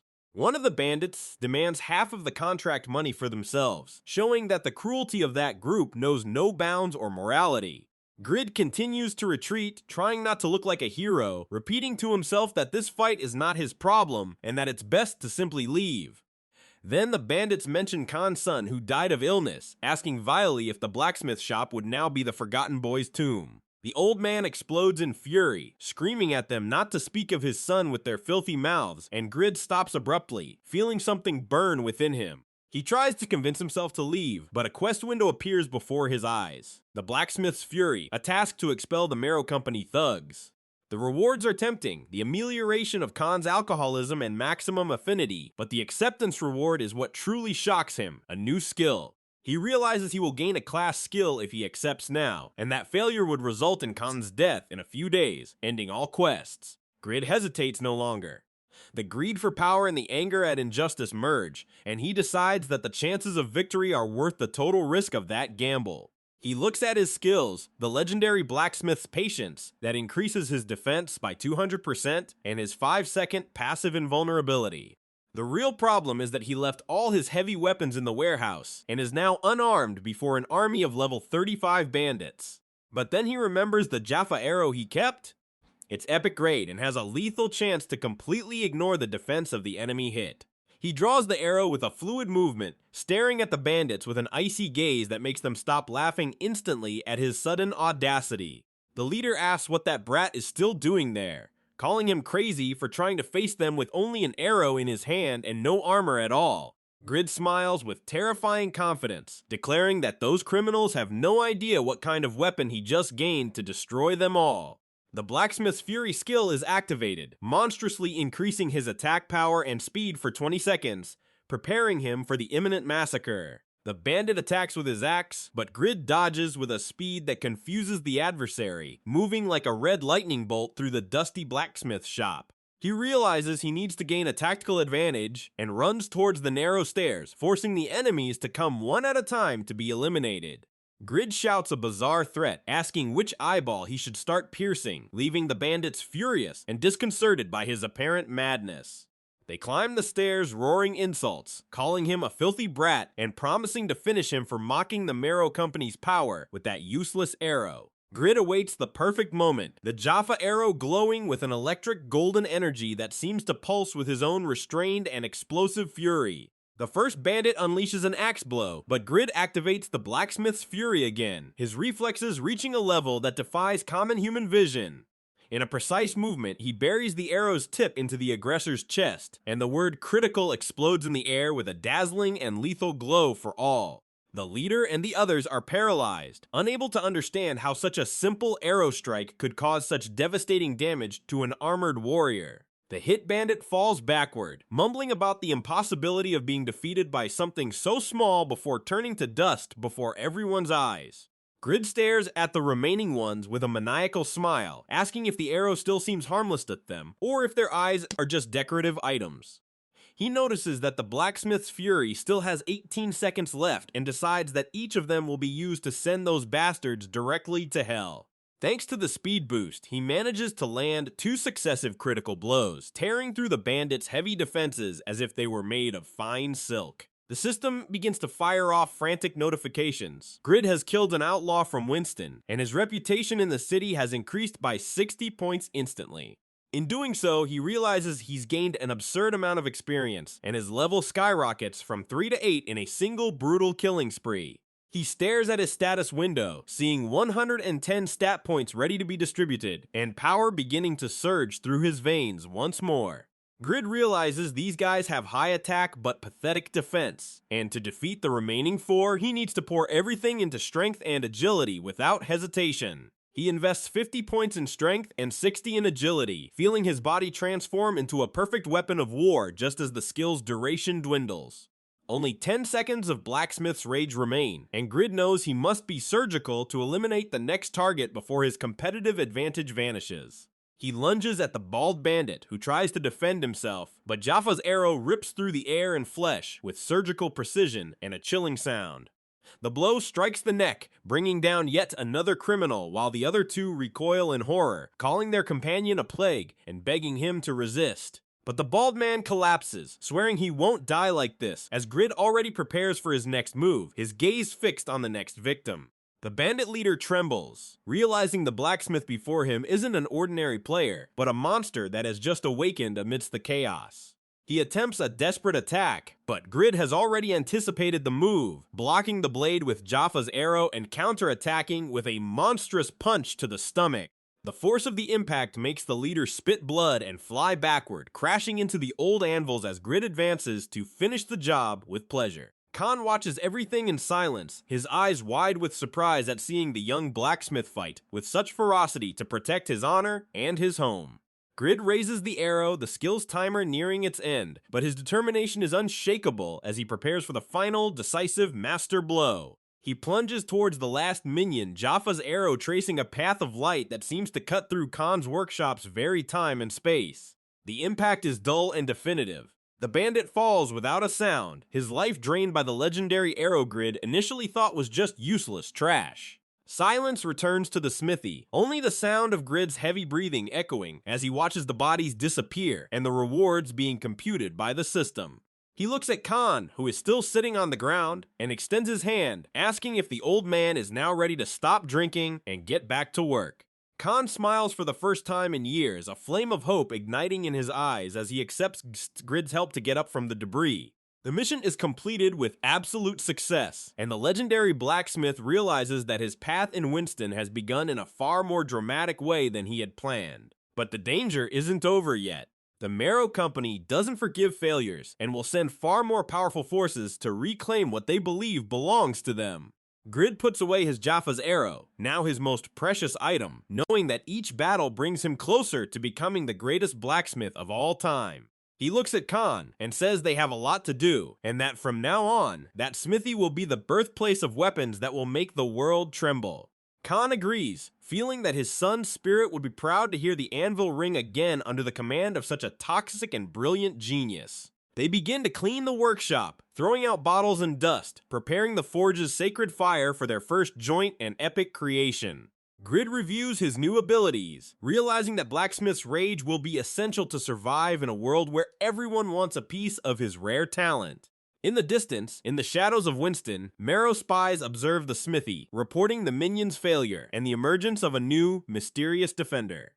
The sun begins to set, painting Winston's sky with shades of orange and purple, as the first smoke from Khan's forge rises victoriously into the air. Grid grips the handle of his tool, feeling the heat of the fire on his face, knowing that his unbreakable legend is only just beginning to be written in steel and blood. Pagma's successor has finally found his home, and woe betide those who dare cross his path or try to extinguish the flame he has just lit with his fury. They regroup, and the bandit warns that large weapons are useless on narrow stairs. They need strategy to crush Grid once and for all. Grid takes a deep breath, sweat dripping as he bitterly realizes that his increased attributes weren't enough to finish the enemy. The villain stares at him with contempt, ordering him to come down immediately if he doesn't want to spend the rest of his life trapped on that rotten floor. Grid knows he has no choice. Now it's a direct fight, a test of survival where every false move could be his end. The bandits smile maliciously, confident that nothing will change, even if the young blacksmith tries to resist with all his might. He analyzes the encirclement. If he allows them to surround him, he wouldn't last 3 blows before his life was completely drained. But his mind works fast, desperately searching for a contingency plan to turn the tables on these scoundrels who underestimate him. His defense is almost non-existent, and his life hangs by a thread, but the legendary blacksmith holds a trump card capable of changing everything. He smiles internally, for he knows that if he can survive until the right moment, he can annihilate them all with a single overwhelming move. All he needs is stamina, the strength necessary to withstand the initial impact and activate his most powerful skill yet. The Mero Company leader approaches with a bloodthirsty gaze, ready to silence Grid and take Khan's smithy by brute force. Grid calls upon the system, summoning legendary blacksmith's patience, the skill that promises to absurdly increase his defense and dexterity for an hour. The bandits advance like hungry wolves, shouting that he must pay the full price for daring to injure one of their companions. He focuses all his will on activating the command, hoping that legendary power will flow through his veins and make him unbreakable. The air tenses as the system processes the request, but what happens next shocks Grid in a desperate way. A warning chills his blood. The skill failed to activate. The usage conditions were not met at the most critical moment of the battle. Despair is etched on his face, and he screams that he isn't ready to die as the bandits leap at him with weapons drawn. One of the brutes lets out a savage roar, bringing his axe down with the clear intention of splitting the young blacksmith in half. Grid leaps at the last second, escaping by mere millimeters as he curses the hidden activation condition of the skill he had so much faith in. The encirclement closes in, and attacks come from all sides. He's being hunted like an insect inside Khan's workshop. In a desperate move, Grid is struck. The blow cuts through the air and his skin, making blood gush as he recoils in pain. He swallows a scream, realizing his maximum health is too low to endure this kind of physical punishment for much longer. With no way out, he pulls out an intermediate potion, cursing the fact he has to spend such an expensive item on such a dangerous mission. Time is his greatest enemy now. He needs 20 seconds for the healing effect to stabilize and allow another dose. The bandits give no quarter, advancing with renewed fury as they see their prey is wounded and visibly shaken by the previous attack. The sound of steel cutting the wind echoes through the forge as Grid uses every fiber of his body to dodge certain death. He dives between an opponent's legs, his mind calculating every remaining second until his next move can finally be the decisive one. Then, he draws Jaffa's arrow, the relic he thought was trash, and uses it as an improvised dagger of destructive power. The impact makes the workshop tremble. Grid unleashes his fury against the first bandit, feeling the enemy's resistance crumble before him. The system glows intensely as the damage warning appears. He was hit, but the sacrifice was necessary to land his own attack. He can barely breathe, pain throbbing in his flank, but the determination in his eyes is something these bandits have never seen. Grid runs, his body screaming for rest as he tries to gain distance to use the next resource from his limited inventory. Diving into his items, he pulls out intermediate strength and agility potions, items that cost a small fortune in the player market. He chugs them down, feeling the artificial power burn in his muscles as he laments the financial loss this fight is causing. 10 gold per bottle, the equivalent of a fortune in real money being thrown away on a B-rank quest. Grid's fury is now not just for the forge, but for the pain in his pocket. He growls that he's going to make these bastards pay. The villains order them to close in, trying to cut off any escape route the young blacksmith might still have in that confined space. But Grid now moves like a blur, his increased agility allowing him to slip between blades like a greased eel. The leader rages, shouting for him to stop running and accept the fate the Mero Company has prepared for him. Even with the buffs, the coordinated attack of the three is overwhelming. Grid feels the weight of each assault against his precarious defense. He needs time for his injured leg to recover enough for him to unleash his master blow. His attributes glow on the interface, showing a warrior who, despite being unbalanced, possesses a persistence that defies the logic of the game administrators. He stares at the bandits with a grim smile, asking if the fight is proving harder than these cowards initially imagined. Grid offers a chance, leave Khan's contract behind, and he might let them leave that infernal forge alive. But the villains are blinded by rage. They shout that they don't care about contracts, and that Neil's death will be avenged with blood. The legendary blacksmith merely sighs, noticing that his potion cooldown is almost over, and he needs to keep the dialogue going. The leader points to Grid's injured leg, scoffing and asking how he plans to kill anyone in that deplorable and pathetic state. It's then that Grid strikes, a sudden, precise movement that cuts through the air before the bandit even finishes his sentence. Johnson falls, his body dissolving into pixels as experience flows into Grid like a torrent of renewed victorious power. The system proclaims his victory over the outlaw, and Grid feels the energy of his level rise once, twice, 3 times in a row in his soul. He looks at the others with an icy stare, warning them that they aren't close enough to have such deep conversations during a duel. Khan watches everything in silence, his eyes wide with surprise to see the young man fight with such ferocity to protect his honor. Level 8 is reached, and Grid visualizes his new strength, realizing that his legend is only just beginning to be written in steel. The Mero leader roars with hatred, calling Grid a slippery cockroach as he lunges with his heavy sword for a final decisive blow. But Grid is now level 11. He proclaims that he is a different person than before, and that the bandits' lowered guard is their biggest mistake. He fires the arrow like a deadly dart, striking the enemy full in the chest with a force that defies the laws of physics. The villain stares at the arrow embedded in his chest, shocked that a blacksmith of such a low level could cause so much damage. He smiles maliciously, saying Grid can stab him as much as he wants, for they won't allow the young man to die easily. The encirclement closes again, and Grid is bombarded by attacks, each blow ripping a cry of pain from his tired, injured lungs. Just then, Khan calls out to the young man, asking if he's alright as the chaos of battle seems to consume all light from the workshop. Grid needs time, just a few more seconds for the next potion to be consumed so he can catch his breath. One of the brutes grabs him from behind, immobilizing his arms, while calling him an annoying insect who insists on trying to escape the inevitable. Grid panics for an instant, feeling the bandit's rotten breath on his neck as death whispers in his ear.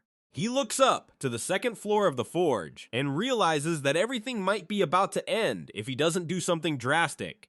His eyes find something hidden under a cloth on the upper floor, a metallic silhouette that emits an aura of ancient power. He shouts to Khan, asking if the old blacksmith truly wishes to protect that place with every fiber of his tired being. Khan hesitates for a second before responding with the full force of his lungs that he would do anything to save his family's legacy. Grid makes his decision and says he's going to borrow something. His hand grips the fabric and pulls it away, revealing the secret guarded for generations. It's armor, but Khan shouts in despair that it's not something just anyone can simply equip and use. The old man warns that everything Grid could possibly use is downstairs, but the young man is already engulfed in a dazzling golden glow. The bandits charge for the final blow, yelling that he's finished, but they suddenly stop as the light begins to dissipate. Grid emerges transformed, clad in steel that seems to gleam with the light of the sun itself, leaving everyone present utterly shocked. The term overgeared echoes in his mind as he feels the power of the Valhalla armor flowing through his limbs like liquid fire. In a movement that cuts through space itself, Grid strikes. The bandits' blades shatter like glass against his new impenetrable defense. The henchmen's bodies are torn apart by the devastating force of Grid's counterattack, leaving only dust and silence behind. Khan collapses to his knees, gasping and pale, asking what the hell just happened and if Grid is still the same young man as before. The legendary blacksmith takes a deep breath, his armor gleaming as he remarks to Khan that this set is simply incredible and out of the ordinary. He asks why Khan would hide such powerful and valuable items in a dusty, forgotten corner of his own smithy. Grid looks at the interface. Valhalla is a unique grade item, requiring level 250 and stats he hadn't even dreamed of achieving yet. And the Dainslift sword, a perfect replica, is also a unique grade item with strength requirements that would crush an ordinary player. Khan stares at Grid with a mix of fear and admiration, asking how the young man managed to recognize the value and even the creator's name of those items. Grid smiles wryly, saying he can learn just by looking at objects, hiding the fact that his legendary class does all the work. At that, Khan suddenly faints. The stress of the battle and the revelation of Grid's power were too much for the old blacksmith's heart. Grid worries for a moment, thinking the alcohol finally took its toll, but realizes he still needs to complete the linked quests. He yells for the old man to wake up, begging him not to start foaming at the mouth before delivering the next part of the epic journey. Meanwhile, in a luxurious Winston mansion, the symbol of greed shines brightly on the crest of an ornate iron gate. Valmont, the man in the red beret, pounds the table in fury upon learning that his henchmen disappeared after receiving their advance payment. He roars at Biel, his trembling subordinate, asking how he dares fail at a task as simple as taking over a decaying smithy. Biel pleads for mercy, but Valmont is relentless. He states that a merchant must never accept losses and demands full compensation. The sentence is cruel. Valmont orders Biel to sell his own family on the slave market to pay for his unforgivable failure. Biel is dragged away screaming, begging for Valmont's forgiveness as the sunlight illuminates the absolute coldness of that marble hall. Valmont turns to his strategist, a bespectacled man named Rabbit, and asks what truly happened at that cursed smithy. Rabbit adjusts his glasses, calmly informing him that Khan was taken to a clinic by an unknown and mysterious young man a few hours ago. Valmont ponders, his expensive ring-covered fingers tapping his chin as he imagines who this new obstacle in his expansion plans might be. He remembers that they used cheap weapons and fraudulent contracts just to corner Khan, and now they cannot lose this golden opportunity. The villain orders Rabbit to take control of the situation personally and deal with this young blacksmith once and for all. With that, we return to the Winston Clinic, where Grid watches Khan being tended to under the soft lights and the smell of medicinal herb. The legendary blacksmith is now level 21, his luck seemingly having finally turned after so many days of debt and constant despair. He imagines that if he can get the armor and sword as a reward, he can finally become a billionaire and clear his name. Grid analyzes the relics. Dainsleif and Valhalla are unique grade, but unlike other legendary weapons, they can be freely traded. He looks at Khan sleeping and wishes the old man recovers soon. After all, his future success depends entirely on the blacksmith master's survival. Grid reappears in the clinic after a brief interval, noting with irritation that his respawn point was set in that noisy and inconvenient place. He finds Khan awake and talking with the doctor, who assures him that the old man's blood pressure has dropped and he is out of danger.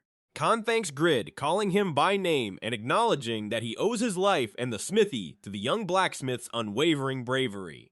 Grid acts with his typical self-interested courtesy, saying it's everyone's duty to help, but reminds Khan that he needs to pay the medical fees. Khan's face pales as he confesses with deep shame that he is completely penniless at the moment to pay for anything. The doctor chills the air, warning that divine protection quickly disappears if the 1 gold fee is not immediately paid to the church. Grid feels the weight of financial responsibility again, but Khan guides him back to the smithy, the anvil symbol gleaming under the sun.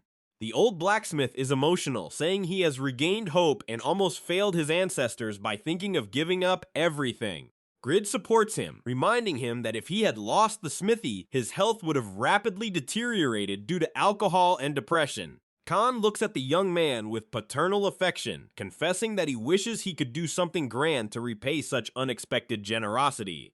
At that, Grid realizes that Valhalla and Dainsleif are right there, and his greedy side doesn't waste time manifesting strongly. He points to the items and shamelessly asks Khan to hand them over, claiming to be the benefactor who saved the old blacksmith's life. Khan is shocked, explaining that those are family relics protected with his very life, and that Grid needs to understand their historical value. He reveals that these items have been considered cursed for hundreds of years, as no one was capable of wielding their overwhelming and divine powers. But he tells him that 130 years ago, a single person recognized the true value of those pieces of art made of steel and pure magic. That person was none other than Pagma, the legendary blacksmith whose shadow looms over the entire world of Satisfy to this day. Khan narrates how Pagma used those items and demonstrated swordsmanship so divine that it seemed to pierce the heavens and summon lightning itself. Khan's ancestor, Albertino, knelt before the legend and begged him to take Dainsleif and Valhalla with him on his journeys. Grid listens wide-eyed, realizing he stands before a lineage of master blacksmiths who forged the continent's history. He asks if Pagma accepted the gift, eager to know the ultimate fate of items with such a grand and mystical origin. Khan replies that he didn't. Pagma refused, but prophesied that one day, the true owner of these items would appear to rightfully claim their place. The old man stares intently at Grid, noticing that the young man was the first in over a century to equip and use those sacred relics. He demands to know how Grid did it, stating that his final decision on the item's fate will depend entirely on the answer he receives now. Grid smiles confidently, realizing that the Link quest has finally arrived and he cannot allow other players to steal it from him. He takes a deep breath and drops the truth like a bombshell. He is similar to Pagma, for he carries the burden and glory of being his sole successor. Khan is left speechless, the name Pagma's successor, echoing in his ears like a divine promise he never thought he would see fulfilled. Grid confirms with a proud smile, and the system shines intensely, instantly creating a legendary class quest for the young blacksmith. The objective is clear: follow Pagma's swordsmanship and gather all legends about the master, with the Dainsleif promised as the final and glorious reward. Grid is outraged at not receiving the items now, but Khan insists he needs definitive proof that the young man is who he claims to be. The old man reflects that perhaps he is truly meeting the legend's descendant, repeating the historic encounter his ancestor had in the distant past. To celebrate this unique moment, Khan pulls out a bottle of liquor, ready to toast to the encounter that will change Winston's destiny. But Grid abruptly interrupts him, confiscating the bottles and forbidding any alcohol until the quest is completed with absolute success. Just then, the blacksmith shop's door opens, and an elegant, threatening figure emerges under the evening light that floods the workshop. It's Rabbit, the strategist for the Mero Company, who calmly enters, asking if Master Khan is present to discuss pending business. Grid quickly hides the bottles in his inventory, thinking about the profit he could gain by selling them later for some extra gold. Khan stares at Rabbit with a stern look, ordering them to go downstairs to talk and resolve this irritating situation once and for all. They sit in the dusty workshop, and Rabbit offers what seems like a generous proposal. Mero guarantees a high salary and operational rights. Khan scoffs back, asking if Rabbit truly expects him to become an obedient dog of the Mero Company for a few coins. The old blacksmith proudly states that it's not just about his work, but about protecting his ancestors' forge from the greed of outsiders. Rabbit adjusts his glasses with a cold smile, remarking that Khan's pride is exactly as the rumors say, unshakable and stubborn. He throws down the gauntlet. If Mero breaks that pride, will Khan finally be convinced to surrender the property and yield to the inevitable progress? Rabbit proposes an item production competition, putting the forge's debts and rights on the line in a duel of master craftsmen.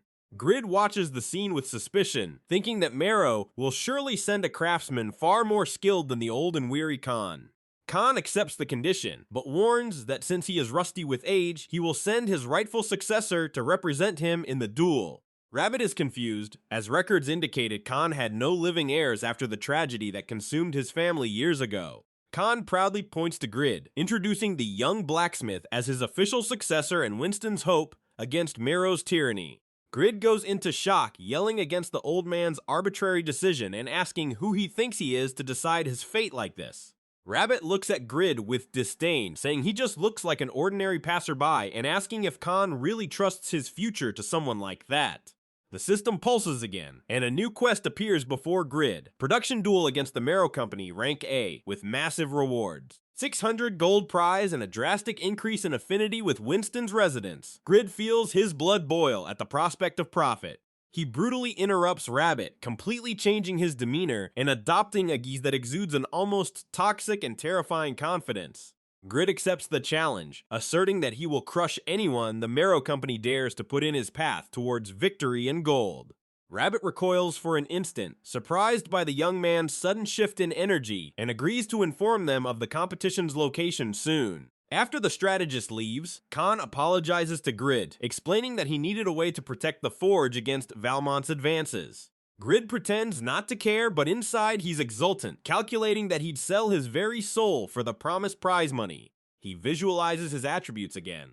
At level 21, he's still weak in combat, but as Pagma's successor, he's a force of nature in the forge. The rank a quest is a risk, but Grid knows he's crafted epic grade items before, and Mero has no idea who they're dealing with. He smiles to himself, imagining Valmont's face when he shows the world what a true legendary blacksmith can accomplish with fire and steel. Khan pulls out some old swords and leftover materials in the workshop, suggesting they start training immediately for the grand competition. Grid asks why Khan didn't report the Mero Company's abuses to the regional lord so justice could be served in Winston. Khan reveals the sad reality. The local lord is in Mero's pocket, bribed with gold and influence to ignore the people's suffering. Grid is surprised, remembering that Winston is part of Earl Stime's territory, a noble he believed to be just and honorable in his rule. The old blacksmith recounts how he tried to make appeals and even sought out the Earl personally, but the local lord always intervened to ensure his failure.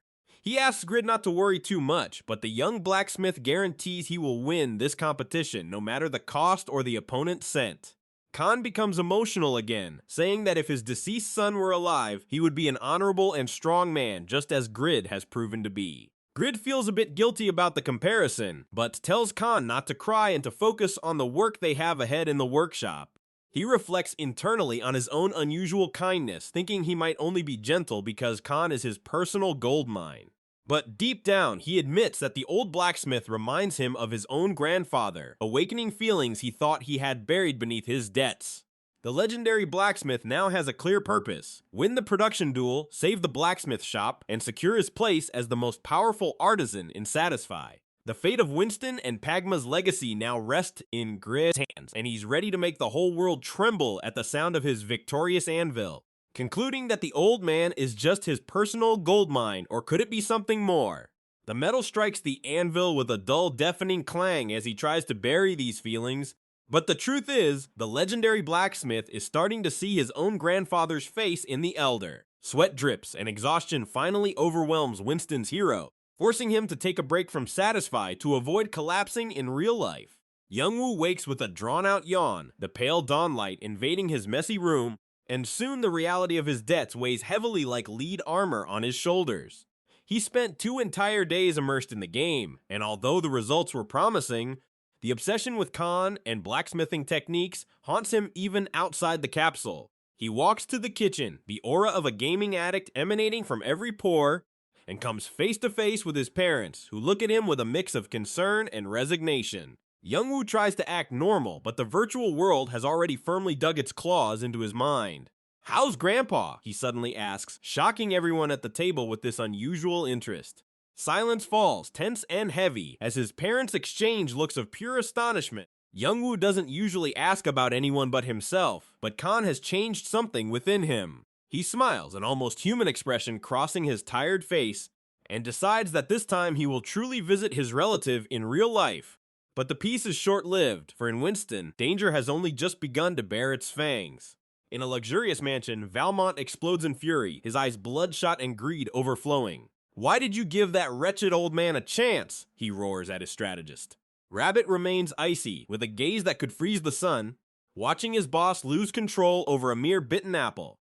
Valmont believes the blacksmith shop should already be his by right of debt, and accuses Rabbit of conspiring behind his back with poor Khan. However, Rabbit adjusts his glasses with irritating calm and begins to explain the cruel logic behind the competition. For the Mero Company to grow, they don't just need land, they need the blind trust of the people of Winston. "If we turn Khan's destruction into a spectacle of generosity, we'll have loyal customers forever," he whispers with a toxic smile. Valmont calms down Rabbit's poison, making sense in his mind warped by gold coins. He asks about Khan's opponent, that unknown young man in green armor who dared to challenge them. Rabbit smiles scornfully, claiming that Grid is just an insignificant variable, a nobody with no reputation. They have already prepared a master craftsman, a forging monster, who will crush the hopes of Pagma's successor before everyone. Meanwhile, in Khan's workshop, the tension is almost suffocating with the arrival of an unexpected visitor. Smith looks at Grid with visible contempt, thinking he's just a kid, playing at being an artisan. He can't believe this scrawny kid was the one who decimated Vale and his cowardly henchmen. Grid ignores the provocation, his hand firm on the hammer's handle as the forge fire illuminates his determined gaze. Khan laughs at the situation, knowing that appearances in Satisfy are the greatest trap for the unwary. Suddenly, Winston's residents invade the blacksmith shop, waving flyers with terrified and confused faces.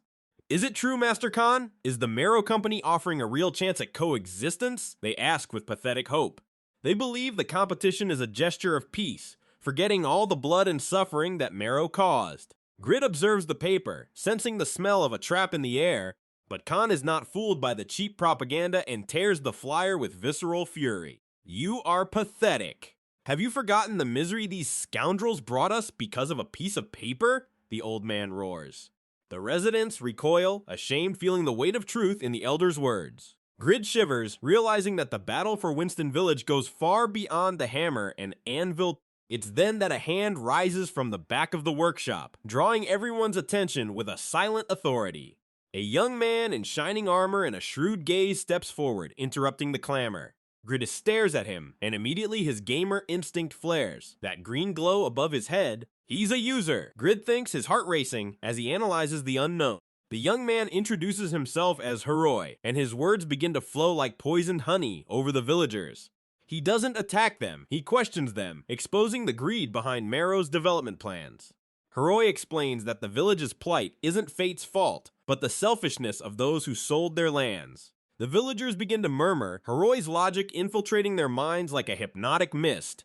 Grid watches, shocked, seeing how the flow of conversation shifts direction in the blink of an eye. What on earth is this guy? He wonders, realizing he's facing a master manipulator. Khan, impressed by the young man's audacity, asks his name with cautious respect. Huroi bows elegantly, acting like the hero Winston desperately needs in this moment of darkness. He reveals that Khan's pleas were blocked by the corrupt lord and the Mero Company in a sinister plot. But Huroi assures them he will break through enemy defenses and deliver the people's pleas directly to Earl Stein. A wave of hope sweeps through the workshop, and the villagers hail him as if he were a god. Grid is paralyzed, his mind racing as he sees the system interface glow before his eyes. He didn't receive a quest, he forced the NPCs to create a quest for him. Grid deduces with envy. Huroi leaves the workshop triumphant, but Grid chases him down the road, wanting to understand how he achieved such a feat. "Hey you! Why did you switch sides?" Grid asks, his voice laden with suspicion and an unhealthy curiosity. Huroi smiles, a look exuding the superiority of one who knows secrets mere mortals ignore. He shares the quest information, and Grid almost falls backward reading the details on the holographic screen. It's an A-rank quest, promising rewards that would make any player sell their soul for gold. The title of Apostle of Justice, a massive increase in stats, and a legendary absolute defense skill. Grid boils with jealousy, his face contorting as he tries to process Huroi's absurd luck. Huroi calmly explains that this is the power of complete freedom. If you intervene, the world reacts. He boasts of being a veteran user, implying Grid is just a novice who knows nothing. Grid's fury peaks at being called funny and underestimated by that armored peacock. Unable to bear the humiliation of seeing another's profit, Grid shouts for logout and vanishes in a flash, leaving Huroi behind, confused by the legendary blacksmith's explosive and childish reaction. But Huroi has no time for distractions. His levels is low and his journey will be hell. He walks to Winston's gates, his mind focused only on his class, the Orator. His only weapon is his poison tongue, and he knows he'll have to talk a lot to survive. The goal is simple: get past the guards, but the atmosphere at the gate is strangely cold and oppressive. He tries to use his usual persuasion, a smile on his face and gentle words leaving his lips, but the guards remain like stone statues, their crossed spears firmly blocking the path. Huroi feels cold sweat trickle down, his survival instinct screaming that something has gone terribly wrong today. Suddenly, the sound of rhythmic Dry-Fei footsteps echoes through the castle's stone courtyard, and Rabbit emerges from the shadows, his strategist's gaze cutting Huroi like a sharp blade. They won't answer you. I gave the orders, Rabbit says, his voice devoid of any emotion. Huroi tries to activate his passive persuasion skill, focusing all his energy to bend the enemy's will, but Rabbit merely stares at him with disdain, the system notifying him that the technique failed miserably. Mero's strategist was 2 steps ahead, waiting for the betrayal he himself had coldly induced. I've learned to always prepare for the worst, Rabbit murmurs, raising a finger, signaling the attack. Huroi panics, realizing his combat strength is null against high-level soldiers.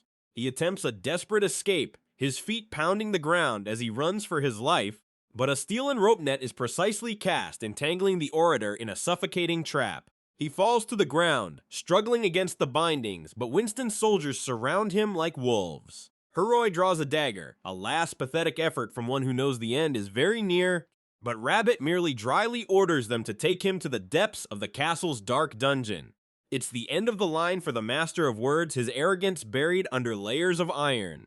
Inside the dark cell, a new system window appears, glowing with a menacing blue hue. An S-rank survival quest. Wait, Huroi reads the terms with his heart in his hand. He needs to remain logged in for 50 real hours, an eternity that could destroy the human mind.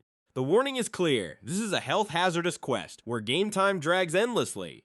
But Huroi stares at the reward, his eyes gleaming with a maniacal, almost insane determination. If he succeeds, he will be the first user in Satisfy's entire history to possess 2 classes. I'm unemployed, no one will interrupt me, I will succeed. He roars into the darkness. He converts his capsule to trance mode, leaving his body in suspended animation while his mind struggles. While Huroi sacrifices himself in the shadows at SA Group's offices, chaos begins to brew. Lim Chiolo, the team leader, watches the monitors with an expression of pure, absolute shock. The system is detecting a massive variable that could change the balance of the virtual world forever. Mission B408 has been activated, and the news spreads like wildfire through the technical departments. They monitor Huroi in real time, preparing medical teams to intervene should the player collapse. The Mongolian government is already in contact, aware that one of their citizens might become a legend. Lim walks briskly, his mind churning and calculating the consequences of this new legend being born. However, something in the reports makes him stop abruptly, his heart skipping a beat as he reads.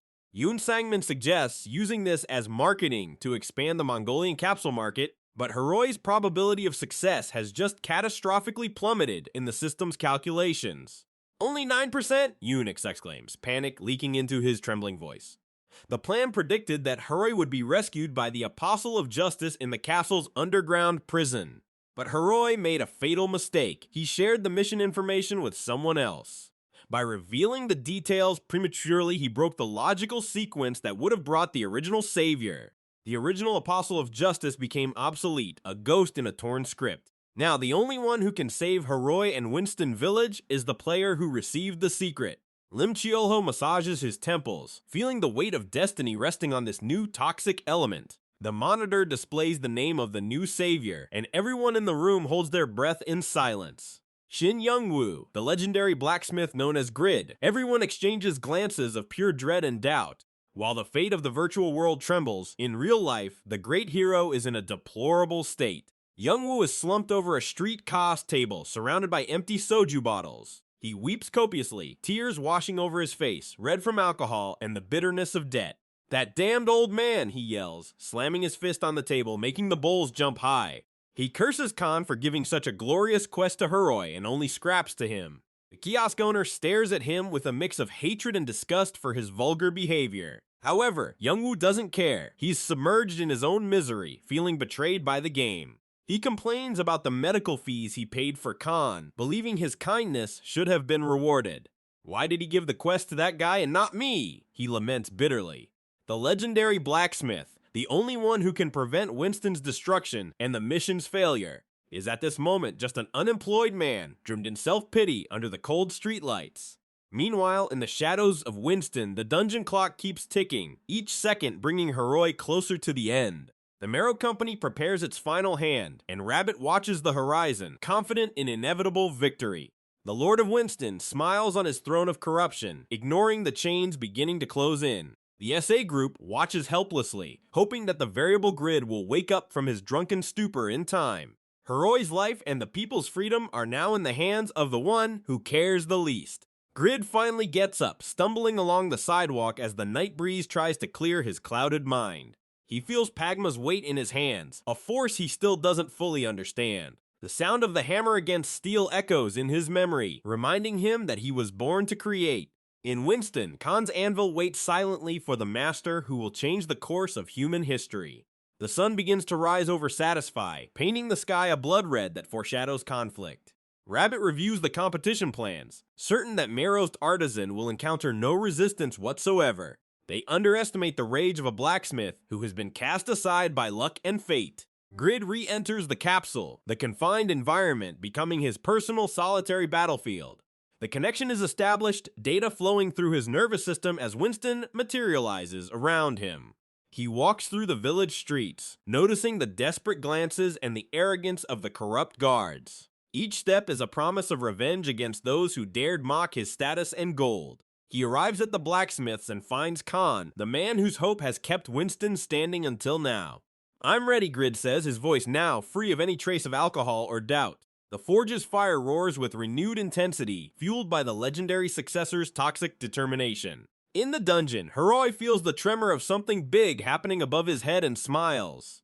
The waiting time is almost over, and the true apostle is about to make his entrance. Rabbit notices a sudden change in air pressure, a sign that the variable has spiraled out of control. Mero's master craftsman draws his tools, but his hands tremble before the workshop's aura. Grid raises his hammer, the metal gleaming with a legendary light that threatens to blind all present. He doesn't do it for justice, he does it for his glory and for every promised gold coin. The clash of metal against the anvil creates a shockwave that makes the windows vibrate. It's the beginning of the greatest blacksmithing competition the world has ever seen, where souls are at stake. Valmont watches from the balcony, his confidence beginning to wither as Grid's sound dominates everything. Rabbit realizes too late that he underestimated the man who has nothing to lose and everything to gain. Huroi hears the sound of salvation and knows his risky gamble is about to pay off. Grid smiles, a gaze that could melt steel itself, focused only on the perfection he is creating. The Mero Company trembles, the guards retreat, and Earlstein himself begins to hear the echoes. The legendary blacksmith has finally accepted his role, not as a hero, but as a force of nature. Every spark that leaps from the forge is a nail in the coffin of the corruption that plagued Winston. Youngwoo may be a loser in real life, but here he is the undisputed king of metal. The whole world is about to discover what happens when you challenge Pagma on his home turf. The tension reaches a breaking point, the climax of a journey that began with bitter debts. Grid looks at Khan and sees the future they will build together, one item at a time. And then, the hammer descends for the last time, sealing the fate of all. Who will survive this fury? Night falls over the silent streets, hiding the secrets of a village about to explode in conflict and glory. He takes a deep breath, smelling metal and alcohol, remembering that every decision made until now brought him to this exact moment.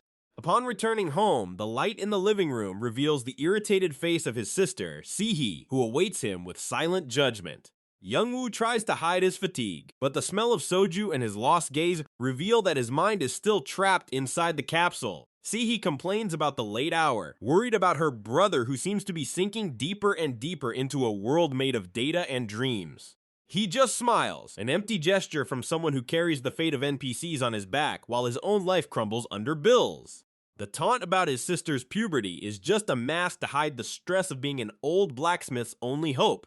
But deep down, he knows that the connection to satisfy is the only thing keeping him sane, away from the failure that pursues him. Meanwhile, in a cold high-tech room, a bespectacled analyst adjusts the data, her eyes gleaming with absolute icy disbelief. The man beside her can't hide his cold sweat. Morpheus's calculations should be perfect, but something is terribly wrong. They discuss the success probability of a specific user, a variable that defies the mathematical logic of a cutting-edge supercomputer. The success rate, which should have been 0, climbed to 9%, an error that makes the game's architects tremble with fear. The strategist in the blue shirt sighs, massaging his temples as he tries to understand how a single player managed to subvert the planned scenario with so much chaos. Huroi's isolation was supposed to be the end of the line, but now everything depends on the one they call the mysterious Apostle of Justice. His gaze gets lost in the monitors, searching for answers in codes that seem to come alive before the interference of a strange element. A man's hologram appears, bringing orders that shift the operation's focus. They need to observe what happens in Winston now. The game's fate isn't in the hands of heroes, but in those of a blacksmith no one could have predicted until now. The tension in the room is almost suffocating, each keystroke sounding like a war drum announcing a drastic shift in balance. They focus on Shin Youngwoo's profile, the name that has become a nightmare for developers seeking system perfection. How can someone be so incompetent and, at the same time, so devastatingly dangerous to the narrative flow they carefully created? A red-haired woman observes from afar, her silence the clearest sign that disaster is just one step away. The team leader, Lim Chiolho, emerges from the shadows with an enigmatic smile that shocks his subordinates. He seems to be having a lot of fun. His hands touch the screen with an almost mystical reverence, acknowledging that the beauty of chaos is what makes Satisfy truly real. He doesn't see a problem. He sees the evolution of a soul that refuses to be tamed by algorithms or limits. Shin Youngwoo is declared fatally toxic to the system, a virus that turns logic to dust with every clumsy hammer blow. Far away, the image of a warrior in red armor and a colossal sword cuts through the air, representing the elite who dominate the world rankings. A hooded figure observes from the shadows, a ranker whose name is whispered with dread in the darkest internet forums. The entire community debates about epic classes, those beings chosen by fate to reign over the mortals who crawl through basic levels. In Stein County, the gates of a Karof dungeon rise against the blue sky, a stone monument guarding untold horrors and treasures. A group of adventurers prepares, fear visible on their faces as they check their potions and the worn edges of their blades. Two women exchange apprehensive glances, knowing that many will not return from those depths where death lurks in every dark, cold corner. But the murmur grows as a graceful figure approaches, her presence emanating an aura of confidence that calms the most terrified hearts. Euphemina walks with light steps, her pink and gold dress, looking out of place in a location where blood usually paints the ground crimson. The surrounding warriors can barely tear their eyes from her, drawn by a beauty that seems to shimmer with a magical, almost hypnotic intensity. Suddenly, the ground trembles and monsters burst from the shadows, hungry beasts roaring with a savage desire to tear flesh and bone. An explosion of fire consumes the air, unleashed by a mage desperately trying to contain the horde, fighting with the desperation of one who refuses to die. Arrows whiz, slicing through the wind as the blue-haired archer focuses on vital points with a precision bordering on absolute perfection. The barbarian charges with his axe, each blow opening deep wounds as the sound of cracking bones echoes through the damp dungeon walls. It's a chaos of steel and magic where survival is measured in seconds, and every mistake could be a warrior's final breath.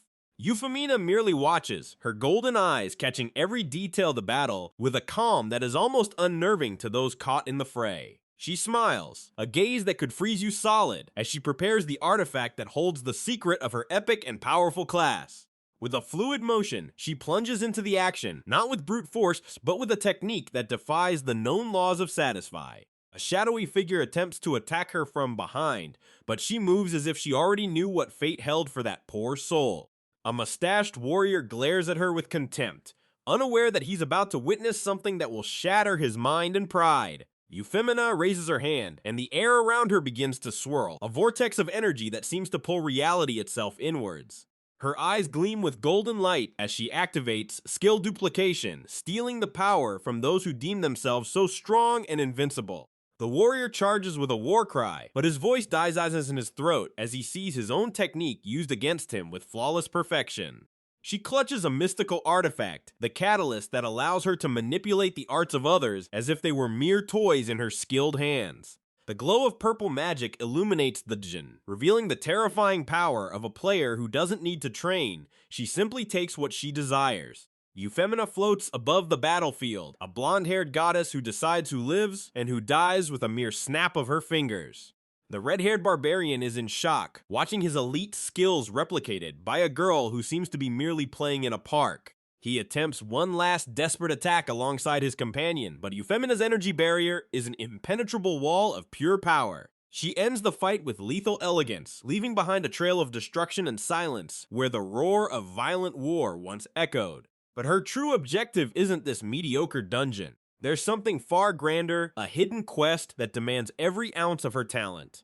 Euphemina reviews her plans, her mind working like a cold machine as she heads towards the location marked by a destiny of blood. She knows that success on this journey will elevate her to a level few players have dared to dream of reaching in this vast virtual world. Before her, in the depths of the gorge, appears the figure she came to hunt, Piaro, the traitor knight whose strength is legendary among NPCs.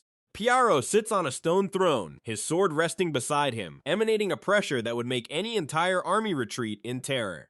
Euphemina prepares her best technique, knowing that against a monster of this caliber, any hesitation will be punished with immediate and merciless death. She unleashes energy projectiles that tear through the ground and illuminate the canyon's darkness with a violent purple glow. But Piaro moves like a ghost, his blade blocking everything with a metallic clang that reverberates through the rocky walls like a funeral bell. The tartan technique, the first knight's absolute defense, is activated by Euphemina in a desperate effort to survive his devastating counterattack. She realizes she underestimated the power of a true master, a mistake that could cost her 2 months of continuous, exhausting progress and effort. The artifact in her hand vibrates violently, unable to contain the massive energy required to maintain that unstable protective barrier. Euphemina retreats, sweat dripping from her brow as she tries to find an opening in the legendary swordsman's perfect and terrifying guard. Piaro looks at her with eyes that have seen 1,000 battlefields, a weary gaze from one who has long forgotten what it means to feel fear. She tries one last gambit, a spiral of dark energy that promises to consume everything it touches, a nightmare projection from the abyss. The purple light envelops Piaro, attempting to ensnare his mind in an illusion of agony, while Euphemina floats, concentrating all her remaining mana into the blow. For a moment, silence dominates the field, and it seems the Duplicator has finally achieved the impossible by trapping the knight in her trick. But the nightmare doesn't last. Piaro shatters the illusion with the sheer force of his will, his sword cleaving the air with blinding speed. Euphemina falls, her energy depleted, and her body trembling before the overwhelming superiority of the one she came to challenge with such arrogance and overconfidence. She looks up, terrified, seeing death approach in the form of a man who is more than just a mere game character. Piaro stops his blade millimeters from her neck, sparing her life only because she is not worthy of being slain by his legendary hand. The system flashes error and failure messages, announcing the loss of levels and a drastic drop in her reputation with the Empire's nobles. 2 months of hard work vanish in an instant, leaving Euphemina in a state of frustration bordering on complete and utter madness. She screams in rage, punching the stone ground as she swears vengeance against the world that dared to humiliate the great master of duplication. As she recovers, a hooded figure approaches, a messenger from the Mero Company, bringing a proposal that will change her destiny once more. He asks if she is the famous Erina, the artisan whose talent has piqued the interest of the greedy Valmont and the shadowy strategist Rabbit. Euphemina listens to the proposal, her eyes gleaming with new malice as she realizes there's a way to recover what she lost in gold. They want her to participate in a blacksmithing competition in Winston, a production duel against the successor of a stubborn old blacksmith. The reward is high, gold, titles, and the chance to publicly crush an opponent to restore her wounded ego and elite standing. She accepts the mission, a cruel smile returning to her face as she imagines the humiliation she's about to inflict on the poor soul on the other side.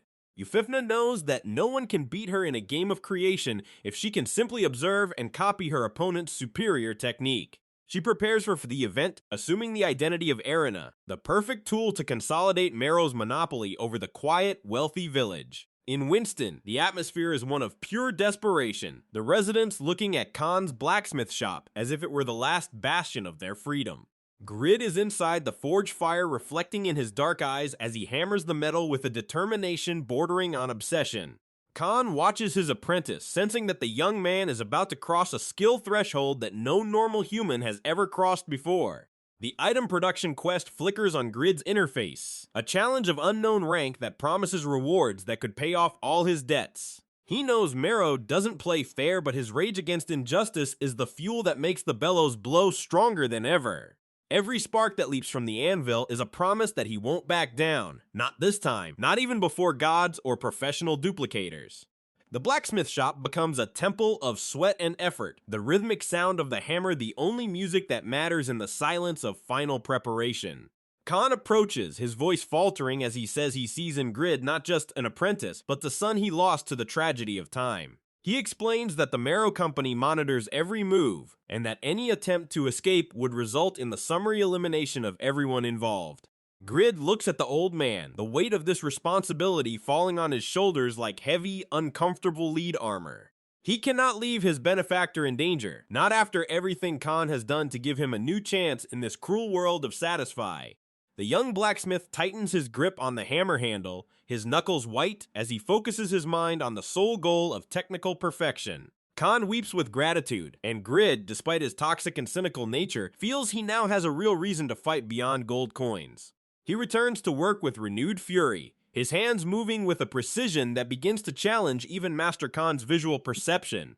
The metal sings under his touch, molding into forms that exude an aura of power that only Pagma's successor could summon from cold steel. Grid reviews his attributes, knowing he needs every stat point to overcome the advanced artisan Mero will surely bring to the duel. He invests everything in stamina and dexterity, feeling the energy flow through his muscles as his virtual body becomes the perfect tool for creation. His notifications explode, announcing the creation of epic rank items, one after another, increasing his proficiency at a speed that would scare any developer.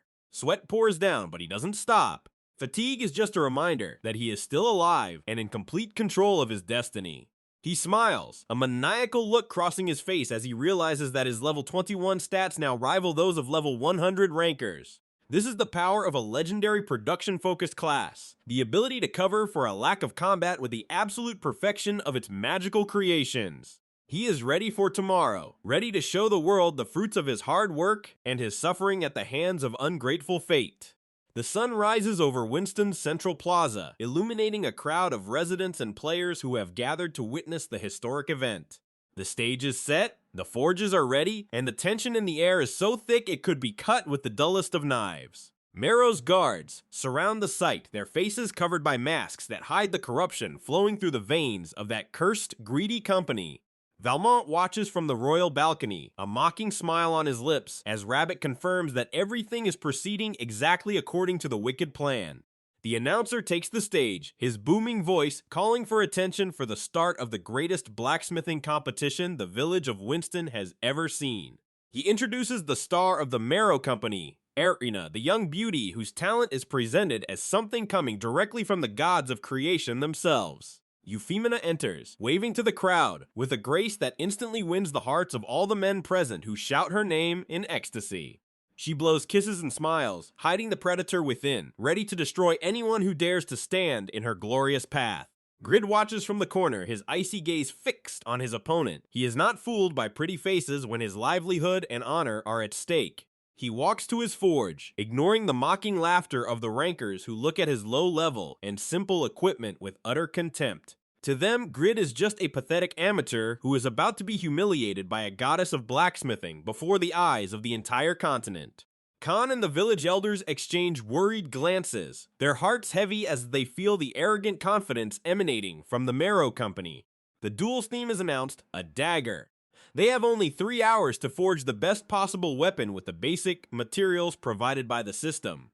Euphemina looks at Grid and tries to provoke him, calling him uncle, and saying he should be kind to a young and talented beauty like her. Grid, however, responds with a dry laugh and a look that sends a shiver down Euphemina's spine for a second, the look of someone who has glimpsed the abyss and survived. He says she's not his type, and that a brat like her shouldn't proclaim herself a beauty in front of a true master artisan.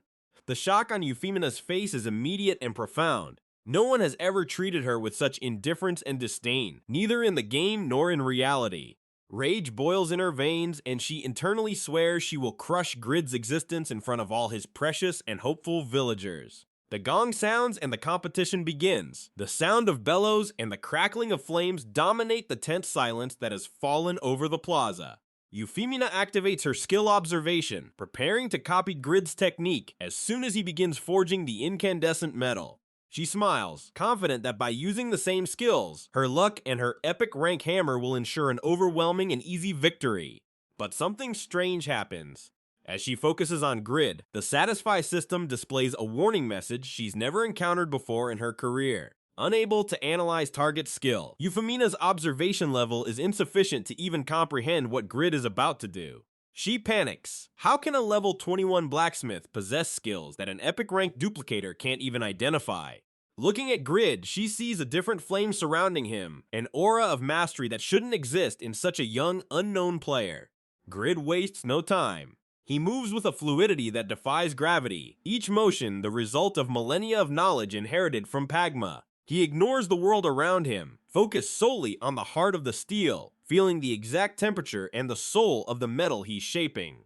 The crowd watches in absolute silence, mesmerized by the brutal yet elegant dance of Grid's hammer against the anvil, which vibrates under the impact. Euphemina tries to use her blessed hammer to compensate for the lack of copied skill, but she knows tools are nothing without the creator's soul. Sweat pours down her face as she realizes her infallible strategy has crumbled before a man she considered a complete nobody. She wonders if he possesses a unique class or something even rarer, something the SA group has kept hidden from all the great clans and rankers. Time is unforgiving, and while Euphemina struggles to maintain control, Grid is already in the final phase of cooling and polishing his masterpiece. The dagger he holds emits a soft glow, a light that seems to come from within the metal itself, visual proof of its divine and legendary origin. Rabbit begins to sweat cold on the balcony, realizing that the variable he tried to control has completely slipped from his grasp and his strategic understanding. Valmont clenches the railing until his knuckles turn white, the fear of losing his monopoly and investment beginning to corrode his blind and arrogant confidence. The final gong echoes, signaling the end of production time. Now is the moment of truth, where the weapons will be tested before all present. Euphemina presents her dagger, a magnificent epic ranked piece that draws applause and exclamations of surprise from the crowd and technical judges. She looks at Grid with a flicker of hope, wishing he had made some fatal mistake during his rushed and feverish creation process. But Grid advances with an unnerving calm, holding his dagger as if it were the most precious jewel in all of Satisfy's realm and beyond. As he reveals his weapon, the air in the square seems to vibrate with a different frequency. The blade's gleam is so intense that some have to avert their gaze. The weapon stats appear on the evaluation panel, and the silence that follows is heavier than any thunderclap ever heard. It's a unique ranked item with attributes that make Euphemia's dagger look like a child's toy in comparison to that absolute masterpiece. Euphemina falls to her knees, her mind refusing to accept that she was so humiliatingly defeated by a player she'd called uncle just moments before. The crowd of Winston erupts in a shout of joy that shakes the foundations of the village, a sound of freedom echoing through the surrounding mountains and valleys. The villagers surround Grid, carrying him on their shoulders as the savior he, ironically, never planned to be for those suffering and hopeful people. Khan smiles with tears in his eyes, knowing that his family's blacksmith, shop, and legacy are safe in the hands of that legendary and stubborn young man. Valmont and Rabbit flee under the protection of the guards, their monopoly plans reduced to ashes by the power of a single man with a hammer in hand. But the danger isn't over yet. The Mero Company is just one piece in a much larger game involving the Empire's upper echelons and beyond. Euphemina rises, brushing dust from her dress, her eyes fixed on Grid's back with an interest that now blends admiration and a desire for revenge. She realizes she's found someone worth following, or perhaps someone whose secrets she needs to uncover at all costs for herself. On the horizon, Stime County begins to stir, the news of Mero's defeat spreading wildfire across the entire territory. Grid looks up at the sky, his hammer resting on his shoulder, knowing this was just the first step of a journey that will shatter the very world.